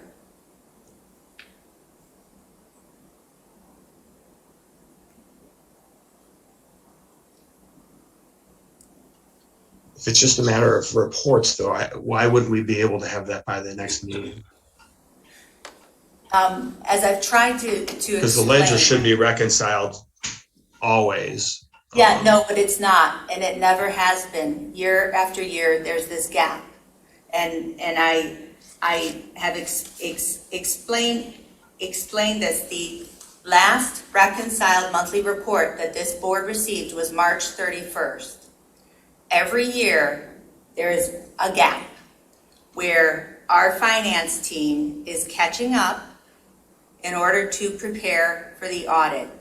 And so what that means is we have not had the capacity, for whatever reasons, to keep up with those reconciled reports month after month. Now, why is it more than the usual 3 to 4 month gap that we perennially have each summer? It's because life happens. And the finance director, the finance manager, we have 2 hardworking staff. They've had some life happen. They've been less available. And we changed how we keep the general ledger, Alec. We never had the budget in BSNA where we were trying to keep the budget current and the expenditures coming up to that. So there is some reconfiguration of the general ledger that literally our staff just needs to be trained on how to do to get those reports. Rebecca has done a beautiful job of catching up the, kid you not, Alec, more than 20 paper-based accounts that we have. Bank accounts, we have over 20 accounts. Those are all reconciled. There's some little Excel spreadsheets based on, I swear, probably carbon copies about tap fees, putting $12 here and this here and this here and this here. And it's a very detailed process that our finance director is now just back training our finance manager on Thursday. She's just back part-time this week. And I understand the complexities. I really do. I'm sorry, go ahead. No, that's all. So Alec, yes, But I would, revenues and expenditures all day long, but actually reconciled with investments and all the other things, because we haven't been fully using the enterprise system that we have, and we're trying to, through utilities more and others, to automate some of this. I truly don't know that this full board appreciates how absolutely manual and inefficient these processes are, and how there has been next to no cross-training between the 2 people. yeah, I mean, and I understand all that. I appreciate that. I understand life happens, but time passes as well, and a lot of time has passed. So, although I know there's complexities to it, I do think it's not an unreasonable expectation for the board to want to seek that type of information. And it's not, and I can't hire people on my own. I can't fire them, and I can't enter into a contract. And so that's why I'm grateful that the board is hearing this so that we can move some of this forward. I'm trying to get some solutions. I have been nothing but responsible, but when the board continues to deny me the resources or autonomy to get this done, it's been difficult, Alec. And I appreciate that. I don't think no one's trying to deny you in particular anything. I think that obviously there's only what we need. 4 of us here. There's only 4 of us here. So I'm just wanting to be clear, and that I do think if we were to be able to contract with Woodhill, that I don't think it would be unreasonable to request those reports at our 2 weeks from now. Mm-hmm. It would depend, Alec. Honestly, our finance director is just back, just very, very part-time, still working on the audit today. So I just don't want to put too much on staff or a contractor since we've delayed this. I can guarantee the first meeting of November, but don't want to make a deadline I'm going to miss.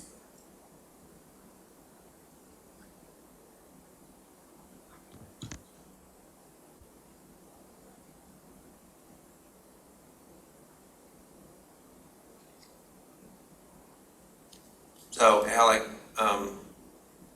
where are you at? Because it seems like you're sort of the pivotal vote here.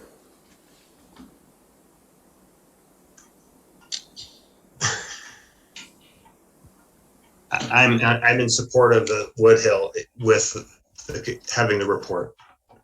I guess that's my caveat. I need a product that I think, and I don't think it's unreasonable. I understand what Jessica's saying. I think that, you know, a lot of the issues that they're doing are follow-up. So I would be very hopeful that they could follow up quickly with regards to what I consider hopefully is more running the report than it is creating. Yeah, sir, yes, it is, Alec, this contract proposal we got from them a while ago. We haven't paid them their last check. You know, We just did that though. We just did, and they will be glad. I just, you know, I can, you know, see if Rebecca or Sandy are on here, but I'm not gonna make a commitment on behalf of the staff, that I can't make. So I can promise the first meeting in November, to have those, reports, to the board.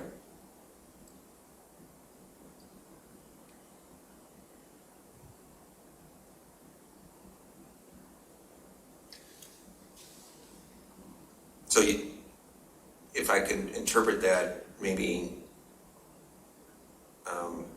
or restate that if it's possible for them to work quickly enough to get the reports that Alec just described by our next meeting on October 26th, two weeks from now, then that would be a sort of an aspiration to strive for. Oh, absolutely. But that what you're saying is It depends on staff availability. right. There's and factors that you can't at this moment be certain of, but you're confident that with the extra 2 weeks to our first meeting it in would November, be certain, yeah. that you're confident that it could be delivered. So Alec, with that clarification, where are you at? You have a motion to table. I haven't supported it. Kathy hasn't supported it. I know. Unless someone supports it, it's just going to, you know, wither and die. So It's languishing. It's languishing there on the table. The motion to table is on the table and it's just sitting there. So I guess what I'm looking for, Alec, is sort of what you would like to see going, you know, forward. And I tried to sort of reframe.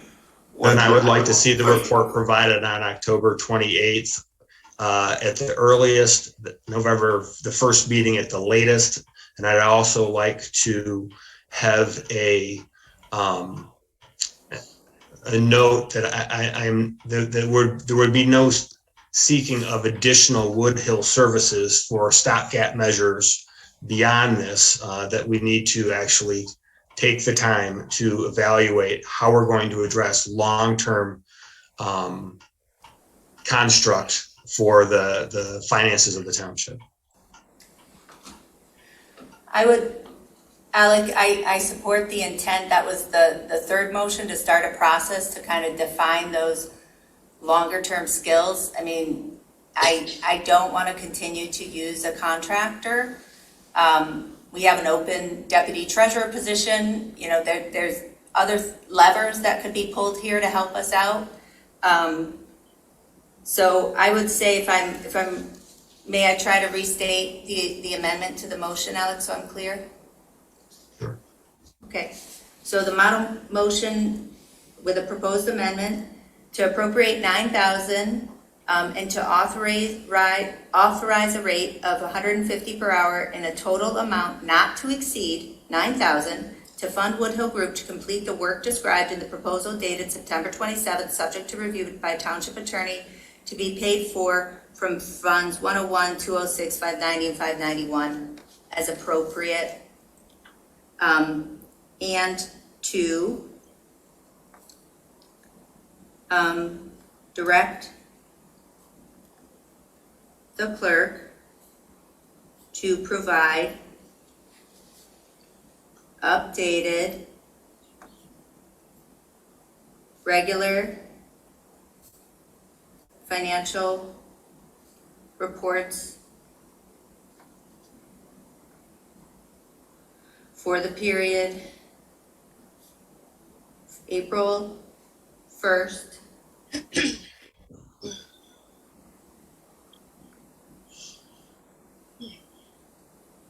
to present, by not later than, what's our first meeting in November? And I'm also gonna ask, I see Rebecca here, you're gonna kill me. November 10th. Okay. And actually. Oh, no, that's a Wednesday, November 9th? Oh, No, did I look at the wrong day? Oh, you're right, November 9th. November 9th, By not sorry. later than November 9th, with a goal of providing them as soon as possible. Does that work, Alec? Providing them as soon. Yes. Can I add one other friendly amendment? Please. Could we also, I guess it doesn't need to be in the resolution, but could you also provide an update at the next board meeting in terms of the progress in the use of the hours that have been accommodated for the 60 hours not to exceed, so that we're tracking it as effectively as possible, so that we can try to minimize any overruns with regards to that? I would love to. And I would ask, the biggest lift here is going to be with utilities. So we're going to be seeing the customers are going to start seeing some changes too, which is great. Like the electronic billing and things like that we've talked about. All right, I support. Let's go. So we have a motion by Flintoff, support by Jerome. Jessica, I see that there's someone with their hand up. Okay. Do you want to take public comment? Well, I was just going to ask if you would restate the motion, and then why don't we take public comment? Okay. Just so we're clear on what it is that we're commenting on. Yep. Motion by Flintoff, support by Jerome, to appropriate $9,000 and authorize a rate of $150 an hour in a total amount not to exceed $9,000 to fund Woodhill Group to complete the work described in proposal dated September 27, 2021, subject to review by Township Attorney, and to be paid for from funds 101, 206, 590, and 591 as appropriate, and to direct the clerk to provide updated regular financial reports for the period of April 1st to present by not later than 11/9, with goal of providing them as soon as possible, and to provide an update at 10/26 board meeting on progress of contracted work. And Alec, that's what you supported? Yes. Okay. Public comment on this particular motion.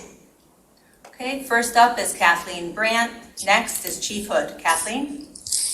Yes, I would ask if for the public you could clarify exactly how many weeks the finance director has been out.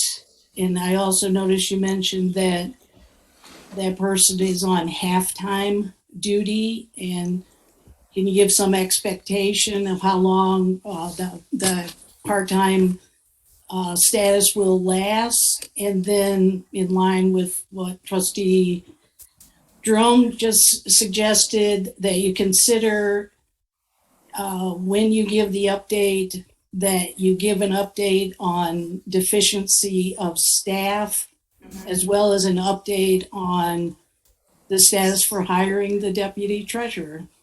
Thank you. Thank you. Yes, that was part 3 that was struck. Chief Hood.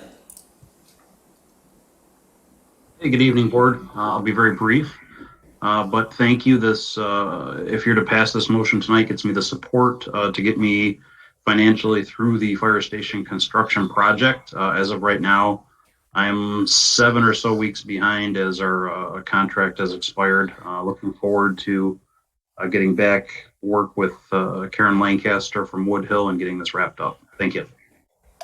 Thank you, Chief.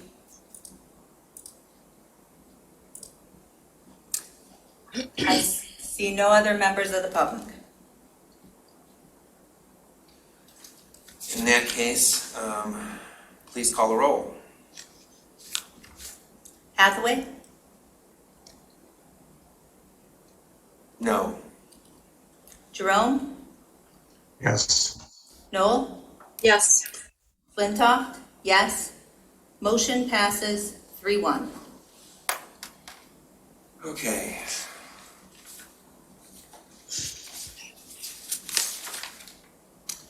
That brings us to reports. Many of our reporters to give reports are not present, and they're also not present to hear the reports. So maybe we can trim reports somewhat. Trustee Noel, would you like to begin with report on Gelman? Sure. It will be brief. The CARD meeting was last week on Tuesday. One of the issues that we have discussed is that the interveners and Eagle will be discussing the release of some of the well testing data that Gelman conducted and that is covered under the current confidentiality agreement. So since our negotiations have ceased, this is a point that Roger Rail and various CARD members have been pushing for. So these discussions are just beginning, but Gelman had indicated that there was some willingness to release some of this data. If they don't go along with it, or if they don't agree to it, then we'll probably be bringing a motion in front of the judge. Also, Gelman has filed an application for leave to the state Supreme Court to review the order from the Court of Appeals, which dismissed Gelman's prior claim of appeal by right. So this means that they still have the current claim pending in the Court of Appeals, but that was granted to them by the Court of Appeals. They are contesting the fact that the Court of Appeals didn't allow them to appeal as a matter of right. So they filed this motion with the state Supreme Court. I don't know why they did it, but that's what has just happened. Thank you. Is that the conclusion of the report? That's the conclusion. Okay. Clerk Flintoff, why don't you go next? Sure. So you've probably seen in the news the redistricting and apportionment maps are rolling out. It's very exciting for clerks around the state. I ordered a new pack of colored pencils, and we are ready to start redistricting. And what's important for Scio Township is we're going to be looking at if we'll need to make some adjustments to precincts, very slight ones. We are going to move forward on this fall and hopefully have this finalized by February is my goal. Also, this weekend we'll be here doing the biennial maintenance on all of our election equipment. Next Wednesday, 3:30 on October 20th is our next Budget and Finance Committee meeting. Regarding the audit, we are having our finance director look again at the financial statements that our finance manager and the Pittsfield finance director have looked at. She just got back to work part-time yesterday, and so she's putting her attention to that. And we plan to have that finalized so that Will and I can each sign the letter affirming these are the financial statements and get it to the auditor by tomorrow, right? The 13th? That's the deadline we're shooting for that we got from the auditor, yes. Yeah, so that'll be the deadline to the auditor so that they can do what they need to do so that we can meet the state deadline of November 1st. That's it. Okay. Well, we don't have a treasurer with us. We don't have a planning commission representative. We do have someone who serves on the Land Preservation Commission. Alec, would you like to give a report on that? There really are no updates. We're reviewing some applications and working on our development of the work with the American Farmland Trust and our buy, protect, sell policies. Great. We don't have our Transportation Alternatives Planning Committee representative with us, but we did have quite a report earlier in the meeting about significant allocation from the state, thanks to Representative Lazinski's support with that effort towards our Zebra Road Pathway project. Parks Advisory Board. Alec? Sorry, trying to find the little mousy thing. No, we continue to work on the parks. We actually had a nice discussion regarding the Liberty Pond and additional measures that we're going to take with regards to that property, and talked about our coordination with the Utilities Department in order to determine maintenance of the properties. Great, thank you. Broadband Task Force? No updates. Okay. I will try and be very quick here. So Washtenaw County Road Commission, I learned, will begin work on a project that is a joint effort, or jointly supported by the township, the DDA, and the Washtenaw County Road Commission, and that is the repaving of Enterprise Drive. So that's going to commence the end of this week. People in different neighborhoods may have noticed that another project that we launched back in the spring, that's the crack sealing of already paved streets that were done through SADs over the past 10 years. That has occurred. I had a conversation with a resident who reported to me from the Brook and Ridge neighborhood that there were some cracks that were missed, and so I wanted to quickly list these streets or neighborhoods and encourage members of the public to look and report back to me at the township if you see sort of areas where they were missed or insufficiently sealed, to let me know, because I want to turn back to the contractor and ask them to come back and redo those. So these are the neighborhoods or streets that were included: Newman Boulevard, Baker Heights Court, Broken Ridge, which I've already heard from, North Delhi Road, Scio Hills, Rose Drive, Scio Ridge, Uplands of Scio, Polo Fields, Parkland Plaza, and Jackson Industrial. So if anyone is there, this particular resident said she noticed it when she was walking her dog. So if you're walking your dog and you look down and you see that there's some crack seals that were missed, please let me know. And as I announced at our prior meeting, the state treasurer granted township an extension of our audit filing deadline. And this allowed time for our finance director to return, which she has done, and she is now in the process of reviewing that audited financial statement and giving us that feedback. And I know I've seen some messages about this, that there still seem to be some misunderstandings about that. So I just want to emphasize that the auditor informed me when I did submit the request for the extension that the township really did need that extension, that we were not in a position to meet the September 30th deadline without some kind of miracle. So that request for the extension was actually a necessary step, according to the auditor. And I've also seen a repetition of this concern that if we got this 30-day extension, that it was going to somehow jeopardize some funding from someplace, like the federal government. That is not true.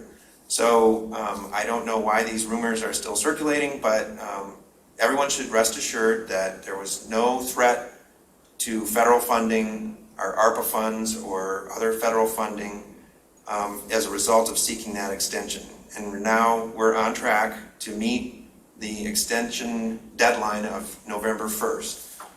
So with that, I'd like to turn to public comments. Any interested members of the public, please raise your Zoom hand. First up is Pam Boyd, followed by Rob Pattinson. Pam? Yes.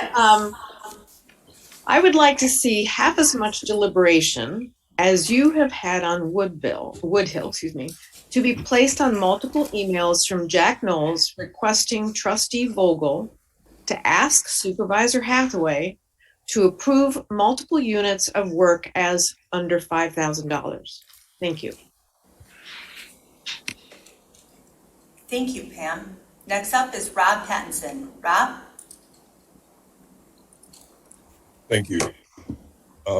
Will, your timing was perfect with the announcement about the roads. I took my 91-year-old mother for a ride this week, and we visited all of the new preserves and parks, the 4 new ones. Very well done on the signage, the parking areas. It looks great.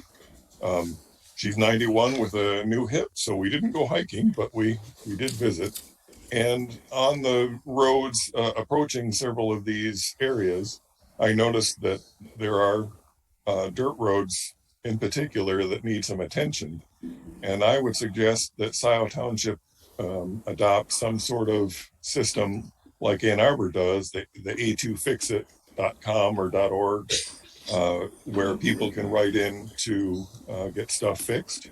And your announcement about the roads tonight fits perfectly with that. Maybe another page on the website that people can write in to ask for repair attention to things they see. And then lastly, I would ask that my proposal for a community center be included in the next agenda packet. And I ask that the multi-page proposal be forwarded to all of the members of the board, the planning commission, the DDA, and the LPC. And since it wasn't in the media, the agenda packet tonight, I don't know that that's happened. And I'd like to ask that you make sure that that's forwarded to all of those members. Thank you. Thank you.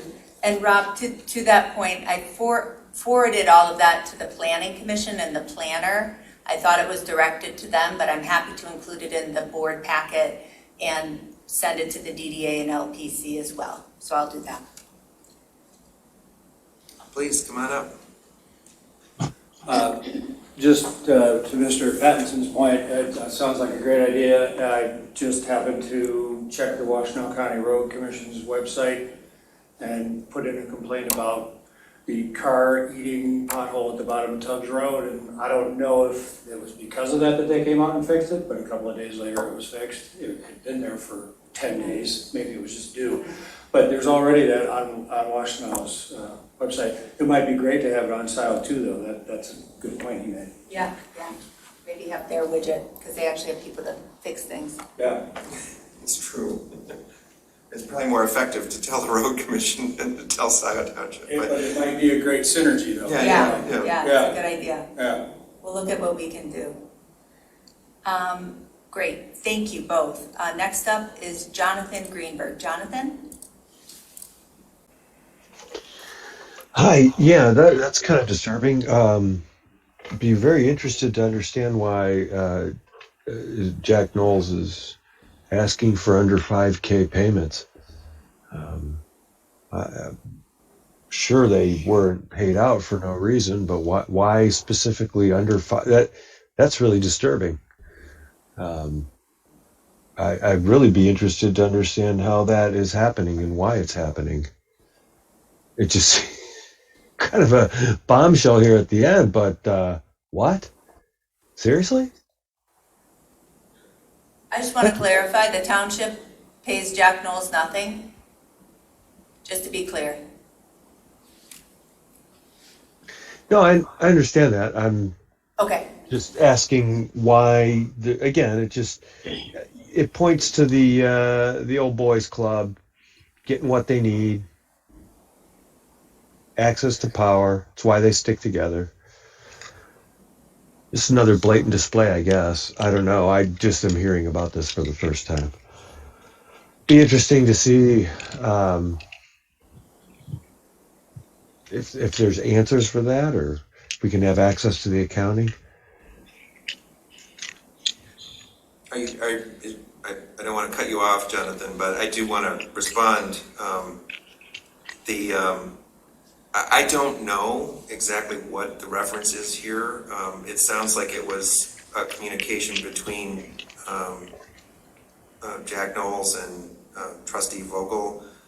But from what people have said, I'm guessing that Jack was suggesting that there were things that could be done under the authority of the supervisor, because the supervisor has the authority to authorize expenditures of $5,000 or less. I don't think it has anything to do with payments to Jack Knowles. I'm guessing that what he was suggesting is that there were things that could be done with the supervisor's authority. I don't know the specifics, but I know that Jack has mentioned to me before that is, what authority the supervisor has. In fact, the Current board policy. Current board policy, yeah, so there's a policy that gives the supervisor authority to authorize expenditures up to $5,000. I don't know what kind of expenditures they were talking about, but I don't think that there's any sort of corruption here. It's more sort of here's a tool that Jack used when he was supervisor, and he was recommending to Trustee Vogel, evidently. I don't know that it could be used in some situation. I'm not sure that, I haven't seen these emails that are being described, but, or if I have, I don't remember them. I guess I appreciate that. I guess I'm finding your words hollow in that everything that you have purported to be about and before all of us has kind of flipped on its head. So I appreciate your explanation, but I don't know that I want one from you. So thanks anyhow. Thank you, Jonathan. And I just want everybody to know township funds are safe. Donna and I personally sign every check. And that is why the statute is set up that way. Jillian Carey. Jillian? Yes, hi. Just to clarify something, there are multiple emails from Jack Knowles, who is no longer the supervisor, is not an employee of the township, and has not been appointed to any committee or commission. He has been requesting that Trustee Jane ask Supervisor Hathaway to approve multiple units of work as under $5,000 to OHM and Washtenaw Engineering. Why is Jack Knowles involved? And it's not just because he's mentoring or passing on his knowledge. He's involved, and especially in the Zeb Road pathway, and it kind of looks like Mabbit. So there's something going on here with these emails. So this is where the confusion is coming from and why residents are asking for clarification. So let's just leave it at that for now. There will be more to come. Thank you. And as a courtesy, everybody who was, supervisor, others have access to that too. So I also just want to be clear, it is not information that just members of the public have access to. Anything else? Any other hands? That's what I meant to say. I see none. In that case, is there a motion to adjourn? Nobody wants to adjourn? I'll Support. Noel, moved by Noel, support by Jerome. Please call the roll. Hathaway, Yes. Jerome, Yes. Noel, Yes. Flintoff, yes. Motion passes 4-0. Meeting adjourned at 12:07 a.m. Thank you, everybody, and good night. Good night.